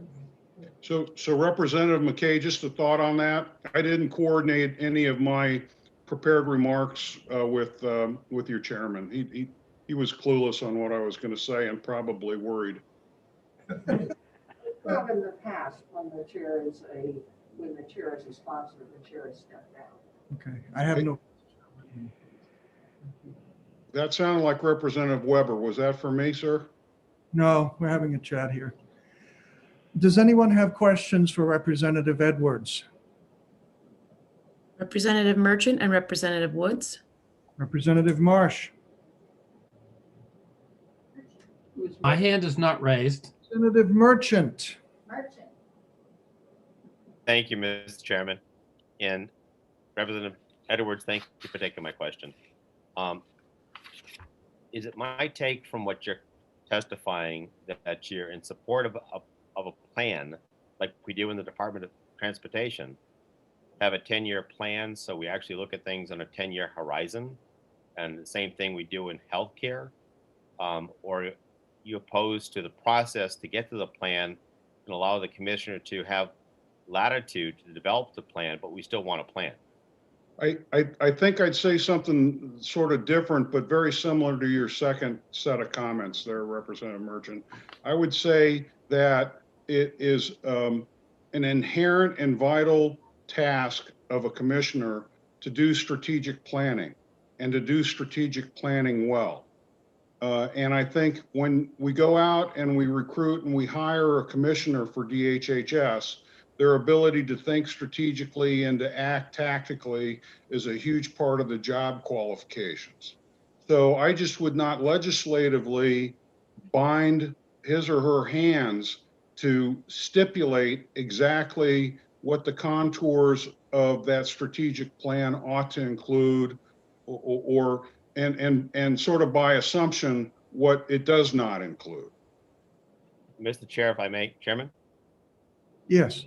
Follow, if I may, to Representative Edwards. I think we're saying the same thing, that we want to have a plan. Yes. Legislatively, we're basically mandating a plan like we do in Department of Transportation. But I'm supportive of the fact that we don't want to get into the nuts and bolts of how that plan gets created, but we're more concerned with the outcome and the process. So, as you know, with me handing over this bill to the committee, it's now your bill.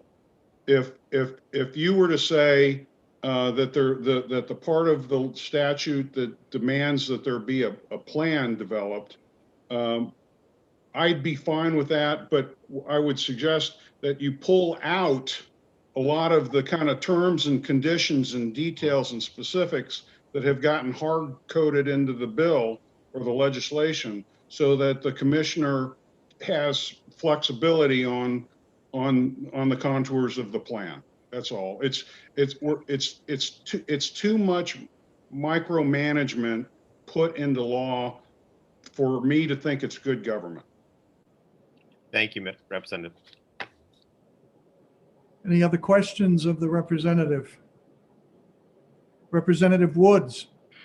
Thank you, Mr. Chairman. Thank you, Representative Edwards, for taking my question.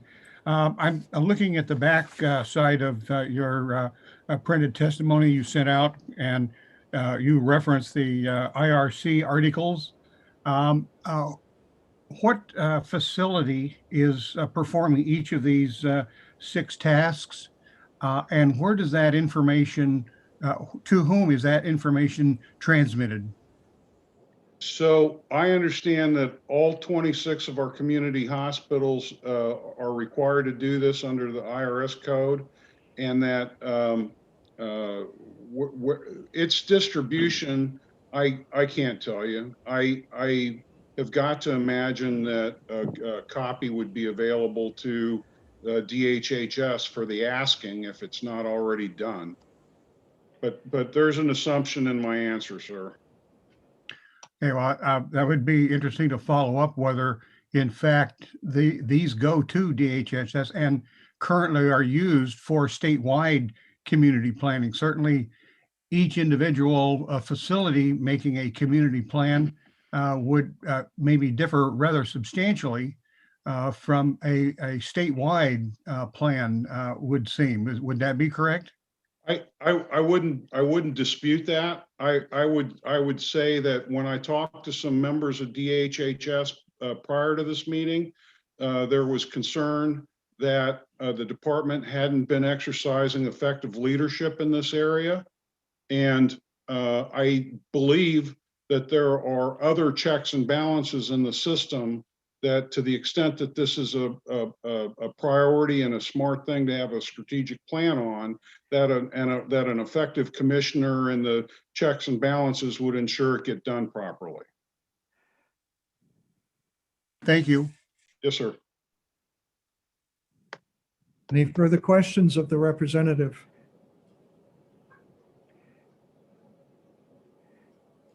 All right. Well, thank you very much for your time. I'm available for discussion by the committee at your request, and I will be sending an updated version 2 of this testimony. So thank you so much. I'll stick around until you close out this bill. The chair calls Dr. Marie Ramos, representing New Hampshire Medical Society and as a member of the SHASHIP Advisory, which I'm going to take a stab and say that's the State Health Assessment, State Health Improvement Plan Advisory Council. And I know that because it's right here on my text. So, Mr. Chair, Mr. Chair, I need to speak up for a moment. This is Representative Knirk. Just to let you know, I have been in constant communication with Senator Sherman. As you know, he was going to be testifying as well as I will also be testifying. He is still waiting to introduce his prime bill in another committee, so I'll keep you apprised as soon as he comes on. Thank you. thank you very much. Yes, good morning, Mr. Chairman. May I?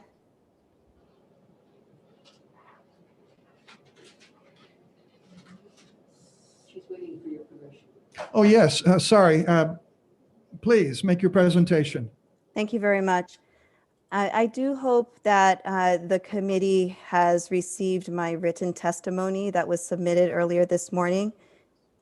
In that testimony, I go into a little bit deeper explanation of the whys behind our current medical system and how it is shifting towards a more value-based structure. And I strongly encourage the committee to overview that. Before I start my original comments, I do want to address a couple of the remarks that were made by the author of this bill. First of all, as a practicing physician, I want to clarify with the committee that state health assessment, state health improvement plans are actually required by states to do in addition to regional, or as we call them, community health assessments. And so these are typical processes that are best practices that are required and recommended, particularly on the public health standpoint, for public health structures to create a plan longitudinally for their states. So the actual committee itself, however, was formed because, exactly as the Honorable Mr. Edwards mentioned, because our healthcare system is terribly siloed. We are working within a system in the United States where, as a country, we spend over twice as much per capita on healthcare compared to other industrialized countries. And our healthcare outcomes, from life expectancy to infant and maternal mortality, are the worst compared to our peers in the world. Furthermore, New Hampshire has the fourth largest spending per capita on healthcare costs in the country.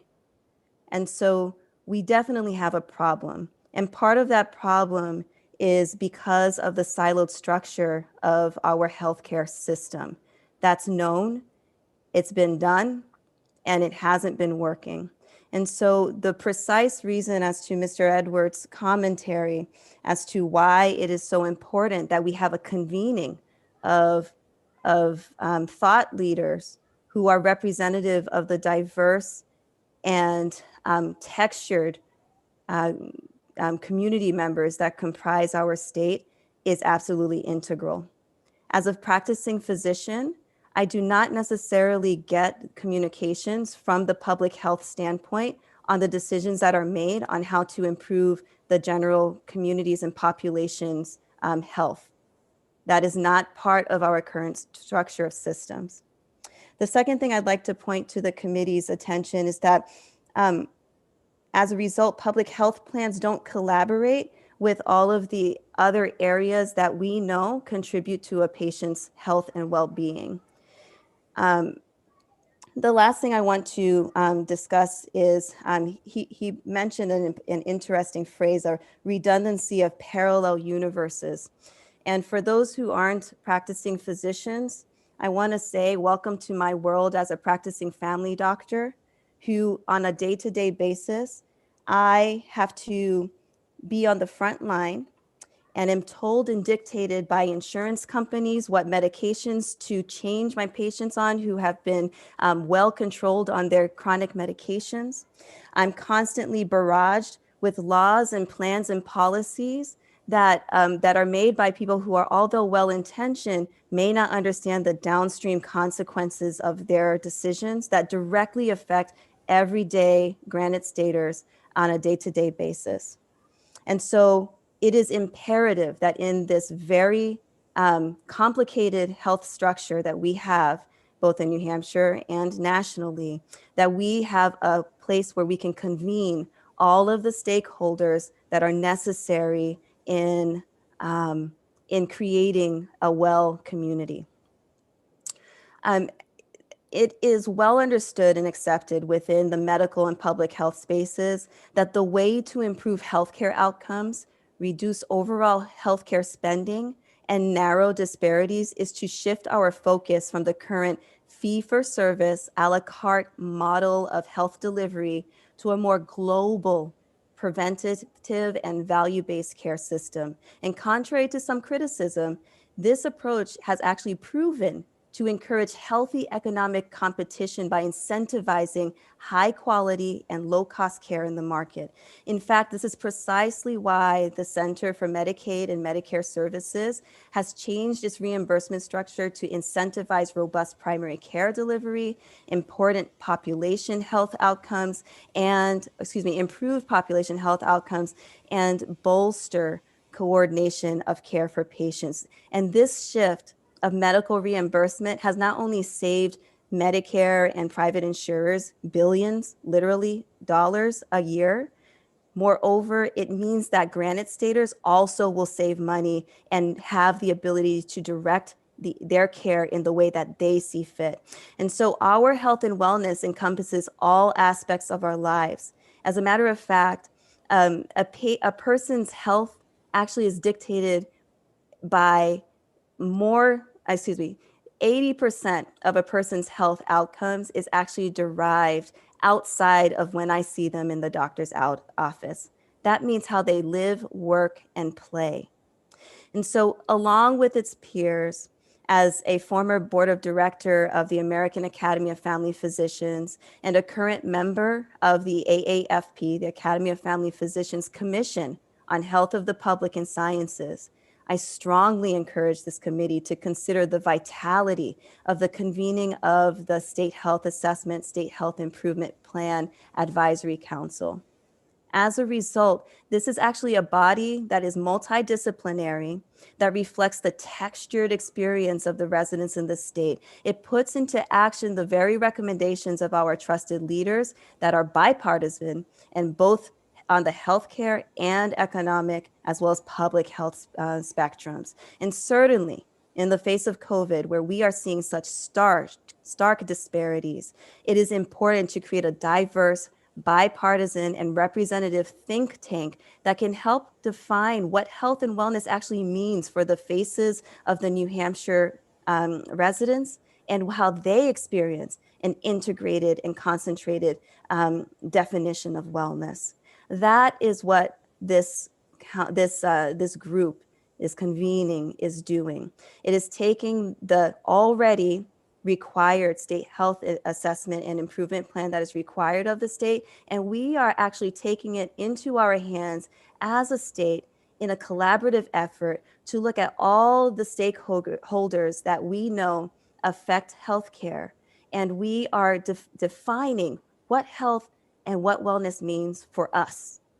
And more so, we're going to create a concerted effort where we're using the same definitions, hopefully, and recommending to use the same processes so that we can finally have an opportunity to compare apples to apples. Because right now we have multiple sectors in our economy and our healthcare delivery structure within the state that are speaking different languages, although we have the same goals.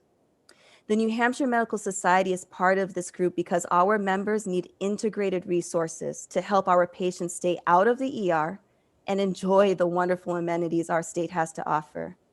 I personally need to equip my patient with diabetes who is recently unemployed due to COVID-19 with resources to housing and healthy nutrition for her to keep her sugars controlled and stay out of the hospital. My pediatric children that I take care of, they need positive school experiences to provide them a foundation that they need to reach their unique potential, because we know by evidence that appropriate education leads to healthier adults. So we need to weave a supportive and comprehensive network that helps our patients be independent and involved residents. We cannot doing because what we've been doing has not been working. We've been spending more, we still have poor outcomes, and we still have disparate outcomes between different groups in our state. Thank you, Dr. Ramos. We've got some more people who want to testify, but will you be willing to take questions? I certainly would.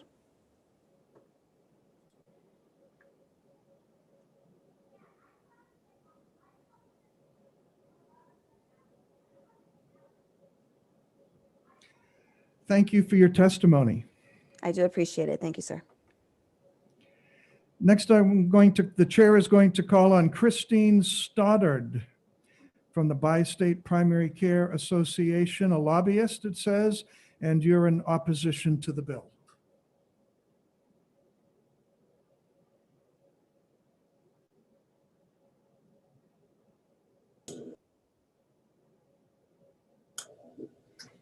Good afternoon, Mr. Chairman and members of the committee. My name is Christine Stoddard, and I am the Director of New Hampshire Public Policy for Bi-State Primary Care Association. And for the new members of this committee, Bi-State is a nonprofit 501c3 that works to expand access to healthcare for all Granite Staters, regardless of insurance status or ability to pay. And as the Primary Care Association for the states of New Hampshire and Vermont, we work directly with community health centers in both states. And in New Hampshire, that is 14 health centers with 56 locations across the state, and they serve approximately 120,000 patients. We are opposed to House Bill 157, which would repeal the state health improvement plan statutes and the state health assessment and health improvement plan advisory council. And I think if the last year has taught us anything, there is no such thing as too much planning when it comes to healthcare, addressing inequities in our healthcare system, and making sure that people can access healthcare when and where they need it. I think two of the most important components in RSA 126 A:87 is that the SHIP requires that the state focus on strategies to improve health outcomes and reduce inequities, and to strengthen public health and the human service delivery systems. The FQHCs, which are a subset of community health centers, are required by federal law to treat everyone regardless of insurance status or ability to pay. There are no exceptions to this rule. And so the patient populations that they serve in the state of New Hampshire and across the country, because that is a national network, are very different than the patients a lot of times that other providers are serving. And so these FQHCs and the community health centers, they provide primary and preventive medical, dental, oral, mental health, and enabling services to people across the United States. And in New Hampshire, that means 1 in 5 uninsured Granite Staters, 1 in 5 Granite Staters who are enrolled in Medicaid. 30% of their patients are Medicaid enrollees, 35% commercially insured, 20% are Medicare, and 15% of their patients are uninsured. And so as you can imagine by those patient demographics, they look very different than what private practices usually serve. And so their work looks different as well. And I think the benefit of having SHIP is that you get a broad picture of what New Hampshire's healthcare system is, who's being served, who isn't being served, where the unmet needs are, and where we can do better. And I think I would just echo what Dr. Ramos said. She was spot on. We have to have a broad understanding of what's going on in our healthcare system and figure out a way to fix it and address unmet needs. And that's exactly what SHIP accomplishes, I believe. And as you can tell from the statutes, we do have a member that sits on that council, but prior to this being codified in state statute, this group already existed and they were doing work behind the scenes, but the statute allows us to present this information publicly, have it documented in a more clear fashion, and have it open and available to the public to access. I am not a community needs assessment expert, and I'm sure that Paula Minahan is probably on this committee listening to this testimony. And so I'd ask her to clarify that part of the statute. But I would just remind us that there's more to the healthcare system than the hospitals and the acute care hospitals and critical access hospitals in New Hampshire. There are other healthcare providers that need to be considered, and their patients, most importantly, as we design a healthcare system that works for everyone. And so we would ask that the committee recommend this bill inexpedient to legislate so that the state can continue to look at the healthcare system as a whole and address the needs and holes where they are, so that we can continue to move forward and prevent, if we can, pandemics like the one that we're currently in. So I'm happy to answer any questions if you have any. Take questions. She said she would. Does anyone have a question? Thank you. Representative Gay has a question. Thank you, Mr. Chairman, and thank you for taking my question. Why do you feel like you don't have a voice without this formal group? If you look at and I'm sorry, I'm having a bit of a hard time hearing you, so I'm going to assume what you asked, and please correct me if I'm wrong. If you look at the bill, it talks about the community needs assessment being every 3 years performed by community hospitals. I think that by having a SHIP, you get a broader view of what's going on in the healthcare system, because healthcare providers treat very different populations based on their needs. And so if you look at the patients that are treated by an FQHC, and for those of you that don't know, FQHCs have to be located in what are called medically underserved areas, which means that there is a shortage of certain types of healthcare providers. This could be in an urban area, it could be in a rural area in our country. It doesn't necessarily have to be in a small city or town in northern New Hampshire. They exist in Manchester as well. The SHIP allows you to have a broader view of what's happening and not just use the community needs assessment as your baseline. Does that answer your question, ma'am? Any other questions? Thank you very much, Ms. Stoddard. Representative Shapiro has a question. I'm sorry, who has? Representative Shapiro. Representative Shapiro, ask your question. Yes, thank you, Mr. Chairman, and thank you for taking the question. You have described a very idealistic vision, as did Ms. Ramos, about bold changes that could come out of this council, which I would tend to agree with the need for those kinds of changes. What is the mechanism by which an advisory council such as this actually creates change in the health system? So DHHS might be better able to answer this question, but our participants, and Bi-State has participated in this process in the past, find value in that you have voices that are managing our healthcare system coming into a virtual room, if you will, and participate. I'm sorry, my son is trying to break into my office. Give me a second. I apologize. The fun of working from home, right, with small children who are doing remote school. you had people participating in a virtual hearing and hearing what is going on in the other service areas. And so you're able to have a better understanding of what other types of providers and populations are experiencing, have that documented, and have the state be able to look back and use that document as a guiding light to where we need to move the state forward. It also helps people develop an understanding of where we are lacking. And as you know, and as you've seen in the news from the pandemic, there are populations, even in New Hampshire, that are being very disproportionately affected by the pandemic, and the pandemic's amplifying things that were already happening. And so by documenting this, we can go back and reference it and move forward.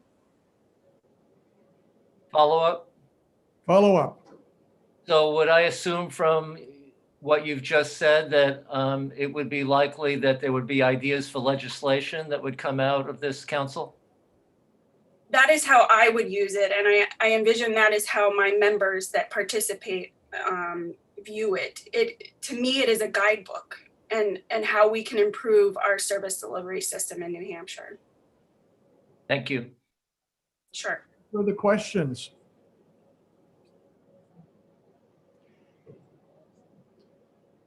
Is Senator Sherman on the meeting yet?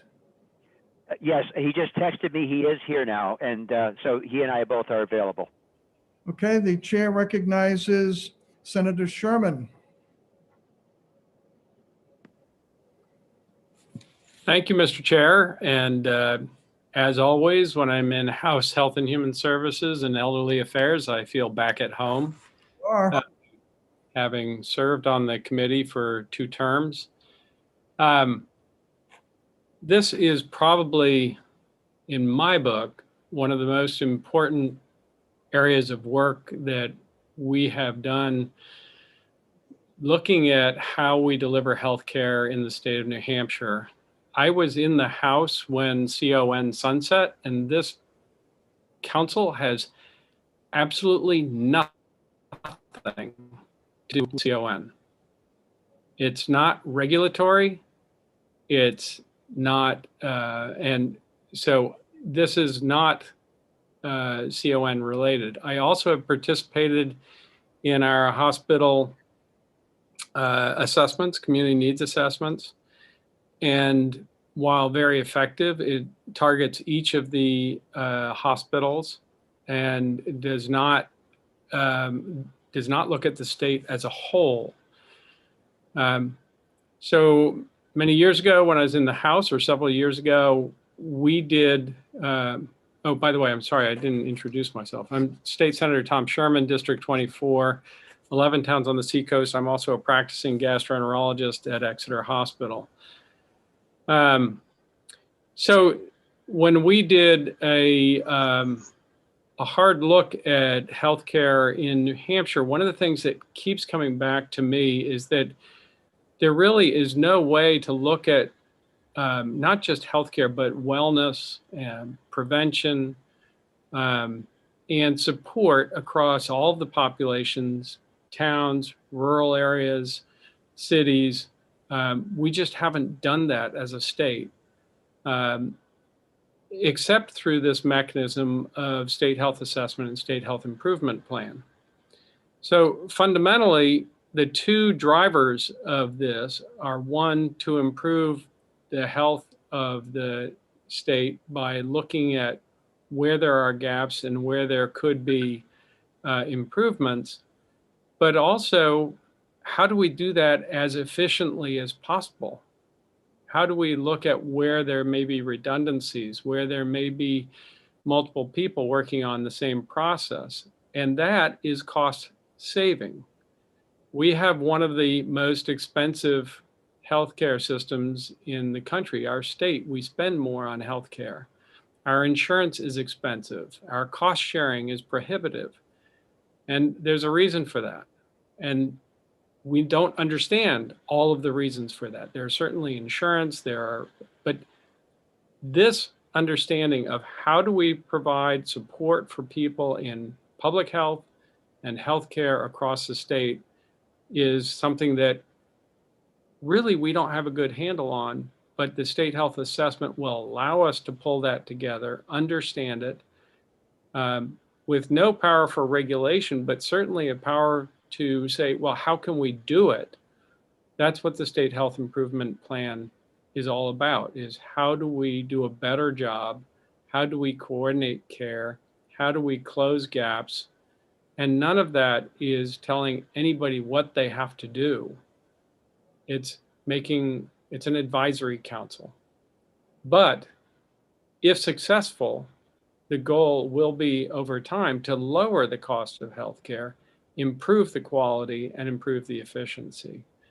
And that's why I think of this council. Number one, it is an amazing group of people, and I would invite any of you to come join us at our next meeting.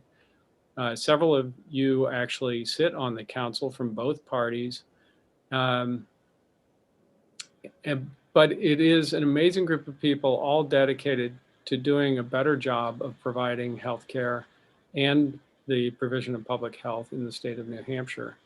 And one of my goals with this is to have an understanding of how we do that. What are the interconnections? And can we do a better job of those connections? But this is not regulatory. It's not telling people what to do. It's understanding where we are and making recommendations on how we can do what we do better.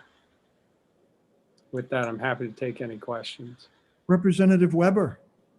Thank you, Mr. Chairman, and thank you, Senator, for taking my question. I just wanted to see if you could give us a little more clarity about how the statute that we're proposing to repeal works. As I read it, it says that the Commissioner of the Department of Health and Human Services shall, in consultation with the Health Assessment and State Health Improvement Plan Advisory Council, develop a state health assessment and a state health improvement plan. So am I not correct in thinking that the actual development of any plan is left to the commissioner and the role of the council is advisory and consultative? You are correct in that. Thank you very much. Anyone else with a question? Representative Marsh has a question. Representative Marsh. Thank you, Mr. Chair, and thank you, Senator, for appearing before our committee. It's a pleasure to see you again. And I want to apologize once again for the scheduling conflicts that have caused me to miss some of the state health assessment, state health improvement plan meetings. But this is my question. You wrote this legislation, and I would like to know if you feel the provisions of RSA 126A 87-2 are sufficiently prescriptive to predetermine the outcome of the state health assessment. And do you see, as others have testified before us this morning, that the state health improvement plan is actually a vehicle to legislate, quote, bold changes in our healthcare system? I wouldn't say, I would say it's not really a vehicle. It's a vehicle for providing recommendations that are felt by the advisory council would be to the benefit of our system, both the public health system and the healthcare delivery system. But not, some of them may not be so bold. Some of them may be just sort of, oh, this isn't happening. You know, some of the, because we have really very little idea of all the different facets and all the different types of public health and healthcare delivery in our state, which is part of the assessment portion of this. We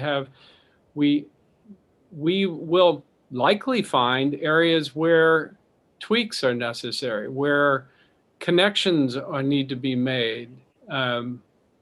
Others, there may be bold recommendations, but I tend to think a little more also on the pragmatic side. You know, what else can we learn? Well, suppose we learn that there's a community that has no access to some type of healthcare, whether it's mental health, substance use, those kind of things. And we didn't previously recognize this. That's not bold. That's filling a gap. And in the end, filling that gap will decrease the cost in the state of New Hampshire because of all the costs of untreated illness. So I see it as, I think there's a lot of possible outcomes. We may also find that we do everything perfectly and nothing is needed, right? So it's, I don't go into this with an answer. I go into it with a question. And that's what I'm hoping to come out with, are some answers to the questions. But I don't know all the questions. That's part of the beauty of an assessment, is that you find out things, if you do it correctly, which I believe they're doing a phenomenal job, you find out things that you never knew necessarily were a problem. But you also find that you're doing other things really, really well. One other benefit to this is that if you do a statewide assessment, one of the problems with healthcare in almost the entire country is that is that it tends to be very local. So somebody may be doing a really great job with a really innovative system in one part of the state, and the other part of the state doesn't know that that's happening. So that's why doing a statewide health assessment is something where we also can see who's doing a great job. Can we help another part of the state, use that as a model for the other part of the state, and do improvement, not by reinventing the wheel, but by sharing a successful program. Thank you, Senator. And Mr. Chairman, may I have a follow-up? May. Thank you. And I agree with you. I really would like to see our healthcare system improve. I do look forward to seeing that happen one way or the other. But one of the issues that I think many members see with this bill is that this legislation never had a House hearing, and the House members never truly participated in the development of the charge to this council. And perhaps the committee might consider using this bill as a vehicle to tweak that charge in such a way that it may more broadly reflect the concerns of all the members of our committee. Is that something that you could support, and would you be willing to work with us in doing that? I'd be happy to look at there were several pieces of legislation that COVID kind of steered a different direction, and certainly the bill was intended to come before both chambers fully and have input. I would much prefer to see a bill improved than repealed when I believe it's doing great work to start out with.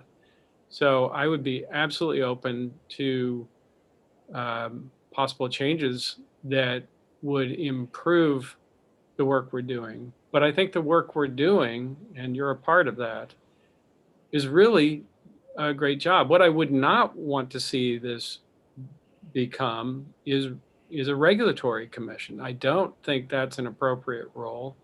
I think the advisory component is where we should be sitting. But I do think there may be other things that certainly I didn't think of, or the commission hasn't thought of yet, that you all may come up with that you'd like to see looked at as well by the commission, by the council. I thank you for that, and I see that as being an excellent outcome of this bill. So I would support that as well. So thank you very much. Further questions for the senator?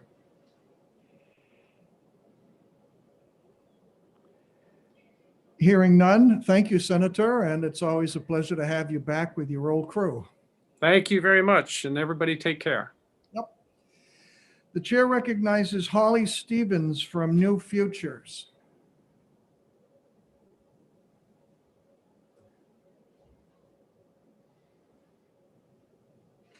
Hi, can you hear me? Yeah. Hi, Holly Stevens. I'm the Health Policy Coordinator of New Futures. And for the newer members, New Futures is a nonpartisan, nonprofit organization that advocates, educates, and collaborates to improve the health and wellness of all New Hampshire residents.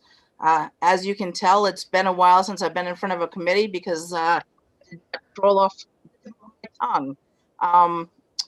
Chairman and members of the committee, it's a pleasure to be here with you today, and I appreciate the opportunity to testify this afternoon. New Futures is in opposition to House Bill 157.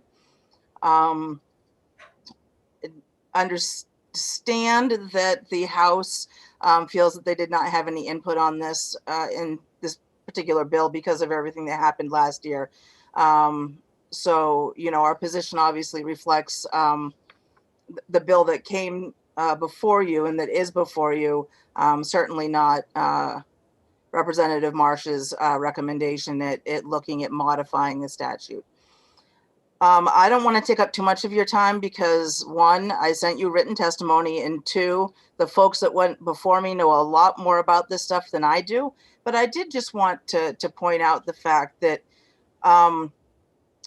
there's a reason that the community needs assessments are in the IRS code. And that is because it is a requirement of the nonprofit hospitals to participate in that process. And I know if Paula Minahan is on your list behind me, I'm sure she can explain this more fully to you. But there are 3 hospitals, particularly Portsmouth Regional Hospital, Parkland and Derry, and Frisbee in Rochester, that are for-profit entities. Those entities do not have to do a community needs assessment. So if the state was to simply compile the community needs assessments done by the hospitals, we'd have some huge gaps around the state, particularly in the Seacoast area in both Portsmouth and Rochester, and right in Derry, which are pretty populated places. Those areas no longer have a community needs assessment being done unless those hospitals are doing them voluntarily. It certainly is not a requirement. So this is not a complete duplicative process by any means. And also, I think as was mentioned, but I just want to hammer home the point that you can't really take all of these needs assessments, put them on a table and see what's going on in the state, because they're not comparing apples to apples. You're comparing apples to grapes. And so you don't really have a sense of what the whole picture looks like around the state if you're simply taking 23 individual needs assessments that are being done as basically an exchange for being considered nonprofit and not having to pay an income tax. Many of the services and or activities that the hospitals provide in exchange are financial type activities. And again, I hope Paula's on this call to be able to explain this more fully than I do, because I don't want to step on her toes or say anything that's contrary to what the hospital association would say about their members. But I think that the community needs assessments would be lacking a lot of information that the state health assessment wouldn't be lacking. So I just want to, wrap up by saying, first, you have my written testimony. Would encourage you to read it. If you have any questions, certainly reach out to me. Secondly, as Christine alluded to, but I just want to expand a little bit that, if there's anything that the ongoing addiction crisis, mental health crisis, and COVID-19 pandemic have taught us, it is that New Hampshire could benefit from having a stakeholder engaged process that's overseen by the legislature to assess and develop a plan to improve health outcomes, reduce health disparities, and strengthen public health and human service delivery systems. And codifying the council, codifying the Shaw and the SHIP is the only way to make sure that that's done and make sure that it's done with legislative oversight. And with that, just simply ask that as it's written, we request that the committee vote ITL or inexpedient to legislate on House Bill 157.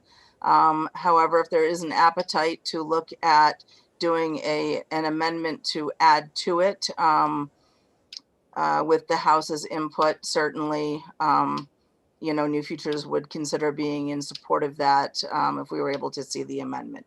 So with that, concludes my testimony, and I'll answer any questions if anybody has any. Does anybody have any questions?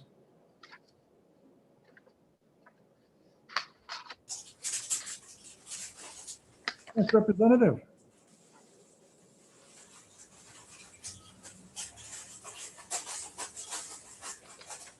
Representative Cannon?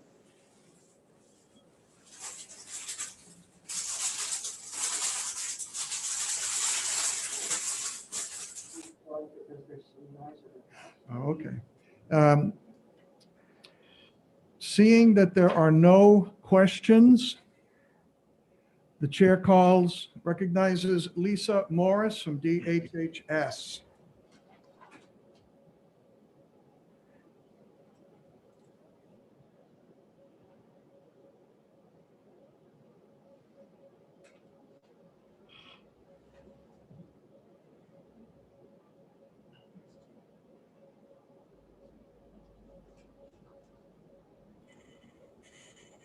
Hello, can you hear me? Yeah. Wonderful. So I think I'm on the phone and on the computer, which is very confusing. So let me, can you hear me? Yes.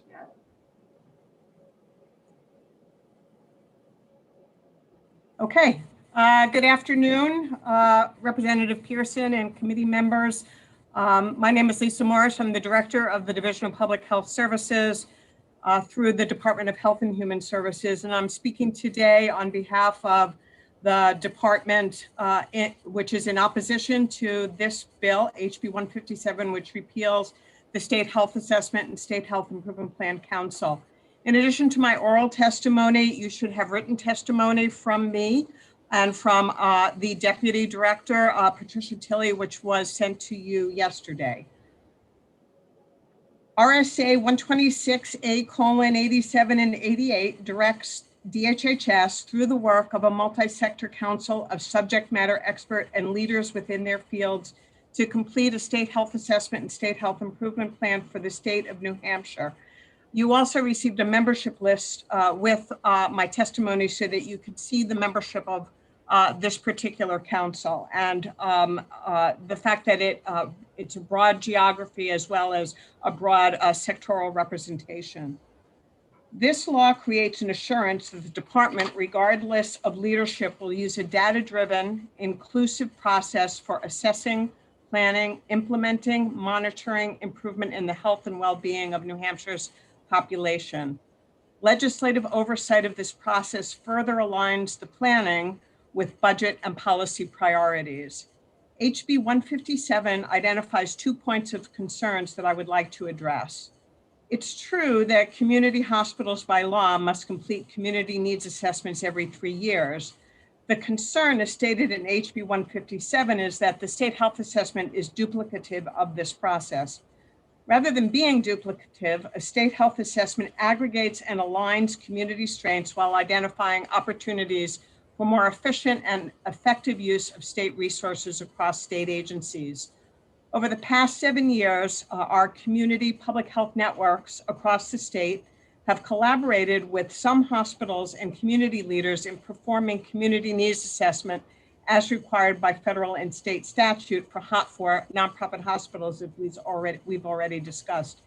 Information obtained from these assessments are utilized in the development of regional community health improvement plans. Rather than being duplicative, the health assessment and health improvement plan provide needed data for completion of these regional assessments, and as stated earlier, aggregates and aligns community strengths and identifies opportunities for more efficient and effective use of state resources across state agencies. It's also important to mention that not all hospitals participate in this community needs assessment process, that some hospitals do this with their communities and some hospitals do it in isolation of their communities.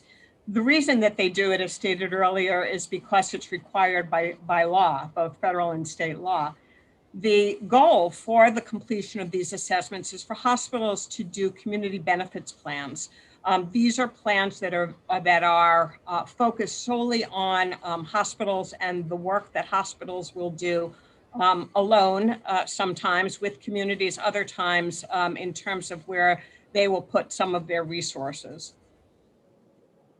The other point of concern identified in HB 157 is regarding the Certificate of Need process, which was repealed in 2016.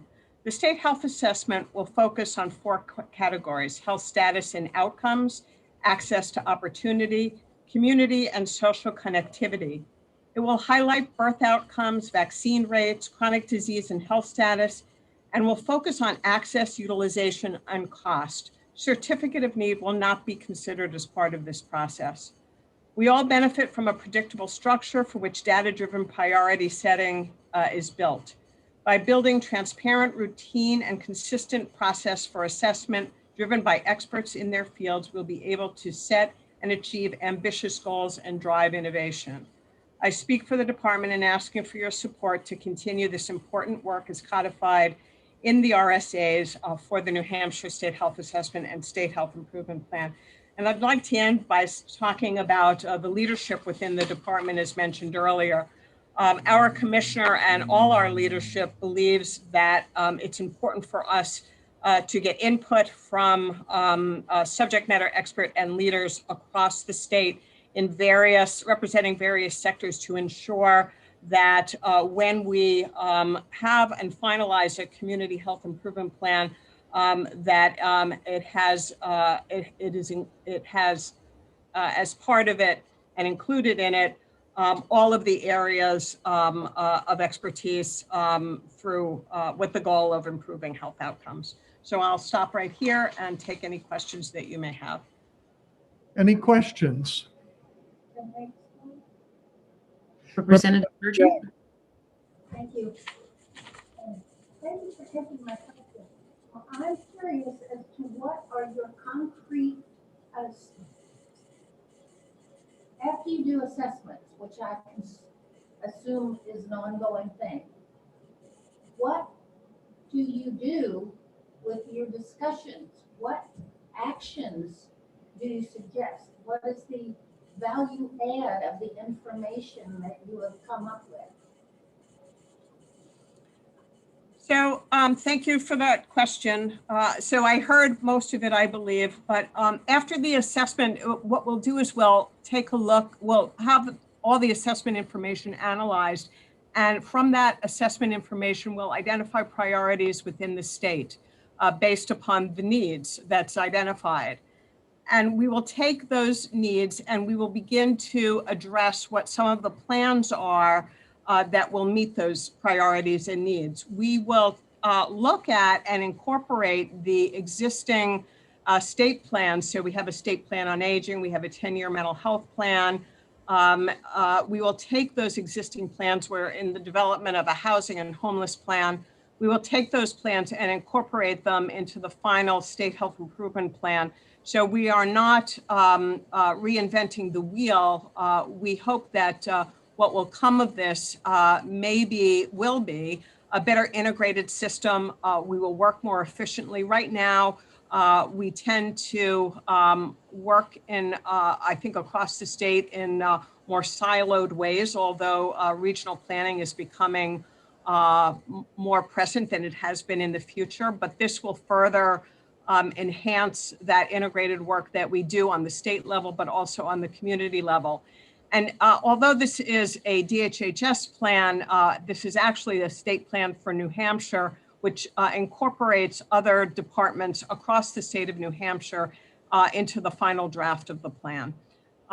So communities can use this information as they are developing their regional plans, and also for the legislature to take a look at to see how we can incorporate some of the the state health improvement goals and objectives into legislation when needed.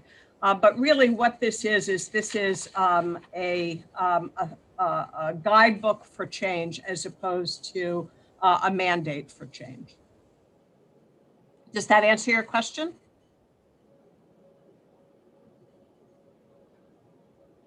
Well, I was just wondering, what sort of suggestions do you make? Is it like, well, you need another hospital here, you need another clinic here, or you need more providers who meet a certain need, like drug addiction? Yeah, I'm interested in the concrete things that you're trying to make happen. Sure. So, we're just in the process of compiling information for the health assessment. The health assessment and its analysis will guide the development of the state health improvement plan. And that health improvement plan will provide recommendations to the department and across the state and to communities around around the goals and objectives and priorities they should be looking towards. So I don't want to I don't know what that health improvement plan is going to say. We will be utilizing evidence-based and promising practices in our recommendations. An example could be, as somebody had mentioned earlier, looking at where there are gaps in certain services across the state of New Hampshire.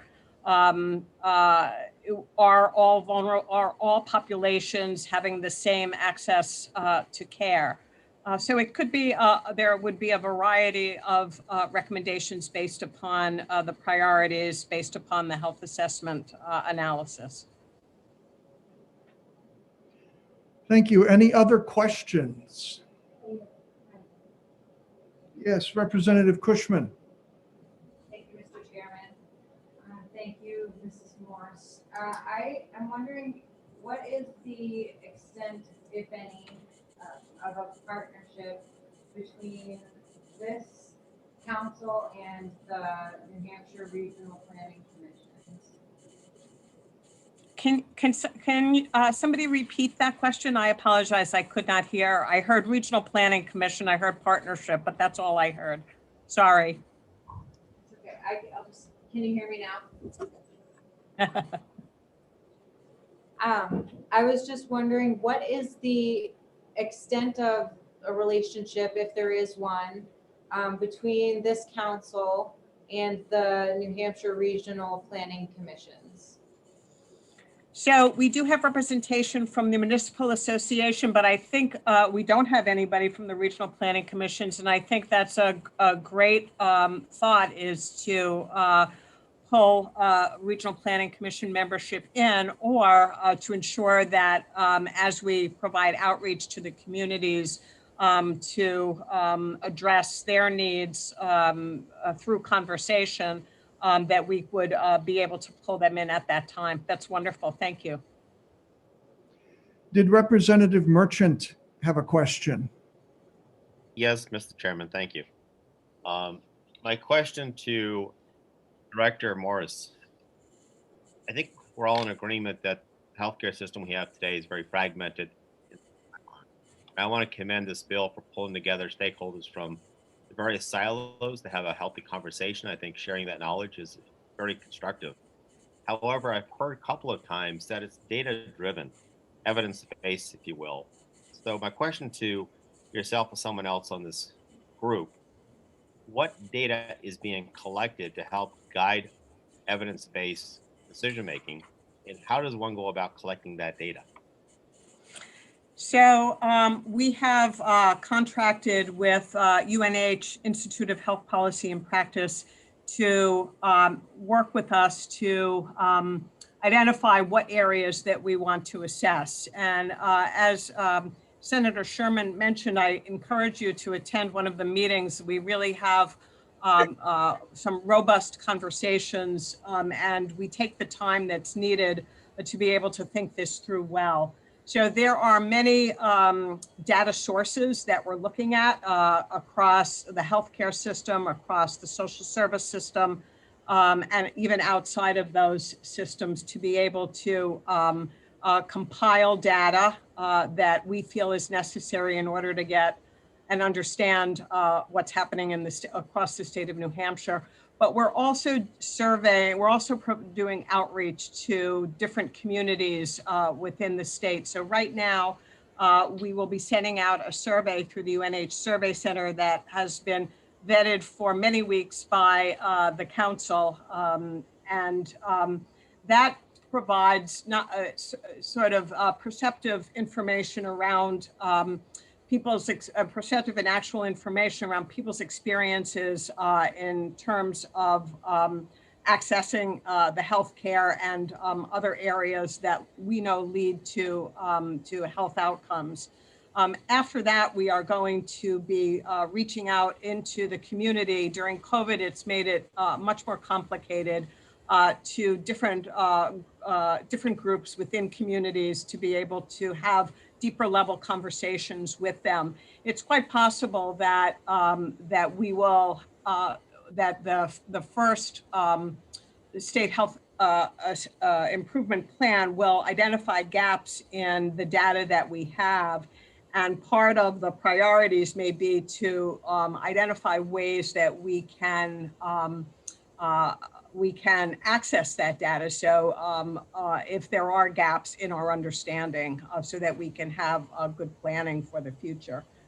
Evidence-based practices. So for just about every sector, every social and healthcare entity, there are evidence-based practices. There's also promising practices that may not yet be evidence-based that we'll be looking at. And as Senator Sherman, I believe it was Senator Sherman said, there may be really wonderful things going on with really good outcomes in certain areas of the state that we want to know about and replicate throughout the rest of the state of New Hampshire, or at least inform others in the state of New Hampshire about those promising practices. Mr. Chairman, if I may make a comment. Follow up, yes. What I am hearing is that the proposed bill would only allow for information coming from the IRS community needs assessment. And I think what I've heard is that the robustness of what's being collected far exceeds those data elements. And therefore, it sounds like we're taking the opportunity here, potentially here, to narrow down the data that we're going to collect to only that with the community assessments, and that's only for not-for-profit hospitals. Thank you, sir.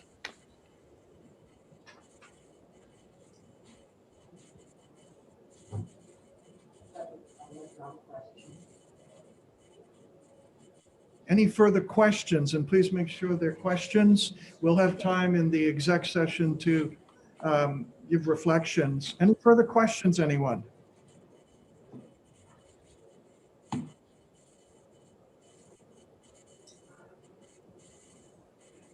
In which case, thank you very much, Ms. Morris. And the chair now recognizes, well, before I recognize anybody, just please, we've gone on a long time and we've heard a lot, and I don't know how much more new there is to hear.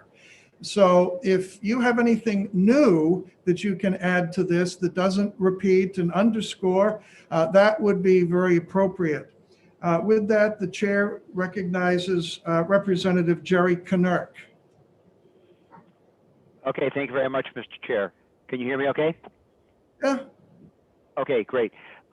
Yes, actually, I did want to go back. I sent some written testimony, complete with some graphs and so on, but I do want to actually move a little bit into something else for a moment, and that is that indeed a lot of 126A87 was misrepresented in the bill introduction, because indeed it says clearly that it's a consultative body. It is indeed called an advisory council for a reason. It is not regulatory. It is not a certificate of need, and that is so that was a problem. It was also stated by Representative Edwards that it was huge and unwieldy. It's not unwieldy at all. We've had a very good turnout at each of our meetings. Oh, I should say, I'm sorry for the record, I'm Representative Jerry Knirk. I'm a retired orthopedic surgeon. I'm also currently the vice chair of the SHIP Advisory Council. Anyway, so it's not unwieldy. The large membership lends a diversity of opinions that will allow development of a much more comprehensive assessment and plan than we would get from just the hospitals. So anyway, the main thing to understand, and I'm going to take a slightly different tack on this than some of the other people, there's an assertion in the statement of intent of HB 157 that allowing increased competition will reduce healthcare costs.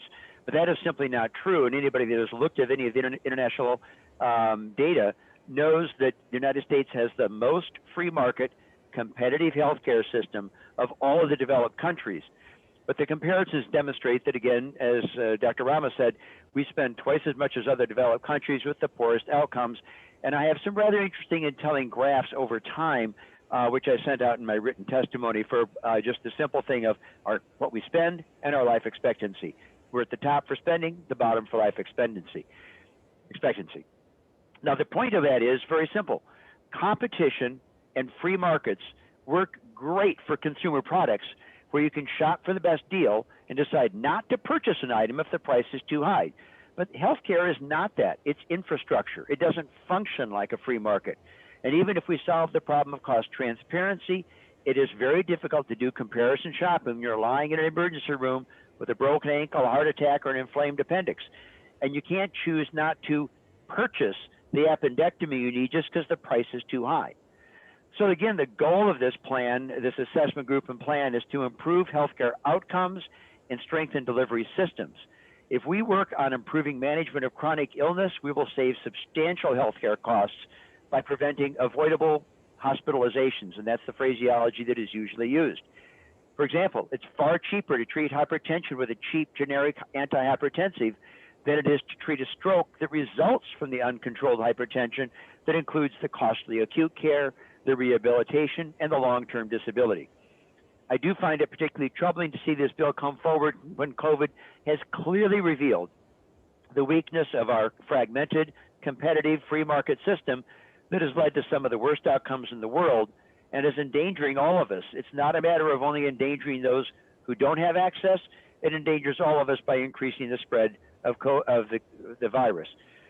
Now, the other thing here's this angle that I want to hit on this, because since I think Dr. Jess Edwards was specifically talking about the free market issue and about how this was against that, it really isn't. Because if we do accept our current policy of free marketing financing for the significant portion of our healthcare system, the data that SHIP generates for improving healthcare delivery will actually assist competition. It states clearly in section 126A87 that this information is publicly available and it is a public resource for decision making. The bottom line is that nonprofits, hospitals, healthcare systems, providers, and insurers will be able to make use of the data to determine how to deliver healthcare in a more cost-effective fashion and thereby decrease costs and increase quality. So if we look at our current fee-for-service system that pays for production rather than healthcare outcomes, there's no incentive for providers to control costs. So the people that have stepped in, Center for Medicare and Medicaid Services and the insurers, they have had to step in to try to lead the way in trying to control costs with various payment reforms. And value-based payment reforms, such as an accountable care organization that holds providers accountable for outcomes, will drive competition amongst providers for cost-effective delivery of healthcare. So indeed, the work that's being done by this is not anti-competitive. It is not anti-free market. It actually will enhance the free market competition by giving this data to the provider groups and to the insurers so they can begin to then develop systems that work the most effectively. I think you all know that I would really very much prefer that we not have an insurance-based system, but that's what we got, and this doesn't go against it. It helps it. It'll help gather and drive the decision-making, gather data to drive the decision-making as to where the efficiencies can be realized for both insurers and providers. The bottom line is the Advisory Council should finish its task to provide data to guide our decisions. Thank you very much. Thank you, Representative Knurk. Any questions for our representative? Representative Marsh has his hand up. Representative Marsh. Thank you, Mr. Chair, and thank you, Representative, for taking my question. Before I give you my question, Representative Edwards did ask me to say that his remarks said nothing about the free market. I don't know whether that's true or not. I'd have to listen to his tape. But my question to you has to deal with the charge to the Shawship Council. And you and I have discussed on many occasions that there are issues with the cost of healthcare in New Hampshire, and in specifically the cost of healthcare to individuals, which was the subject of an earlier bill that we heard today. Would you be supportive of the idea of changing the charge to this council to include looking at the cost of healthcare and insurance coverage in New Hampshire as compared to other states, and the fiscal stability and sustainability of the various entities that provide healthcare in New Hampshire? Thank you for your question. Actually, though, let me answer the first part first. It was not in Representative Edwards' testimony. It was in the statement of intent, where he said, allowing increased competition to reduce healthcare costs in New Hampshire. So I was not speaking to what his testimony was, but speaking to what the bill said. The first part of mine was about his testimony, where he stated that this was mandating what the commissioner had to do.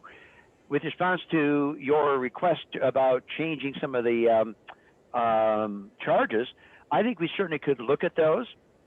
I think looking at our state in comparison to others may be a difficult one, because I'm not sure how we can get the data well from some of the other states in a comparative fashion. But I would certainly not oppose that, because I think, again, the goal of this is decrease costs and improve healthcare outcomes. It's really the triple aim that Don Berwick talks about for healthcare reform. We want to decrease costs, but still improve quality, and so whatever we can do to do that. But that is certainly not this bill, but it could certainly be a vehicle, as we mentioned earlier. Thank you. I thank you. Any other questions of Representative Knurk?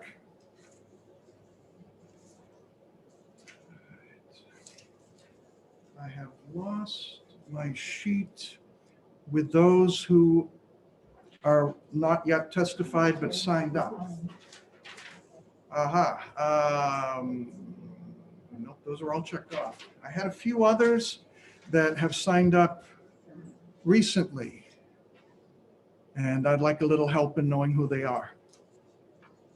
Absolutely. We have Joan Askheim. I'm sorry if I pronounced that incorrectly. Yes, thank you. Let's bring her forward.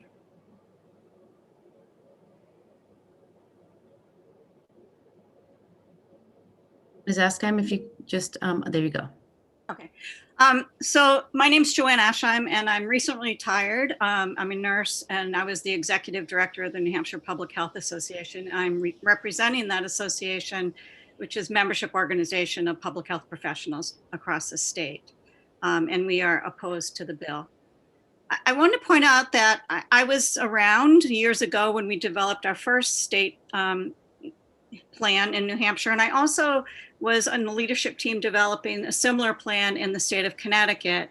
And also I was a member of the Public Health Accreditation Board, which is a board that accredits state and local health departments. And one of the major requirements for that accreditation is a state health improvement plan and state health assessment. This plan that's in the legislation follows the recommendations for best practices for state health assessment and state health improvement plan. Further, the accreditation standards and this legislation call for reporting on outcomes and accountability. So there is that piece of it. I did want to say, a couple of people have asked about, well, what might we see come of this? And I just thought I could give you a couple of concrete examples that came out in Connecticut. One was a policy change, and that was to have standardized housing statutes across the state so that each community looked at the same things when they looked at housing standards. Now, you might not think that would be in a health improvement plan, but if you think about the ramifications of poor housing, asthma, lead poisoning, and injuries. So that was a public health policy change that was recommended. On the other hand, there are programmatic changes that might be recommended. For example, we know that if women have babies too close together, that it decreases, it can account for poor outcomes for the baby. So one of this other program practices that was being undertaken is to talk to women when they're not pregnant about when, how do they want to have children? How frequently do they want to have children? So that's a change in program. And so I think that these changes can be made on a number of different levels that can change the health of the population of the state. I wanted to reiterate what Dr. Ramos said, that only 20% of our health is dependent upon health care. The other 80 is based on the opportunities that we have to eat healthy, to exercise, to abstain from smoking, and healthy behaviors. And so this plan helps to focus on those root causes and also allows for that integration, for example, of housing and healthcare to work together so that they're not working in silos, and you can change housing standards so that you can have improved health. So I submitted written testimony. I just did want to speak to some of the questions that were raised and to say that we oppose and ask that you oppose this bill. Thank you very much. Thank you. Any questions for the witness? Representative Gay. Thank you, Mr. Chairman. Thank you for taking my question. How much does it cost per year for this organization to function? For the council to function? Yes. I mean, there's no funding allocated for the council to function. People are doing it either on volunteer time or as a part of their job. So, I mean, I don't think there's any additional costs for the council itself. Representative Knirk or Marsh, you might know otherwise. Yes, Representative Knirk. Yes, there was some money allocated in the original bill, but I think that has to do with the State Health Improvement Plan. I don't think it has to do with the Advisory Council. I do not know that with certainty, but for example, I mean, we are there in an advisory fashion, and I assume there must be some contract between DHHS and the Health Institute of Policy at New Hampshire, at UNH, because they probably want to get paid for their work. But the rest of us are doing it for our usual high wages that we get as representatives and other volunteers. For example, Dr. Ramos, who testified earlier, she doesn't get paid anything. She just shows up and does her work like we all do. Thank you. Representative Snow.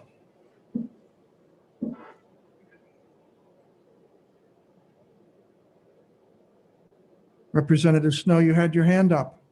He needs to unmute. You got to Can you hear unmute. me? There you are. There you go. I'm a little fuzzy on details about this, but when I first came to the House, 4 or 5 years ago, there was a plan afoot based on some planning efforts that were going on under the former commissioner before Laurie Chabinet took over. And that plan included changing the districts, the different mental health centers, community health centers, developmental disability centers and so forth, all have different regions that they serve. And his plan was to take the state, most of whom had even 10 or 11 districts, combine them into just 7 districts. And they were doing some planning within all 7 of those districts. And it's still ongoing. There's directors and planning staff that are working in all those areas. And yet we've heard very little about how much progress was made, how that fits into this plan. And it might be worthwhile getting a report from them. Is this still a reality? Is there still something going on about dividing that up? It might help us in our thinking. Thank you. I don't know if that question was for me, but if Lisa Morris is on, I think she could answer that better than I. Lisa Morris.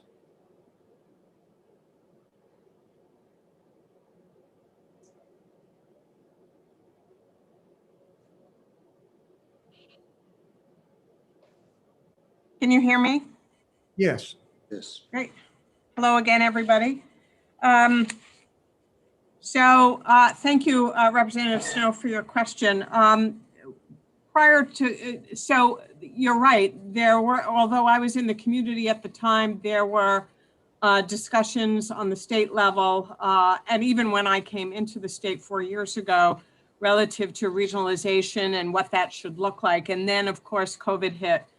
And although we have a lot of other work other than COVID, COVID has really delayed that continued conversation. But we will have it. Will this particular plan discuss that? I really don't know because we're just not there yet. It could possibly make some recommendations related to it, but it's too early to tell. Thank you. Any further questions?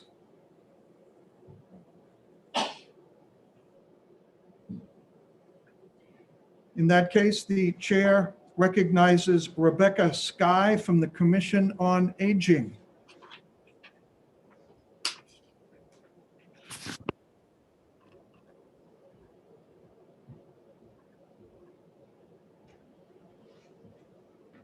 Good afternoon. Are you able to hear me? Yes. Okay, great. Thank you. Good afternoon.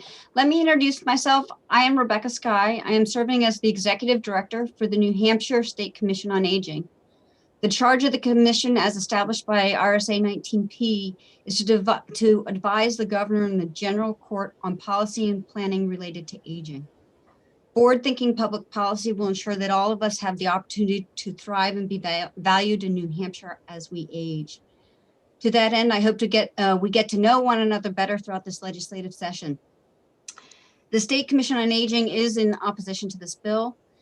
The Granite State, where 1 out of every 5 of us is over the age of 60, has the second oldest population in the nation.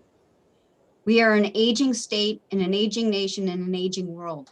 If we are adept at adapting to this demographic shift, we can support well-being later in life, so that more of us are able to continue to contribute to our families and communities over the long haul. There is a longevity dividend to be realized in this longevity era, both economically and socially. Thoughtful assessments and planning at the local, regional, and state level will enable communities in the state to engage in coherent, consistent action and leverage more resources to address the conditions that create the opportunity for health and well-being. Coordination at these various levels of governance and community structure results in greater planning efficiency and better outcomes. We do not believe this process to be reiterative of the community health needs assessment required by community hospitals. It should build upon those assessments to create greater value for all communities in New Hampshire. We also find the process not at all alike the bygone certificate of need process, as the state health assessment and state health improvement plans are advisory rather than regulatory, as has been mentioned in the past. And really, a state health improvement plan is a rallying vehicle to focus resources efficiently around.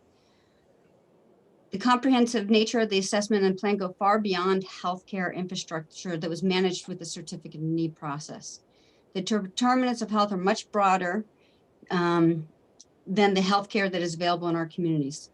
The planning process, as outlined, seeks to address all that drives health, possibly including housing, transportation, social isolation, all issues that matter to all of us as we age. I also heard concern that last year's statute creates an administrative burden, limiting possibilities to the strategic planning by DHHS. In contrast, I suggest that the broad template in the RSA allows DHHS to jump past rudimentary process decisions to quickly get at the important meat of strategic planning. As mentioned previously, the Shaw and the SHIP process has happened in the past. Another advantage of codifying this process in state law that makes the process is that it makes the process more open to the public with greater transparency. Just the posting of the council meetings on the GenCourt calendar increases public access. In sum, the State Commission on Aging believes there's great value to the state health assessment and state health improvement planning process.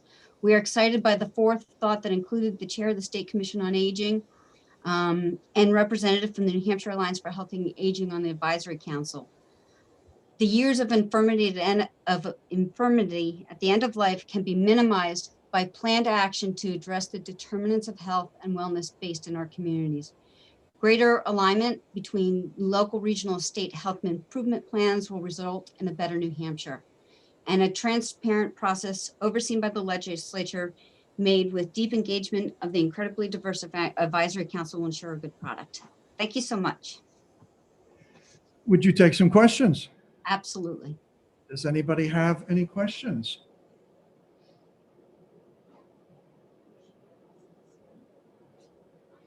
Seeing none, the chair recognizes again Paula Minahan. I can't make it just yet. No, I will when I can. Thank you. Paula Minahan.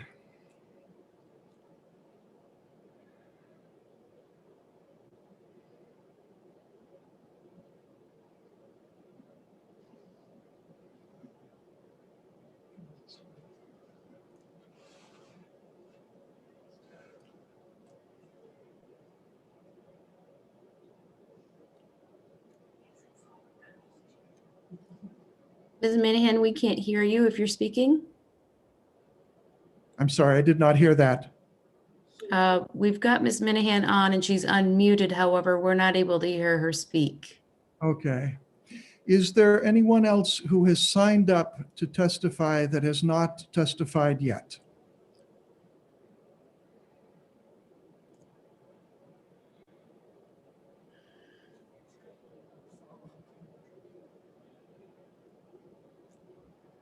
I believe Representative Manjapudi has her hand raised in the attendees. Has asked to testify? She has her hand raised after your question. So I agree. I think so. Then proceed, please.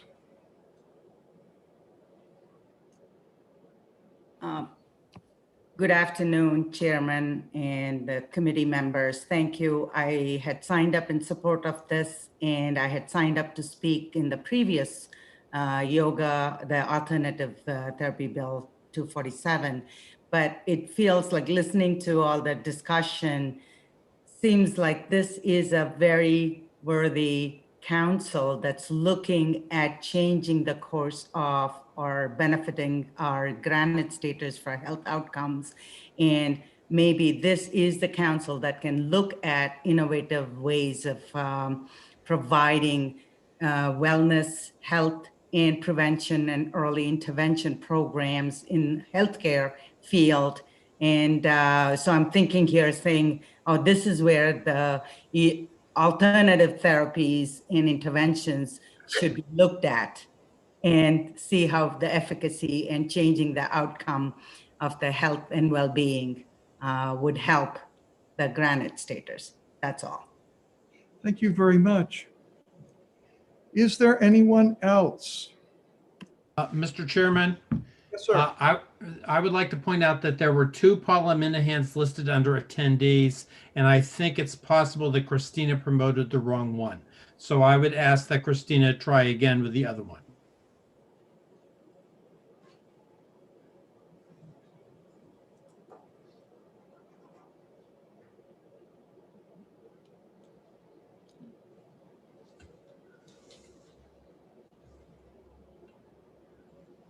Okay, there you are. There's another one in the attendees, Christina, and still listed in the attendees with a hand up. That's the one that I used.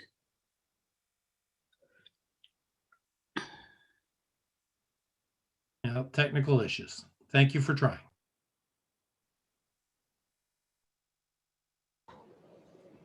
If there is no one else signed up to speak, then I close the hearing on House Bill 157, and I open the hearing on House Bill 244 relative to the membership and duties of the Joint Healthcare Reform Oversight Committee. Primary sponsor, Representative Abramson. And we will hear from Representative Abramson after a 5-minute stretch and whatever break that the committee really does need. Thank you.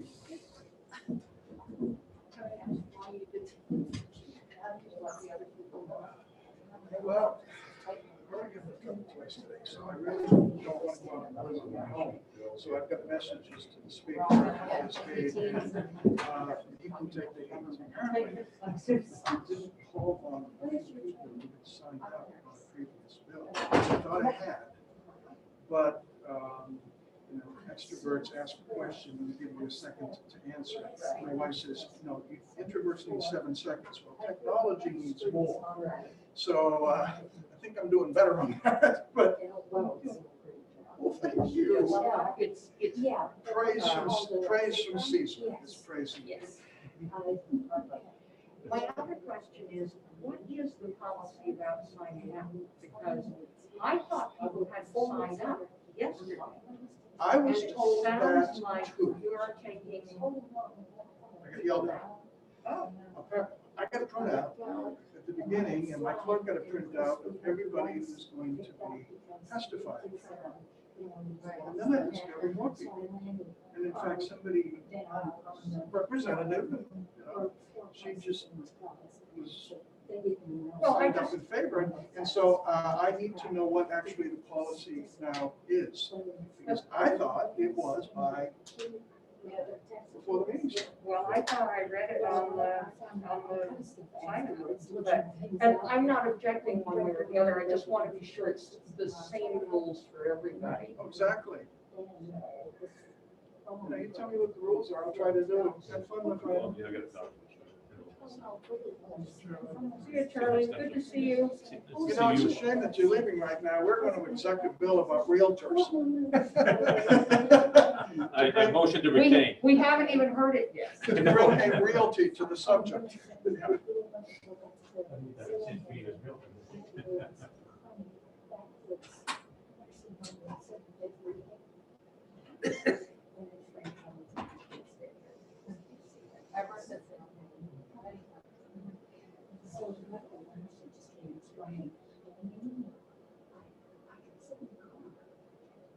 Well, no, I'm wrong, it just says you're encouraged to sign in well in advance. I thought we'd been given the firm instructions that it had to be the day before, but I am wrong about that, so. Hi, Teresa. This is Representative Mark Pearson. Is the clerk around?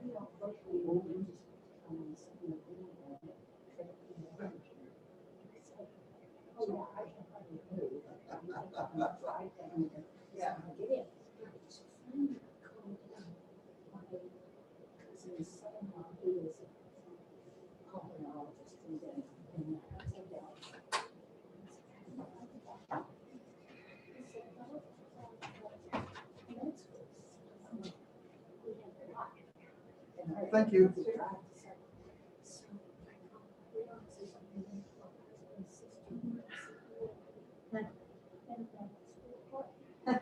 Hi. You never know how long the hearing's going to go. And we have one at 1:45 to protect the order for voting. But our 1 o'clock bill just finished. We have our next round. We probably won't get to protective order for vulnerable adults till 4-ish. So would it be humane to announce now that this bill is going to be rescheduled? Or do I have to just play it along and start it and adjourn it 20 minutes anyway?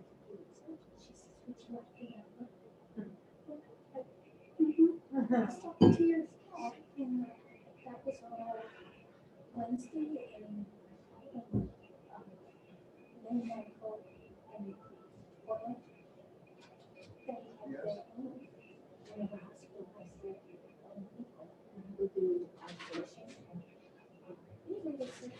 That would be your wise counsel.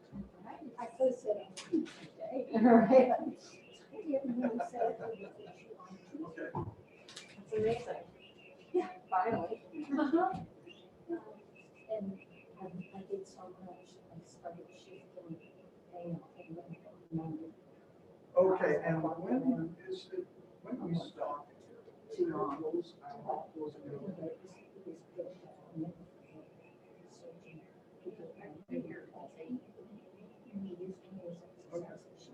I wasn't thinking 3:53 in the morning. No, no.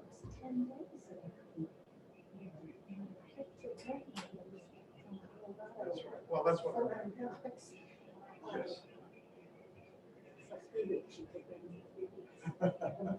Thank you, Mr. Clerk. He suggests we start it and then go a little bit. Snow starting to fall, we adjourn it. And I will announce it for February 8th, 1 o'clock. First out of the gate in the afternoon. That's the I'm gonna have to go pretty soon, so.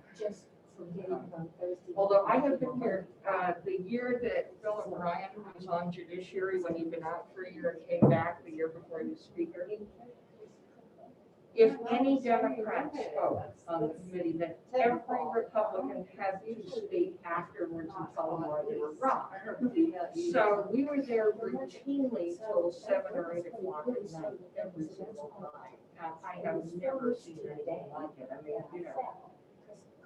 you know, the relief of not being in that situation. We were thinking of having t-shirts. So I survived judiciary 2009, 2010. Because I never, you know, I mean, I hope that when we are in the minority, we make our positions plain and then we shut up and take a vote. You know, and so much of our work is collaborative anyway. This May it'll be 2 years since the surgery. You know, This June it'll be 2 you years. make a record, Since I've said. and that's that. And they were purposely trying to make sure that perhaps several other people on the committee would die, and then eventually have a special election. I don't know, it was just awful. Luckily, I was a lot younger then. But, I can remember saying something to another committee chair, and he said, well, you know, of course you have to end by 3 o'clock. And we were saying, oh, no, we don't do that. And he said, well, you know, perhaps you can shorten your lunch hour. And we said, we haven't taken a lunch hour since the beginning of the committee. We can only lunch. You count out how hours. And of course, you know, you could just go and take lunch and then come back. It was. I gotta come in and say something here, but.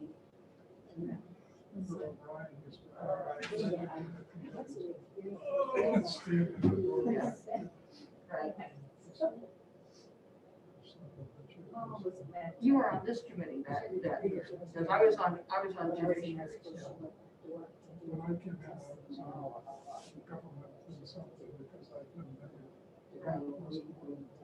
So precursor of municipal and county government. I do therapeutics, home care, I've done case management, med surg rehab. So I don't know. I will come over at 10 tomorrow. I may have my, well, I still got, it's only 3. Yeah. I probably have a lot of, I don't think it was rules. We didn't normally did that, and when I was chair, I declined to sponsor a lot of bills so that I could stay in the chair. And the only ones that we were allowed to chair for were the bills that were introduced as courtesy to the department. And if we had introduced the bill as a courtesy to the department, that was okay. Because that happened in all the bills. That was how the department bills got introduced. I know. My husband is. Okay, we are back from recess. Mr. Chair, Representative Knirk here. Yes, Representative Knirk there. Yes, sorry.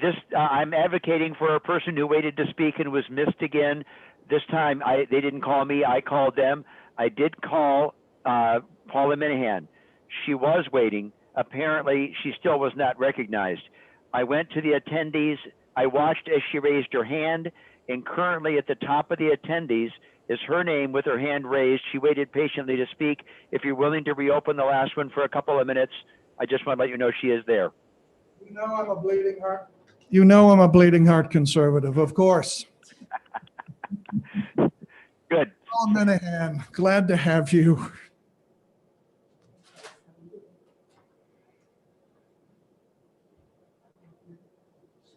So I've given her the opportunity to speak and she is not muted, but we're still not able to hear her.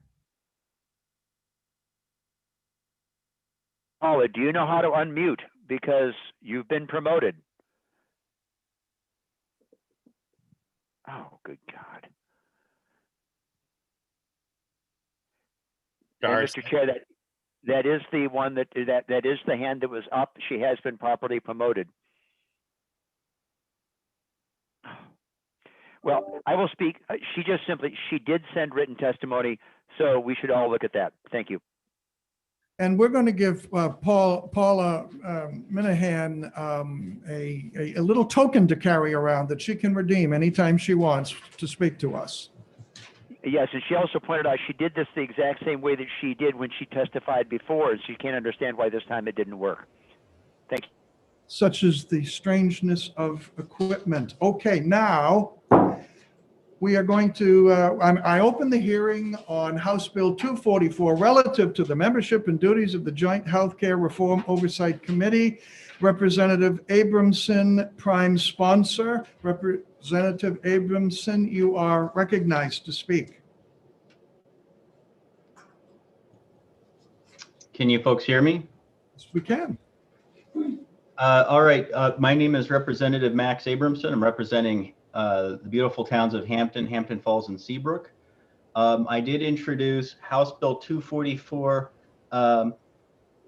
The effect of the bill is simply that we take all of these healthcare, or all these, not healthcare bills, all these healthcare ideas that we come up with, that people come up with, and simply allow the Joint Healthcare Reform Oversight Committee to take on those ideas. So when we have a bill like House Bill 157, it certainly has a lot of good ideas in it, but there are roughly 15% of our bills and probably as many ideas that members have relate to healthcare. It would be much more time effective if we asked members to go through the Joint Healthcare Reform Oversight Committee. Right now, it meets regularly and has a limited role. This bill would expand the membership by 5 members appointed by the governor, but some members of the House indicated that they'd like maybe the Speaker or the Chairman of Health and Human Services or Commerce or someone else to make these appointments.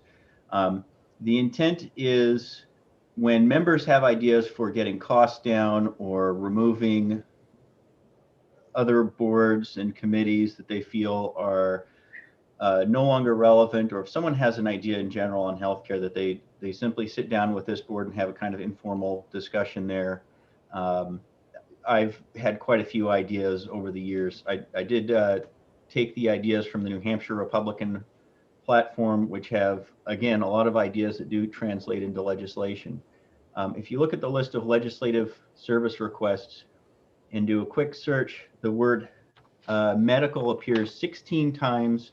The word health appears 47 times.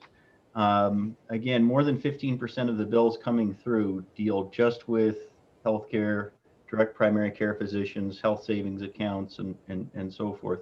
And some of them are good ideas and are worthy of legislation, but need a little more time than just 2 members kind of talking about an idea and then putting in a bill.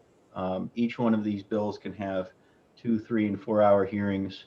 And that's not the most efficient process for doing it. That does consume a lot of our time. I'm on Commerce. We get about 1 healthcare, 1 insurance, or an insurance mandate bill, something related to that per day. I was on municipal and county before that, and we got a few healthcare related bills. Almost all the committees get a few health and medical insurance related bills. So, and it does consume a lot of time on the floor. So my preference is to simply ask members to take their ideas to the Joint Healthcare Reform Oversight Committee, which is an already existing committee. It does move the report date up from December 1st to October 1st every year. And the intent of that is if somebody actually does have an idea for a bill, we've kind of heard the pros and cons. They can decide whether or not there's any value or merit in it, but they can also make the amendments and changes to language before they come before one of our committees.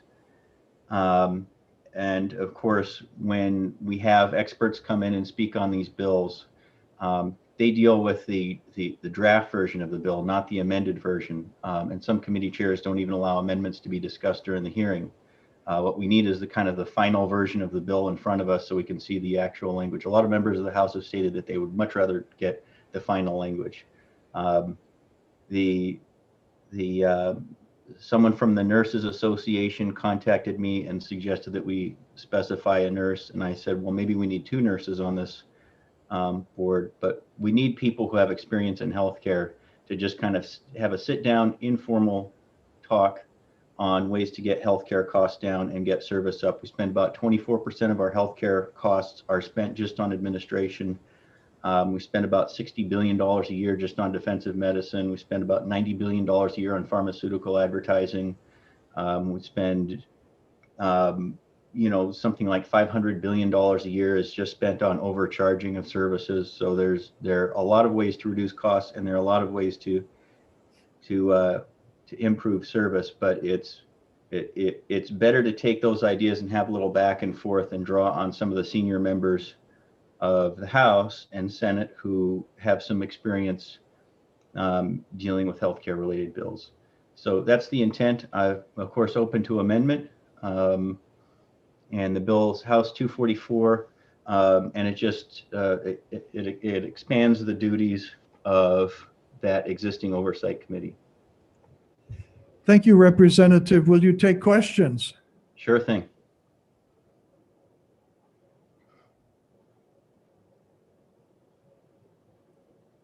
Okay, who's first? Representative Shapiro and Knirk have their hands up. Representative Shapiro. Thank you, Mr. Chairman, and thank you, Representative, for taking this question. In your presentation, I heard you talk about consolidating discussions about healthcare all within this committee, and but you did not address the specific agenda for things to be studied by this committee. So on line 21, page 1, line 21, you say that one of the explicit areas for study will be recommending that Congress repeal the Federal Patient Protection Affordable Care Act, known as the Affordable Care Act. I guess I know that you're saying that this group would only study this issue, but clearly among the things to be studied, there seems to be an agenda. And I would ask you why you would want a committee to explicitly be studying doing away with the Affordable Care Act when between the Marketplace and expanded Medicaid, there are approximately 100,000 New Hampshire residents who are currently insured through the Affordable Care Act, who would then be without insurance, especially bad during COVID, but really plenty bad anytime. So I am wondering why this is part of your bill. So the bill doesn't consolidate discussion. Essentially, if you were to bring that remark that you brought up to this committee, or if you were even serving on the oversight committee at the time, the chairman would rule you out of order and you wouldn't be able to discuss that remark. You wouldn't be able to speak for or against, or discuss, let's say, some of we had 5 or 6 proposed amendments to the Medicaid expansion bill. You wouldn't be able to discuss any of those. So I am certainly aware that there are a lot of study committees before the House that are actually advocating for some kind of agenda. This is simply saying that the chair wouldn't rule someone out of order, that if you were sitting before this committee or sitting around the table, you would not be ruled out of order. You'd be able to discuss the pros and cons of that idea. Admittedly, these 10 points are essentially copy pasted right out of the New Hampshire Republican platform, because these specific ideas are discussed all the time, that we hear about them often enough for delegates to introduce these ideas and for members of the House to introduce these ideas for consideration, because they get talked about all the time. And the place for the idea certainly the idea of repealing Obamacare or any part of Obamacare does get discussed a lot in the actual details. If somebody wanted to draft a House resolution, or simply, you might encourage them to simply write a letter to their member of Congress as a legislator and ask them, or even form an ad hoc committee or something based on your experience. But essentially what the intent of the bill is to say, we have the Joint Healthcare Reform Task Force. We're expanding what you're allowed to discuss while you're sitting in with this committee. Anything related to healthcare, you'd be open to talk about.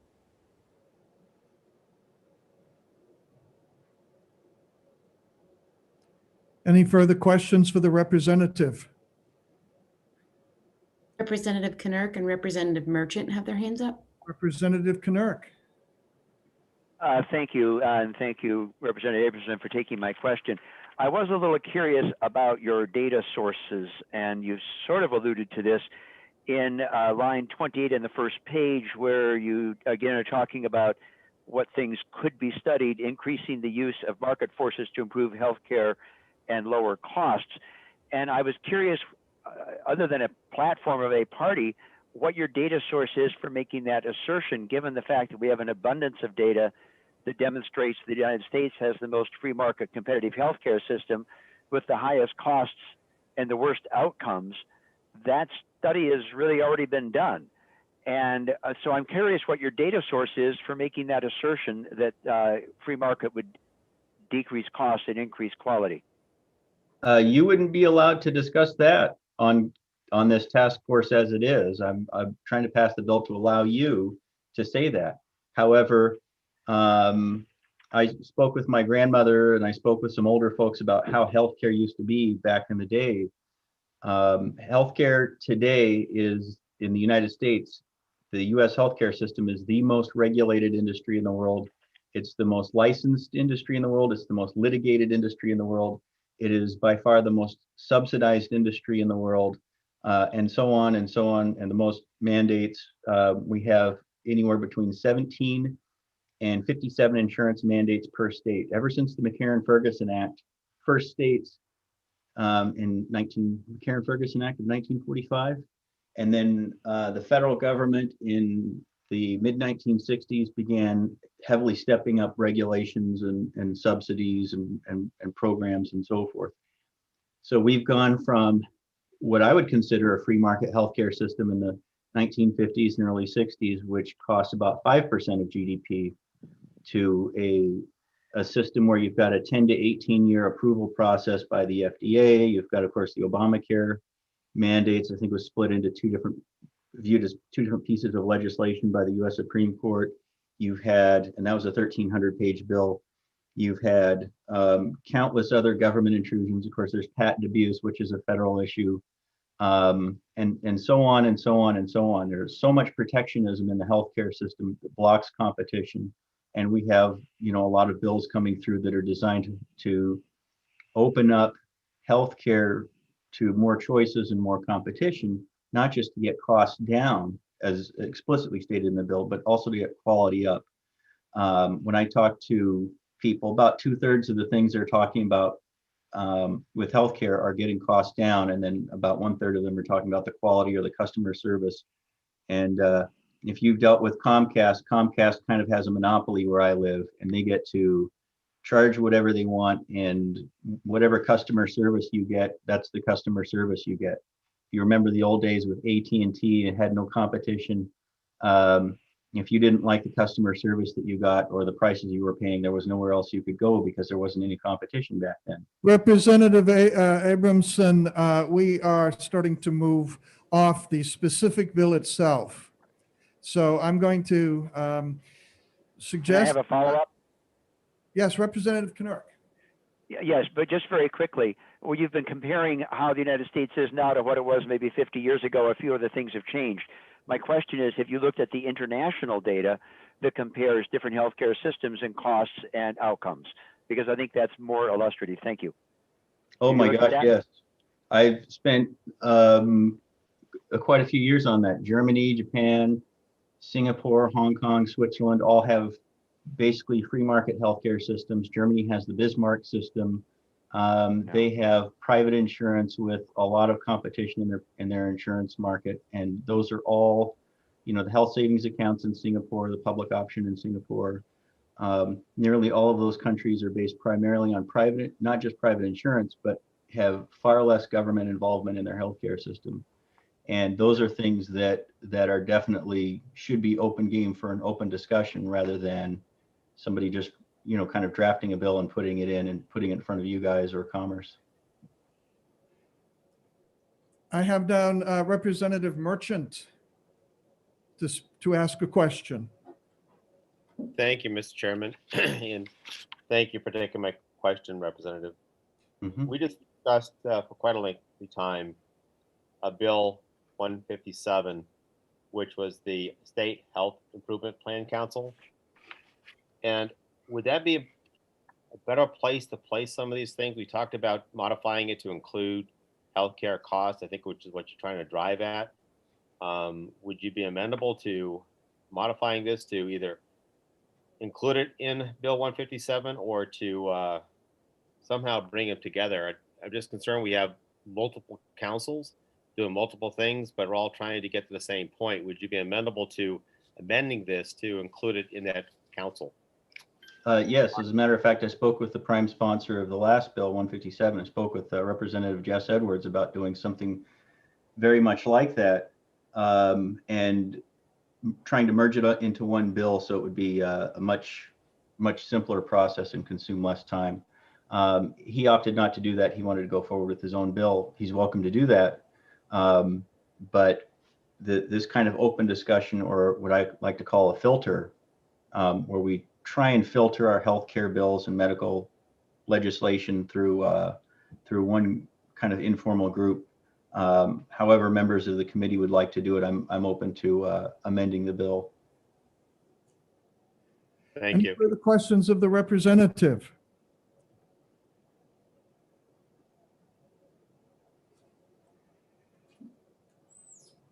The chair then recognizes Representative Tom, P-L-O-S-Z-A-J. Help me with that. Ploj? Looks like a spell. Okay. Representative Tom Ploj, you are recognized to speak.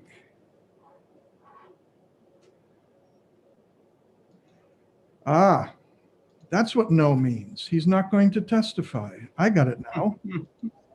Is there anyone that I do not have on my sheet who should be recognized to testify?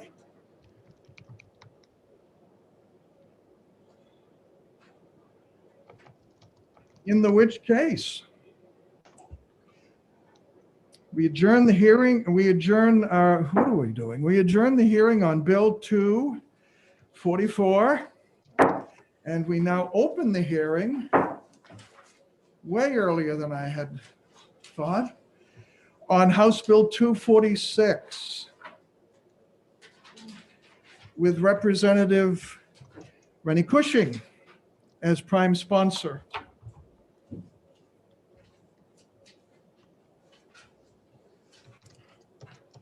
Thank you, Mr. Chairman. Congratulations on your new position.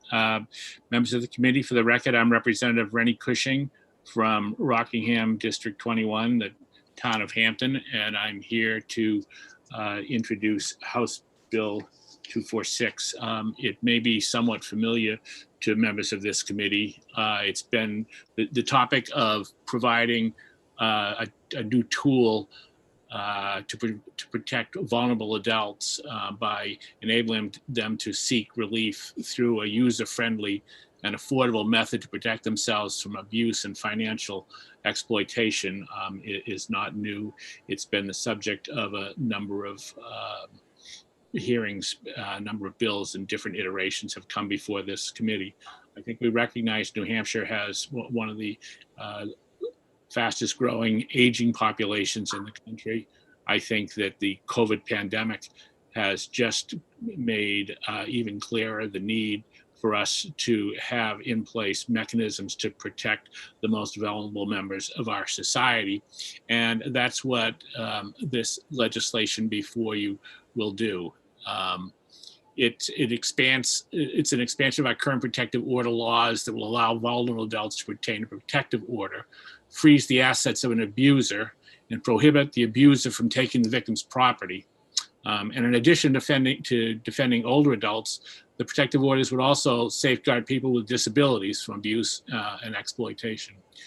This bill is drafted in large part by Attorney Cheryl Steinberg for the Senior Law Project, the New Hampshire Legal Assistance. It's been supported by a wide array of organizations that are advocates for protecting the most vulnerable members of our society. I will close this testimony recognizing we're late at time and simply urge the committee to pass this bill and take any questions. Thank you, Representative Cushing. And would you take questions from the committee? Absolutely. If I might, I will say that I know that Attorney Steinberg is somewhere in the queue here, and she has an appointment that she may be running up against. So if it's technical aspects of the bill, I would pass them on to her. But I'll answer any other questions. I'll answer. And for the record, I have not been updated to that person to be testifying, which doesn't mean that's illegal. It just means I'm working off of an old data sheet. So if I overlook somebody, that's the reason for it and nothing further. Okay. Or will the attorney at your side take questions from the committee? Yes. Do we have anybody? Then I'll take questions. We have Representative Knirk, Representative Snow, and Representative Shapiro. Thank you. Representative Knirk. Thank you very much. I just have a quick question. I've received about 150 emails in the last 2 or 3 days about how this is going to confiscate guns. Can you direct me to the segment of this bill that talks about gun confiscation? Thank you for your question, Representative. There is nothing in this bill that mentions firearms that has anything to do with firearms. I mean, for some reason, this has been transformed into a bill that was modeled upon our, in large part, a model on our domestic violence protective legislation, and become a firearms bill, although there's nothing that mentions firearms in it. You know, I would. Thank you. That I don't want to clarifies it, 'cause I speculate couldn't find why it. this has become so, but Right. I've asked I couldn't people. find it. Thank you. Yeah, I've asked anyone who screams at me and says this is a gun grabbing bill to please point to any part of the legislation that relates to firearms, and I haven't found anyone. Thank you. Representative Snow.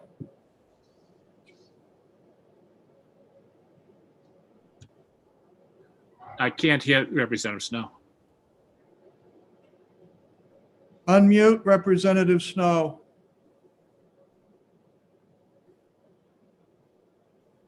You can press your space bar as well, Representative Snow. Now, is it working? Yes. Okay. Thank you, Mr. Chairman, and thank you, Representative Cushing, for taking my question, which is exactly the same question that Representative Knirk just asked, because I read it very thoroughly and could find absolutely no reference to firearms or confiscation.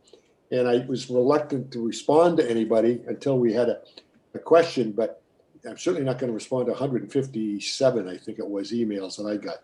I don't know how many others got, but anyway. Question time, testifying will come at a later time. If you have a question, you have a question. Yeah, yes, thank you.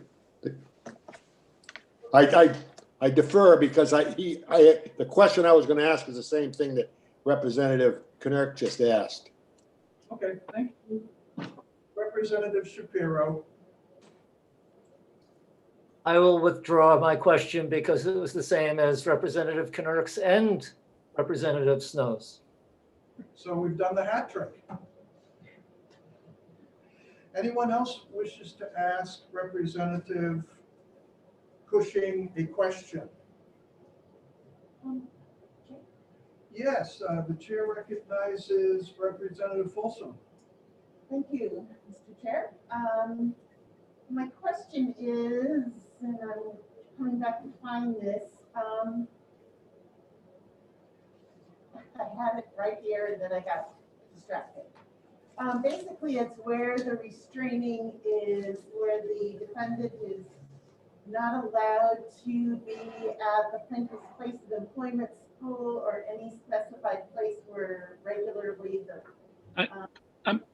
I'm sorry, I'm having difficulty hearing the question. I apologize. Okay, I'll come over. Okay, sorry about that.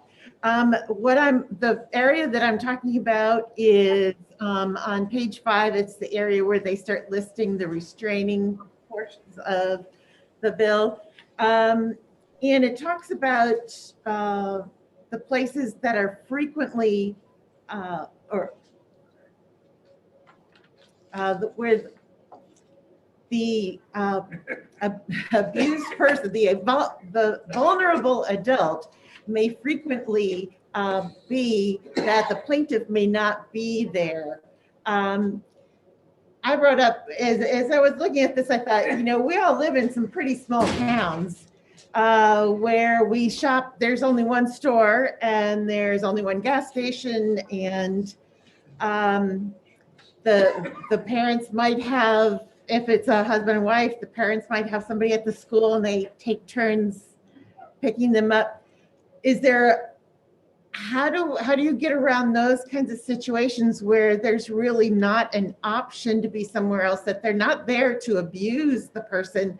They're there because it's the only place they can go to get the things that they need, or to have a meeting with the school teacher or something.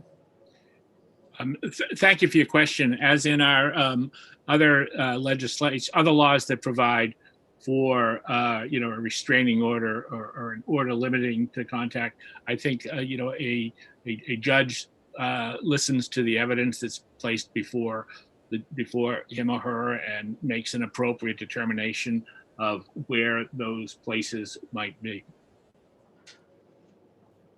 Any further questions for Representative Cushing?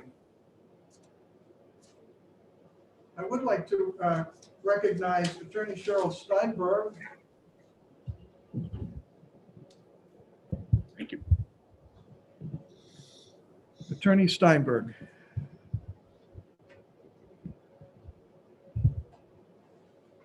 Attorney Steinberg, if you're on the call, could you please raise your hand?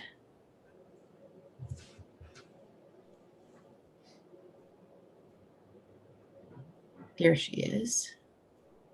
Thank you so much. Can you hear me? Yes. Okay, great. Thank you. Thank you, Mr. Chairman. My name is Cheryl Steinberg. I am an attorney with New Hampshire Legal Assistance, and I direct our senior law project there. And for those of you who are not familiar with New Hampshire Legal Assistance, we're a statewide civil legal aid program that serves low-income and older people with basic needs.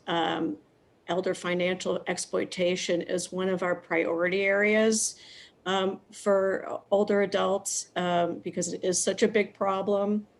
I'm also here just, representing the New Hampshire Alliance for Healthy Aging, which is a group of over 300 stakeholders that are focused on the health and well-being of older Granite Staters. And I am here today to support House Bill 246.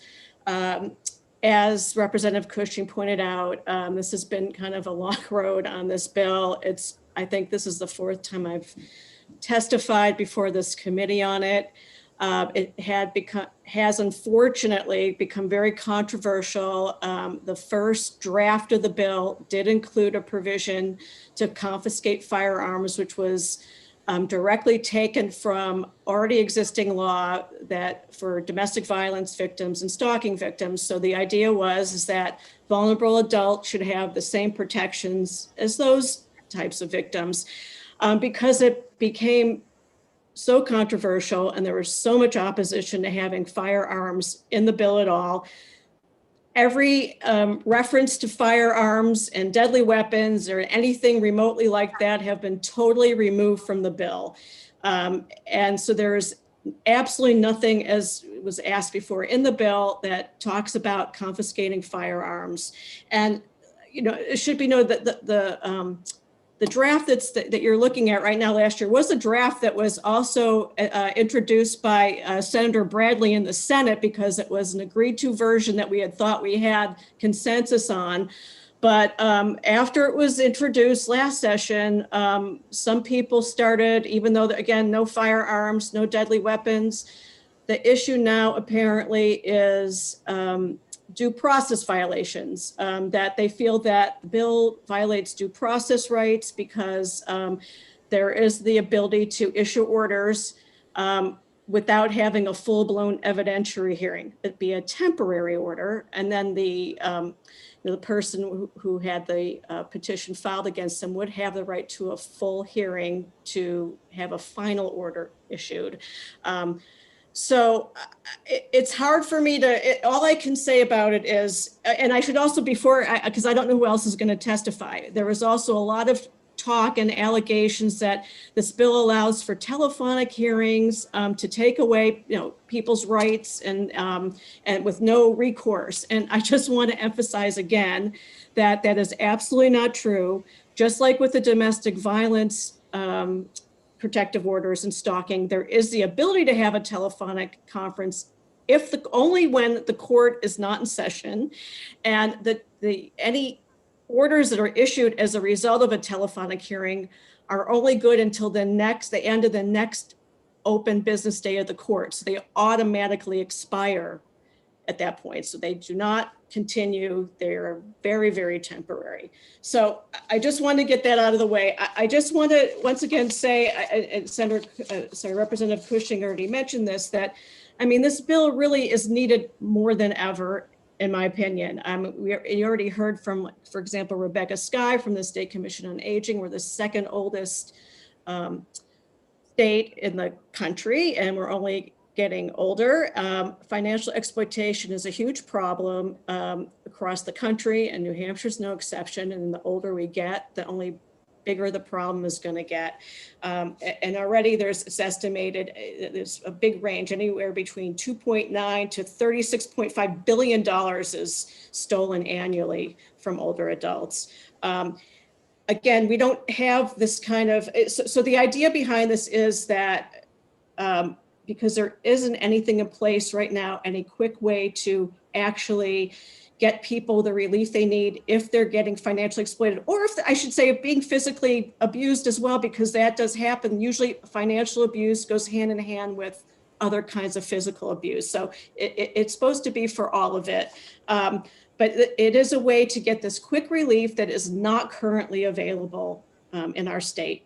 Unless, again, you're a domestic violence victim or a stalking victim. So some of the relief that would be available is freezing the assets of an abuser, prohibiting the abuser for taking and converting property, and other things such as that. Or it could just be obviously just keeping the person away if the perpetrator is somehow posing some kind of other risk to them.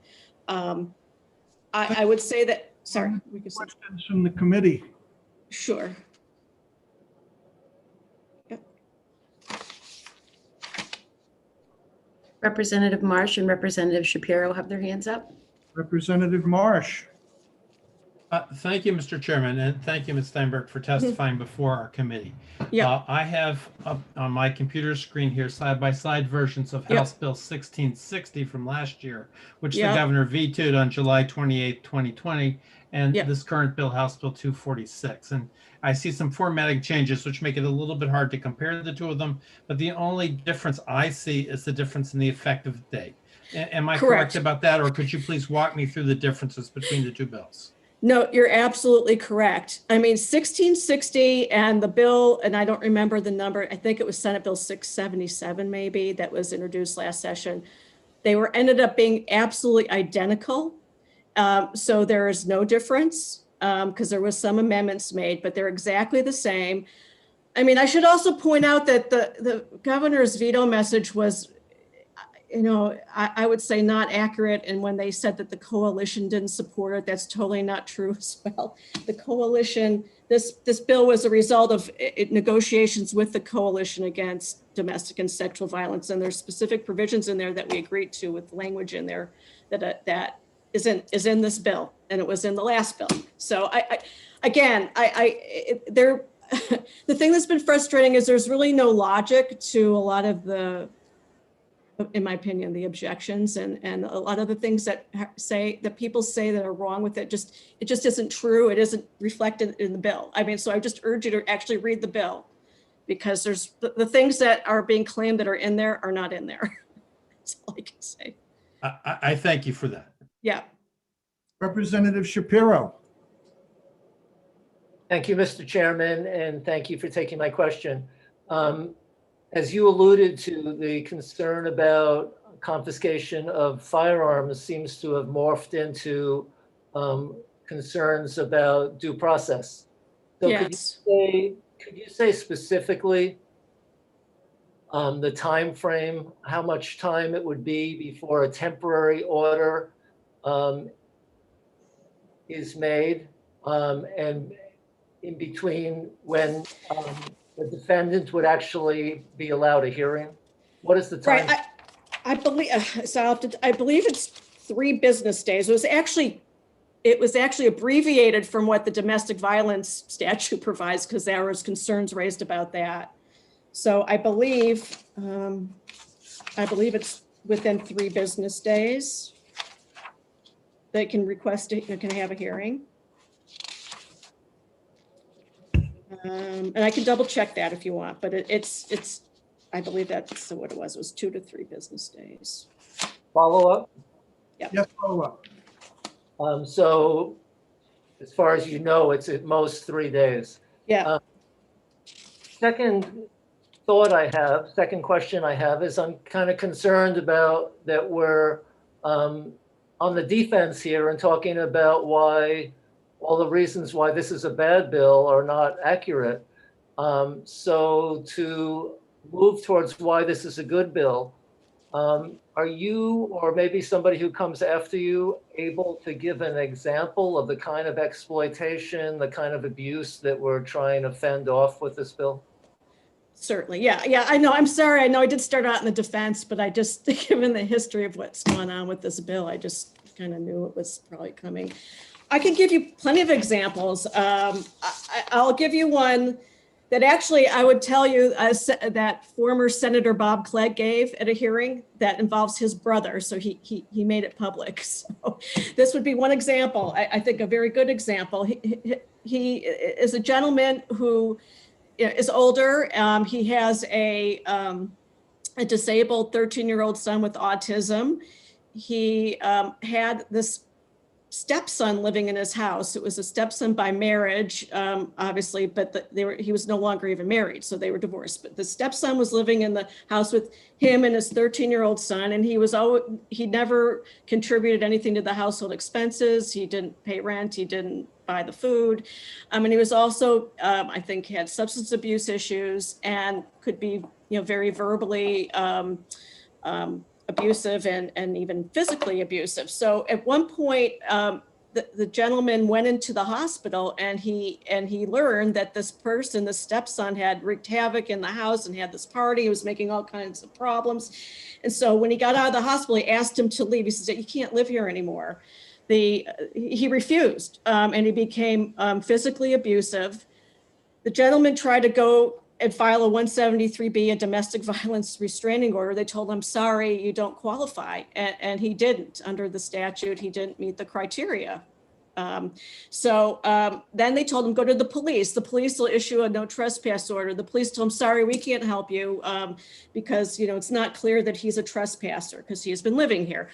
Finally, we got involved, and I was able, with some effort, to get the I believe I finally got the police to issue a no trespass order to get him out of there. And he did finally leave, but it was a lot of work and we had to get involved.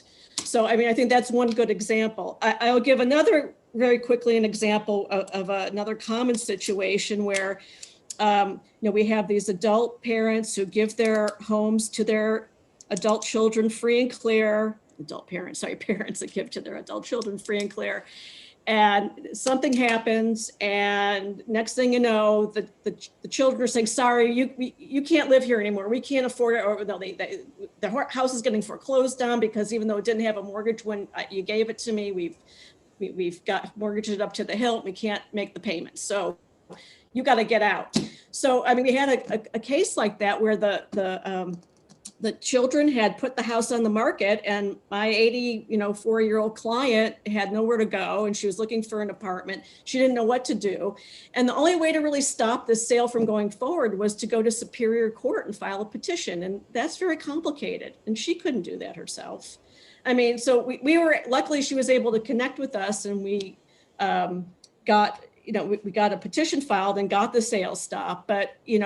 But for that, it wouldn't have happened, and so having this type of relief available would actually allow someone like her, just to fill out a simple form and get the relief immediately without having to worry about all kinds of complicated petitions in Superior Court, and hopefully connecting with New Hampshire Legal Assistance for help.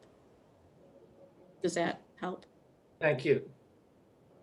That puts a human face on it. Yes.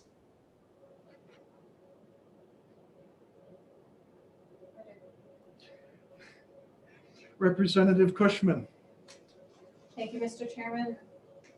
I'm just looking very closely, and I see under temporary relief, it gives, upon showing of immediate and present danger of abuse, exploitation, neglect, the court may enter a temporary order, and that they will be effective until the close of the next regular court business day.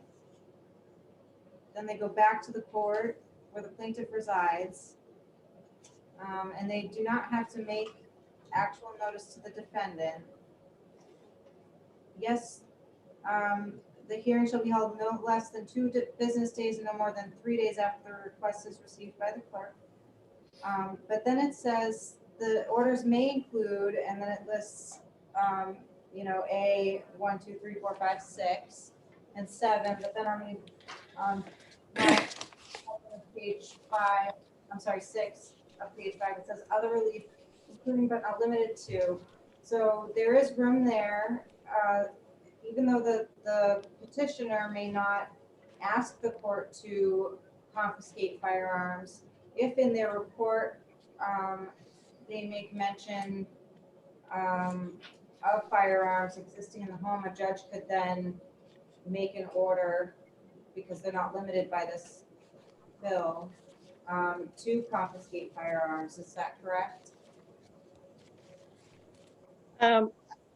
I would say I guess I would defer to the judicial branch to answer that question and how they would interpret it. I would say that I have heard the judicial branch say in the district court, they don't feel they have the ability to place a broad interpretation on these kinds of laws, so that unless it's explicitly written in there, they're not going to do it. But Any other questions? Yeah, Mr. Chairman. Yes, Representative Merchant. Thank you, Mr. Chairman. I don't know if this goes to someone on the committee, but help me understand. Last year, this bill appears to be vetted by this committee and passed the committee, went on to the House and got passed to the Senate, then vetoed by the governor. Was it a standalone bill that the governor vetoed, or was it part of an omnibus package that the governor vetoed? I'm trying to track down why vetoed on it, please. it was a standalone bill, and he issued a veto message on it. Where do one find that? I'm happy to send it to you, email it to you. Representative Kelsey. Yes, thank you, Mr. Chairman. I have a question. What specific due process protections are in this bill? And does this meet all the constitutional requirements of not taking property prior to being found guilty in a court of law with an attorney present? Okay, well, okay, it absolutely complies with due process. The due process is that that the defendant is getting notice of this petition being filed and the right to appeal, to request a hearing. Yes, there is some ability for the court to issue some orders before there is a full-blown hearing, but that is consistent with due process. It has been upheld by the court as totally consistent with complying with due process requirements. So it's no different than what happens in the context of a domestic violence protective order situation or a stalking situation or other situations. There is the ability to temporarily make orders and potentially deprive people of certain property or whatever rights you want to call it before there's a full-blown evidentiary hearing in the court. So that's all I can tell you. It's fair. It's settled law. I understand that some people don't like it, but it's settled law. There really is no controversy about it whatsoever. Thank you. Representative Snow. Unmute and please ask a question.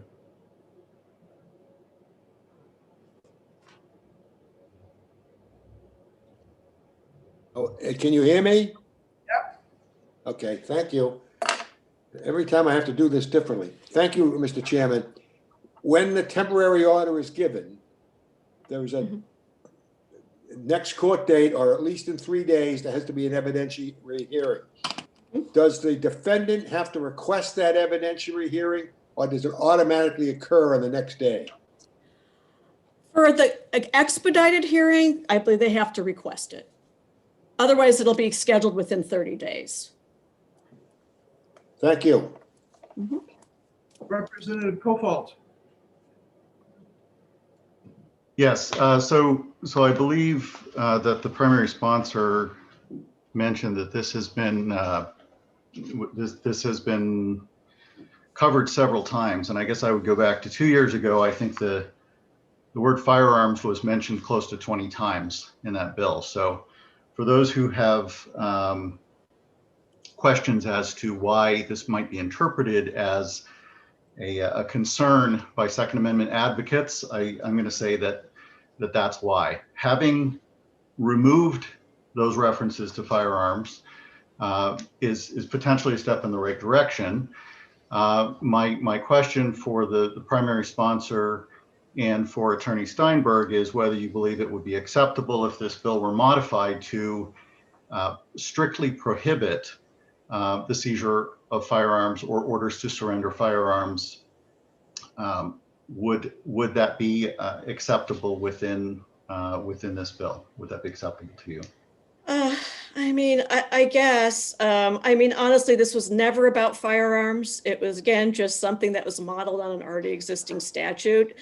I mean, I do have some problems with, I mean, obviously, if it's strictly financial exploitation and there's really no physical violence, I really, having the guns are irrelevant as far as I'm concerned. So yes, if there's really some physical, if we're really talking about someone that's being physically abused and there's been a weapon involved, that's where I guess I would maybe have some concerns about just making a flat out prohibition under any circumstances. I'd like to have the court to have some discretion, but.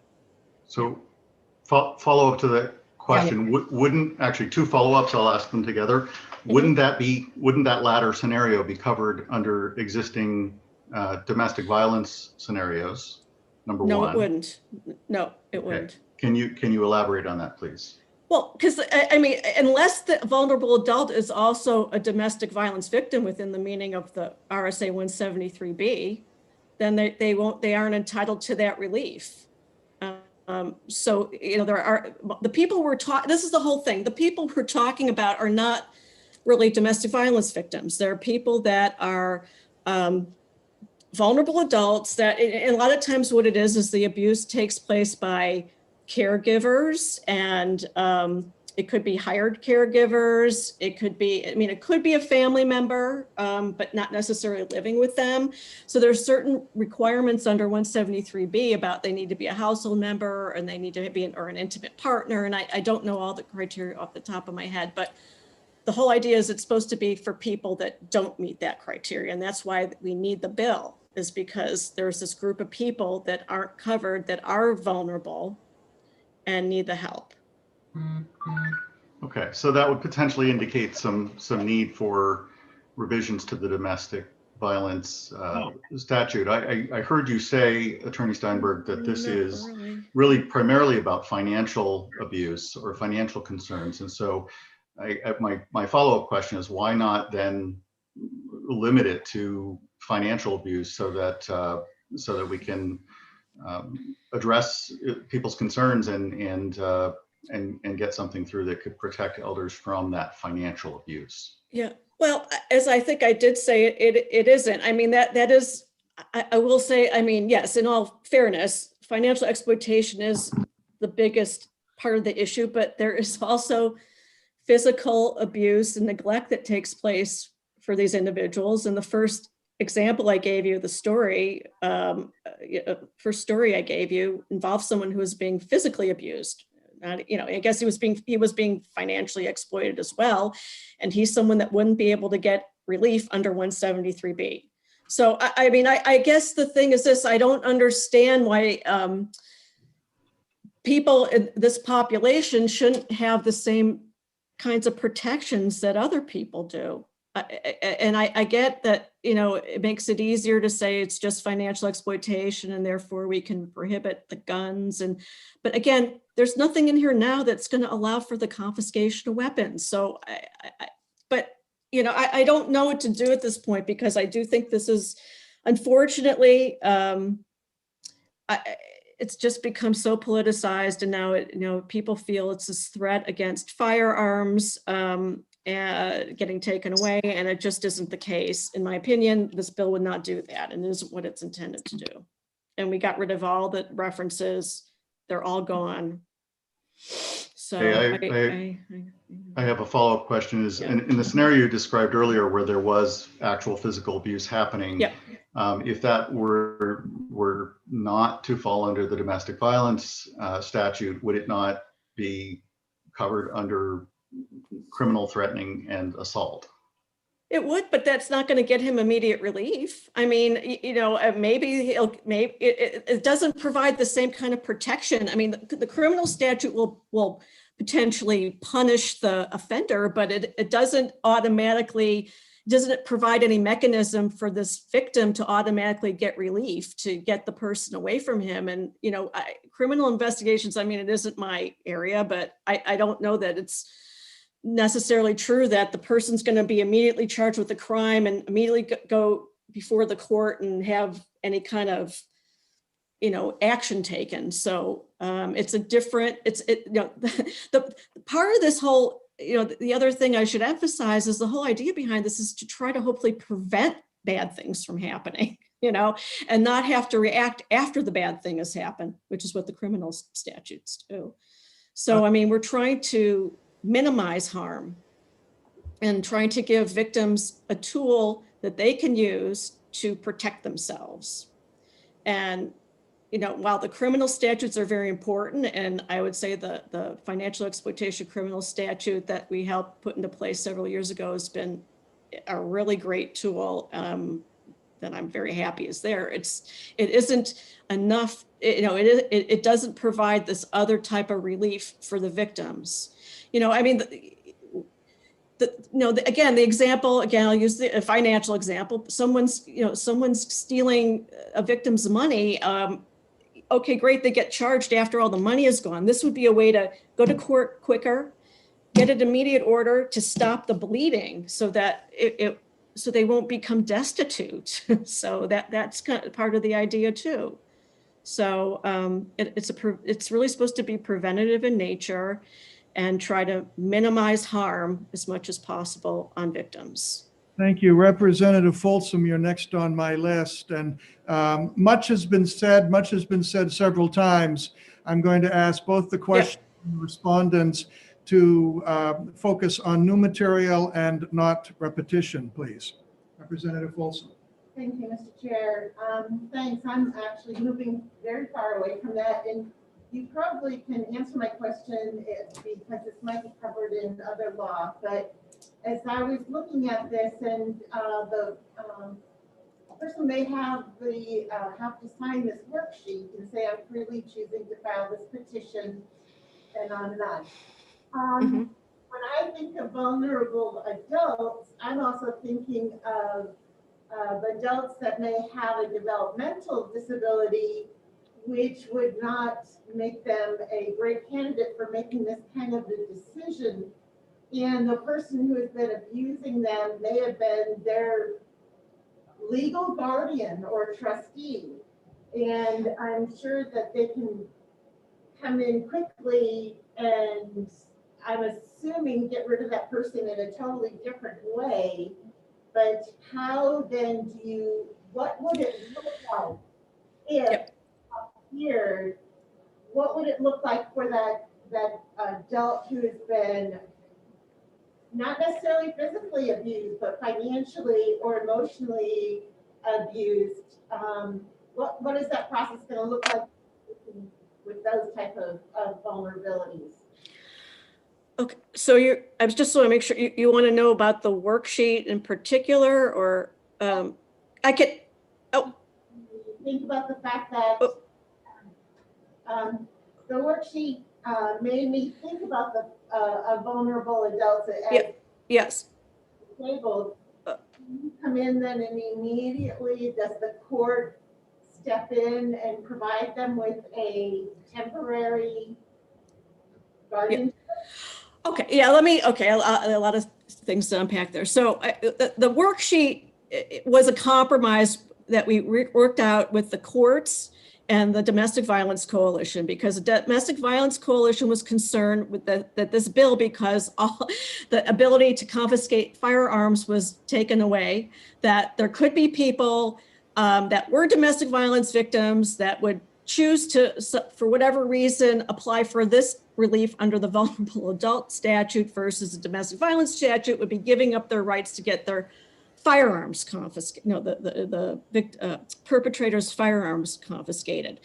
So we worked that out with the worksheet so that the victim could work through and understand that if they applied for relief under this particular law, that they would not be able to, that the court would not have the ability to issue an order to confiscate the perpetrator's firearms, the defendant's firearms. So as far as, so that's why that's in there. It was not in there originally. So that's number one. Number two, yes, I understand what you're saying. There very well could be some people that might have some challenges in maybe understanding just even how to complete a petition. I would say one of the things that's in the bill is that someone from the Bureau of Elderly and Adult Services, an adult protective worker, with the victim's permission, can help them complete the form. So that's one way they can get help. The other way is hopefully, actually we put this, that's why is that the information in that worksheet is in there too, is that they can contact either the coalition or New Hampshire Legal Assistance for help too. And then we would hope to get them connected somehow to the help they need. It isn't perfect, but it's one of those things that I don't, we try to do the best we can to make sure that people understand what they're doing and can get the relief they need. But yeah, oh, and I should also point out there is a provision in the bill that allows the court to appoint a guardian ad litem if the plaintiff really, if the victim really is unable to, there's concerns about them being able to make their own decisions. So that's in the bill as well. Thank you. Can you just point that out for me in the bill? Yep. Sorry, give me a second.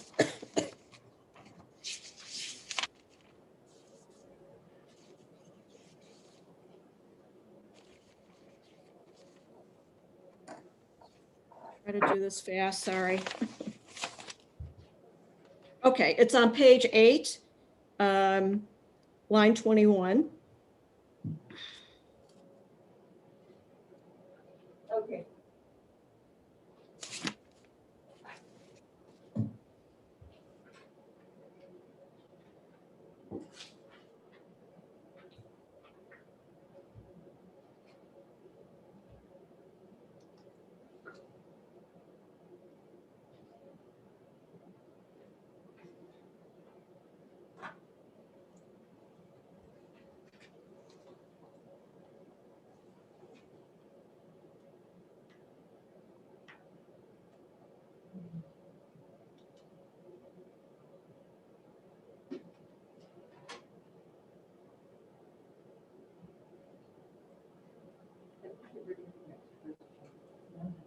Okay, before I call the next questioner, just to announce, we've got several more questions from the committee, and we have not gotten to anyone who signed up to testify yet. And I'm now informed there's 11 more. So I am going to adjourn today's meeting at 4:30 and reschedule a continuation of this hearing at 1 o'clock on Monday, February 8th. So until 4:30, and then it will be continued February 8th, which is an assigned date for this committee to meet at 1 p.m. Representative Weber. My question was answered in the course of an answer already given. Thank you very much. Representative Nelson. Because of a time element, I'll withdraw my question for now. Representative Merchant. Thank you, Mr. Chairman. Not being an attorney, I don't know where I'm going in this. I may put myself into a bucket of what. But I'm looking at this whole issue of abuse, and I looked at RSA 173B1 definitions. Is it possible to include economic safety, which is basically financial exploitation, that domestic violence includes in that definition economic safety, and that therefore that would take care of the issue? Well, certainly 173B could be amended to do that. But again, the thing with the domestic violence statute is that the people that actually are eligible for the relief are different than the people contemplated in this bill who are vulnerable adults. So domestic violence victims have one definition and vulnerable adults have a different definition. And and sometimes there could be an overlap, but really for the most part, they're two distinct types of groups. Thank you. Mm-hmm. Any other questions for the attorney?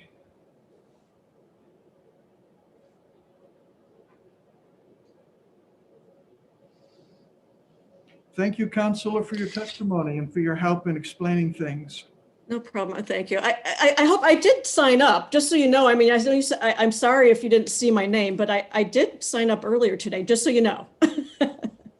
I think I was being presumptuous here, so I don't know what happened. But thank you very much, and I'm happy to, if anybody wants to ask me any other questions after the hearing, I'm happy to. Chair now recognizes Representative John Burt.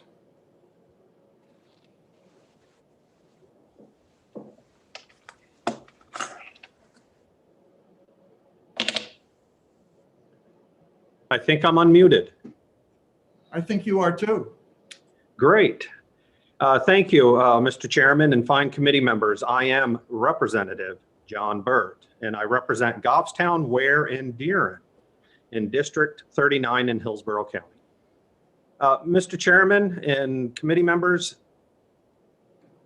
this bill has not changed. This bill is a gun grab bill, and let me explain why. If you go, let me find it again, I apologize. Oh, it's right here. If you go to section 173D:3, the courts and venue, and it's the first line. If you look at 173D:3 in the bill, the district division in the judiciary branch, family division of the circuit courts shall have current judiciary, if I can say that word right, I apologize, over all proceedings. Where, what page and line is this? Do you know? I'm looking online. I think it's on page 1 or possibly 2, but I'm looking online. I went to Mr. Chairman, it is page 2, lines 19 and 20. Thank you. Thank you, whoever said that. And but it says the district, the courts have control over this, over all proceedings under this chapter. Now, what that means is bottom line, what it means is judges have the authority to remove guns out of any home in this type of a situation. Now, if they think it's abuse or any other crime like that, they are going to say, remove the guns. Because if one shooting happens, which, chances are it wouldn't, but if one did, it would not look good in the court system. So that's why they're going to do that. So this bill really does have a lot of, flaws in that area. Now, there's a lot of speakers and I want to get to them. So I just want to say I oppose this bill. And Mr. Chairman and committee members, the bill is the same as last year. This is a gun grab bill in my eyes. So please oppose this and let's move on to better bills and get those passed. Thank you, Mr. Chairman, and have a good day. Representative, I have a question. I'm convincible, but I need to be convinced. Yes. Are there other places in this bill that, irrespective of guns now, you would say is a bad bill? There is, and there are a couple speakers behind me that will fill you in on those because I don't have the notes right in front of me to point to that section, so I apologize. I just came, with this one particular area that I wanted to point out, but there are other areas that other people that are going to speak. Hopefully we can get them all in before 4:30, and that's why I want to make my testimony quick. We've got 11 people in addition to the names I've already been sent. We'll keep at it. All right, thank you, Mr. Chairman, and hopefully we can get everybody to speak, because hopefully if you only have one or two left over by 4:30, then hopefully you'll hear them, because it would be a pain to reopen this. Right now, the chair recognizes Ryan Donley, who is from Granite State Independent Living and wishes to testify in support of the bill.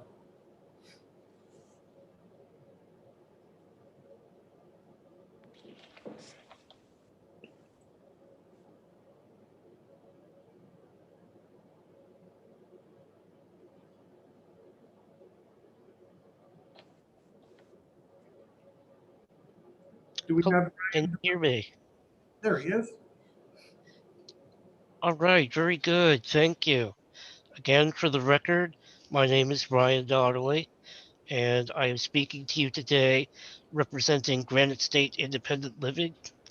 GSIL is a statewide nonprofit organization that advocates and provides services for seniors and people with disabilities who wish to remain independent in their homes and communities. I am speaking to you today in support of HB 246. I myself am a person with a severe physical disability. I live with a condition called osteogenesis imperfecta. My bones break and fracture easily. I am unable to walk, and I am also short in stature. I value my independence, which includes driving my own van, holding a job, and being a part of my community. However, because of my condition, I rely on others for my personal day-to-day care. There is a great deal of trust that comes in taking someone on to provide that day-to-day care. Unfortunately, there can be times when that trust is broken. I myself was once a victim of serious emotional abuse and an instance of unwanted physical contact at the hands of a live-in caregiver. It was a traumatic, painful, and frightening ordeal for me and for my family. As it stands right now, even for vulnerable adults such as myself, the definition of abuse can prove to be narrow. Because the nature of the abuse I was subjected to was primarily emotional, I was successful in receiving only a temporary protective order against my former caregiver. While my personal situation was ultimately resolved in a satisfactory manner, I wish more could have been done at the beginning of my ordeal. That is precisely where this bill comes into play. For people with disabilities like myself, as well as other vulnerable adults, HB 246 reasonably broadens the definition of abuse. This will allow the law to protect those individuals who cannot protect themselves. With this in mind, I hope the members of this committee will choose to support HB 246. Thank you for the opportunity to testify before you today. and for all of the hard work you perform on behalf of all New Hampshire. Thank you. Thank you, Mr. Donnelly. Representative Norm Silber.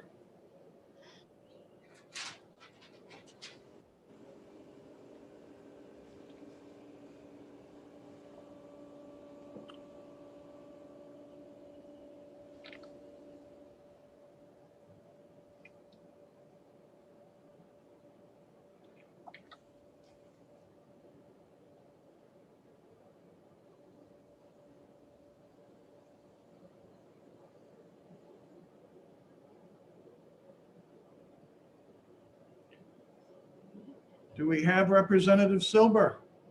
I'm unsure if he might be calling in or not, because I don't see him in the list, but let me keep looking.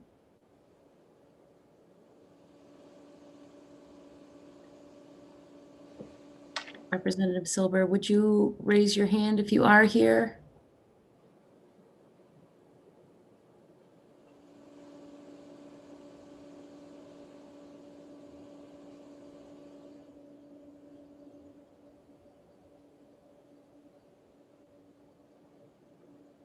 If you did call in, you can press star 6 to unmute.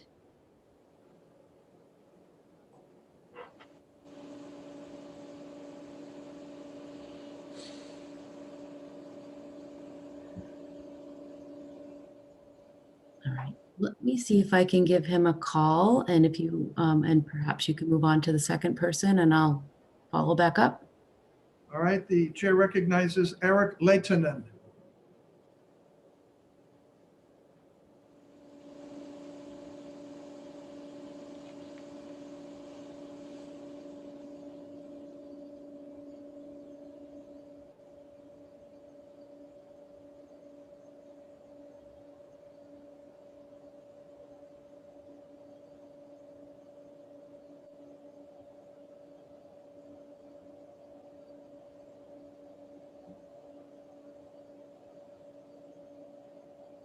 I do not see him either. The chair recognizes Jay Simkin.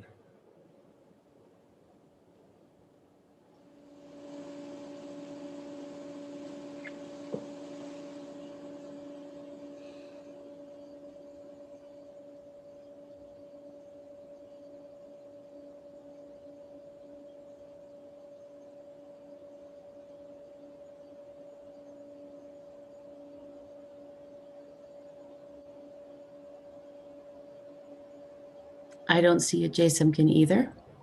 The chair recognizes John Woodward.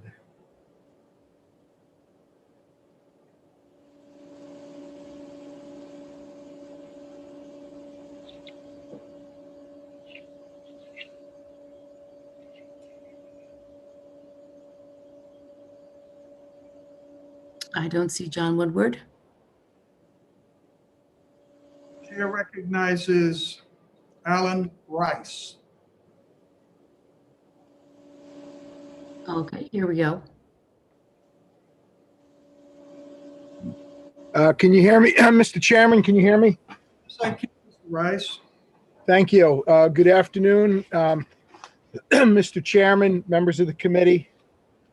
For the record, my name is Alan Rice, and I am a resident of Bedford, New Hampshire, and I'm here today as the New Hampshire State Director of Gun Owners of America.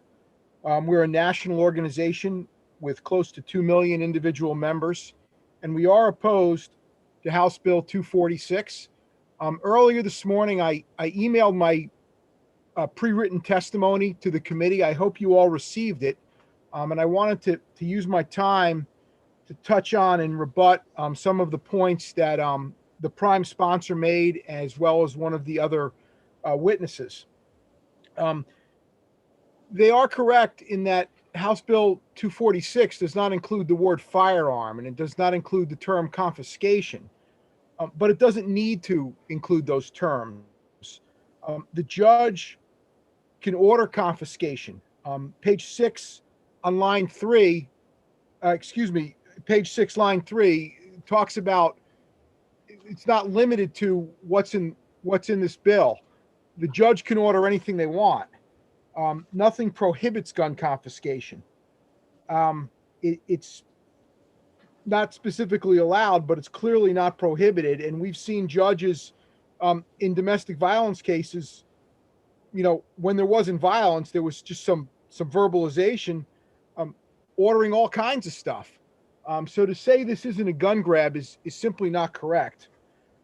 The other reason this is a gun grab is because when you involve parents and children, they fit the definition in both state and federal law of those protected under the domestic violence statutes. And if a person becomes subject to a permanent order that is issued under House Bill 246, that permanent order would in fact trigger the federal domestic violence gun ban. So this is a gun grab, even though the words firearm have been removed from the bill. Even though Ms. Steinberg, you know, she sugarcoated it and she used a lot of fancy legal words to talk about it, a telephonic hearing means no due process. It means the judge only hears from one party, and the other party who's being accused, possibly falsely, is not provided with an opportunity to address the court and say, hey, wait a second, this is what's really going on, and this is why you shouldn't issue this order.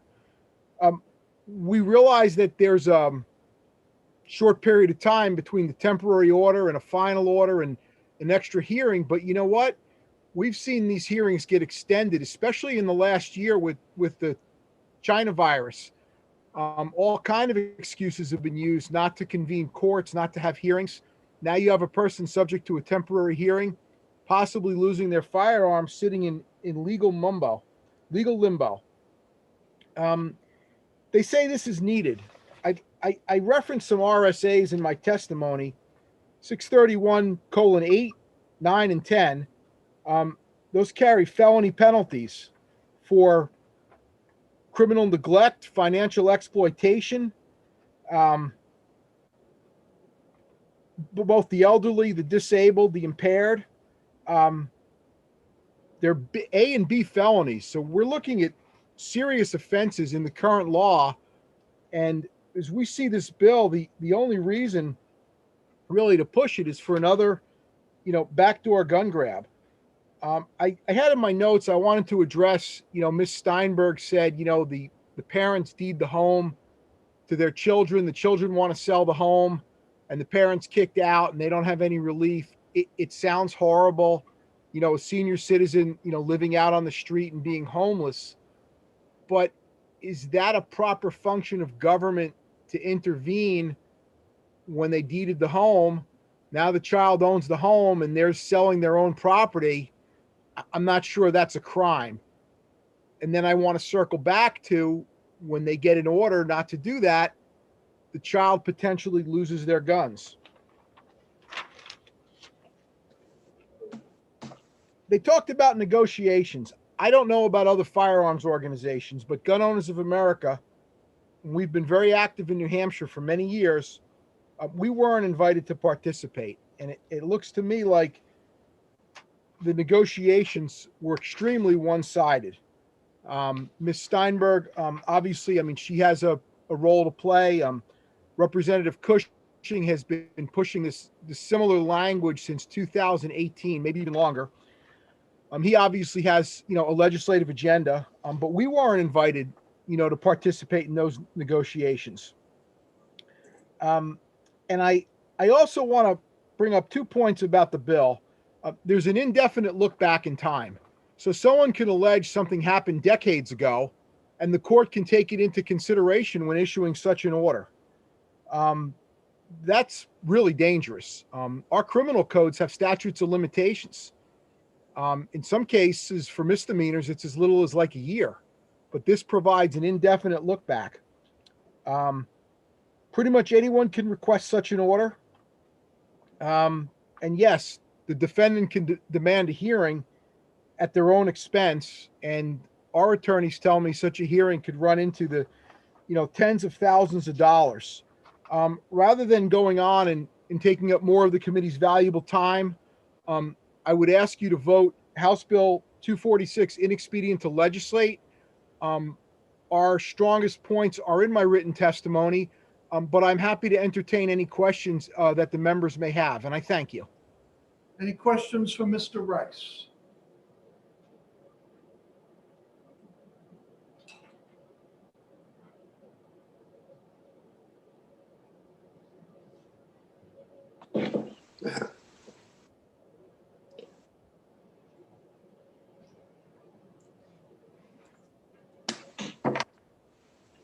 Hearing none, the chair recognizes Arnold Newman.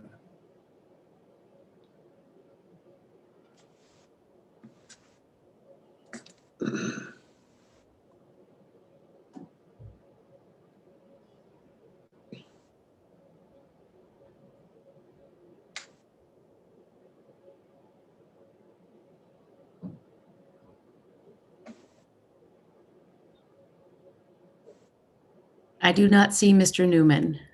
Thank you. The chair recognizes Aaron Penkasic. Yes, speaking now, I'm Aaron Penkasic. I live in Hollis, New Hampshire. I come here in opposition to House Bill 246 for a variety of reasons. I'm going to avoid redundancy in the interest of time, right? But there is a significant lack of specificity on what property could be seized in this bill, which is part of the problem that the firearms constituents are bringing up. It's specific on pets, for example, but it's not specific on what could be excluded from confiscation if an order was issued. This bill is, as was said earlier, I think by Ms. Steinberg, this is the third or fourth time this bill has been surfaced, and it's just a rewrite of what has been surfaced before.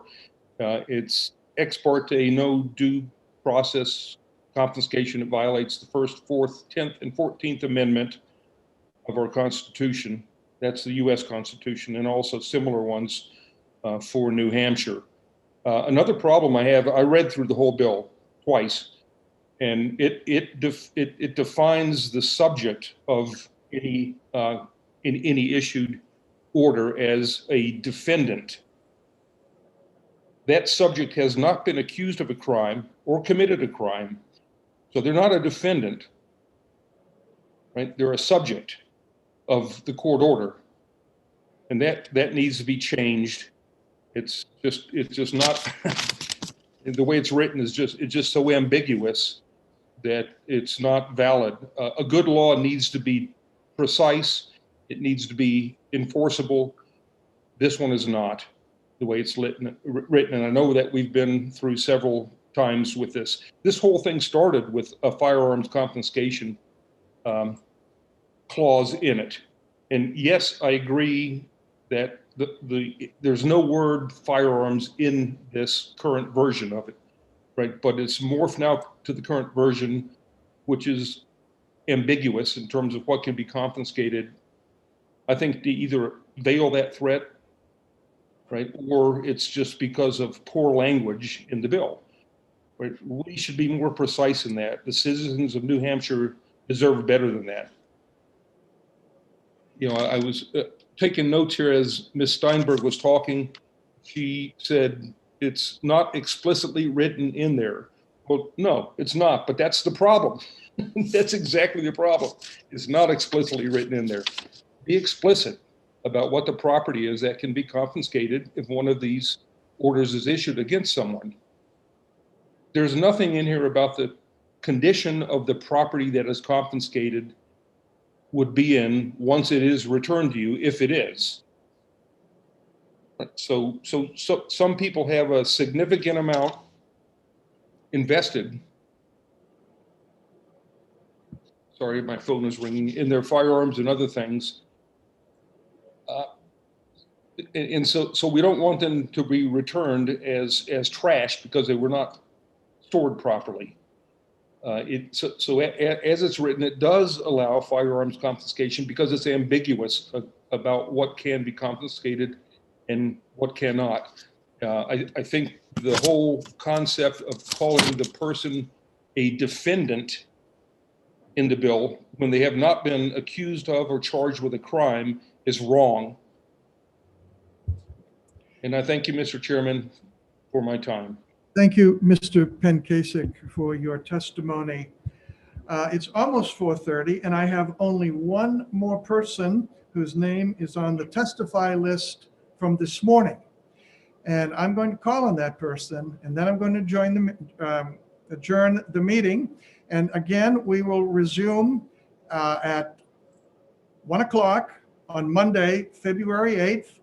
And those who are signed up to testify will be given time to do so. The one person remaining on my list is Representative Lucy Weber. Oh, I only signed up in case Representative Cushing could not be there. Thank you for your brevity. But you get 2 minutes. I've got 2 minutes, and I'm going to take my 2 minutes because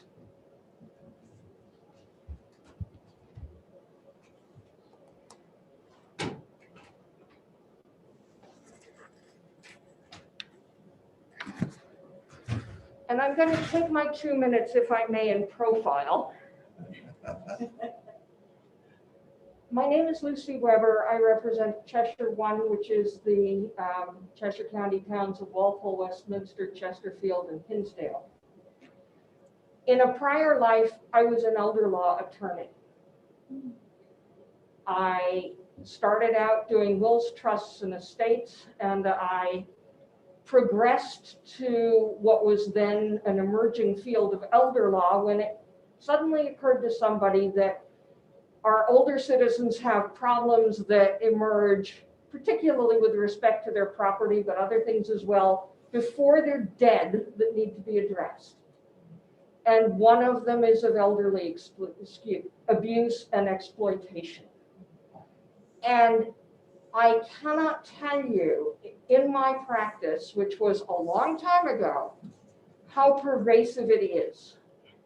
And what happens is somebody gains the trust of a failing elder, and they either convert all their property from the elder's use to their own use. So I had a case, for example, where an elderly lady with significant assets, well over $1 million, which in 1985 was a lot of money.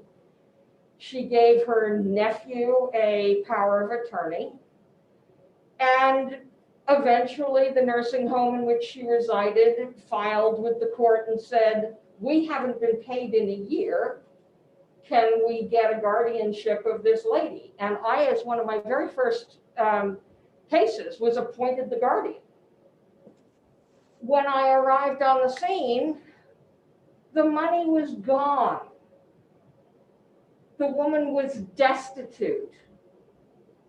The nursing home was unpaid. Had she not had one piece of real estate, and had the nursing home not been willing to take a lien against that, she would have become a charge on the state, and all of us would have been paying for her nursing home bills. Had somebody been able to intervene at the beginning with a protective order that stopped the nephew from having the power of attorney and stopped him from draining her assets, everybody, including the lady and society, would be in a better position. Domestic relations orders don't work. That nephew was her nephew. He was living in another state. He was not covered by the domestic relations protective orders. So there are a lot of cases where the domestic relations protective orders don't work. The guardianship statutes take somewhere between 6, 12, I don't know how many weeks to get a guardianship in place. That is from my old experience, so it may be a different amount of time in New Hampshire, but they're not easy. You have to get an expert to testify that the elder needs a guardian. It's a long process. And as you know, assets can be taken during that process. So the guardianship process doesn't help us here. The criminal statutes can punish somebody for having done this deed, but they don't make the elder whole, and they don't prevent either the financial abuse or the physical abuse or the emotional abuse from going on and on and on. I mean, if somebody gets arrested and they bail themselves out and they come back, what do you do? These are cases in which these orders would be helpful.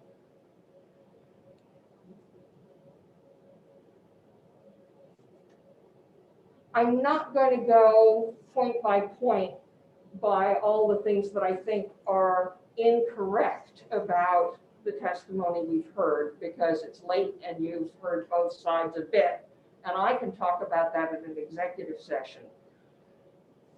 But what I ask you to consider from the bottom of my heart is, why do our vulnerable adults not have at least as much protection as the people who are abusing them? That is the purpose of this legislation. And if the law errs on one side or another, I would hope that the law errs on the side of protecting the vulnerable adult and possibly overstepping on the rights of their abuser. And with that, I end my testimony, and I will take no questions. And I thank the committee very much for your attention. And you did it in 2 minutes. Thank you. I think it was more like 4. Well, with that, we are adjourned. Don't run for the door. Mr. Chairman, you stated we would take up again February 1st at 1 o'clock, and yet in my printed calendar, it says 9 a.m. No. This hearing on this bill. Okay, gotcha. February 8th at 1. All of us will gather again at 9 a.m. on February 1st. Okay, thank you very much, Mr. Chairman. Thank you. Goodbye, everybody. Bye. Have a great week. Thank you. You too, Jerry. Take care, everybody. Mr. Chairman, what is the time on the 2nd and 8th? I guess I'll find out.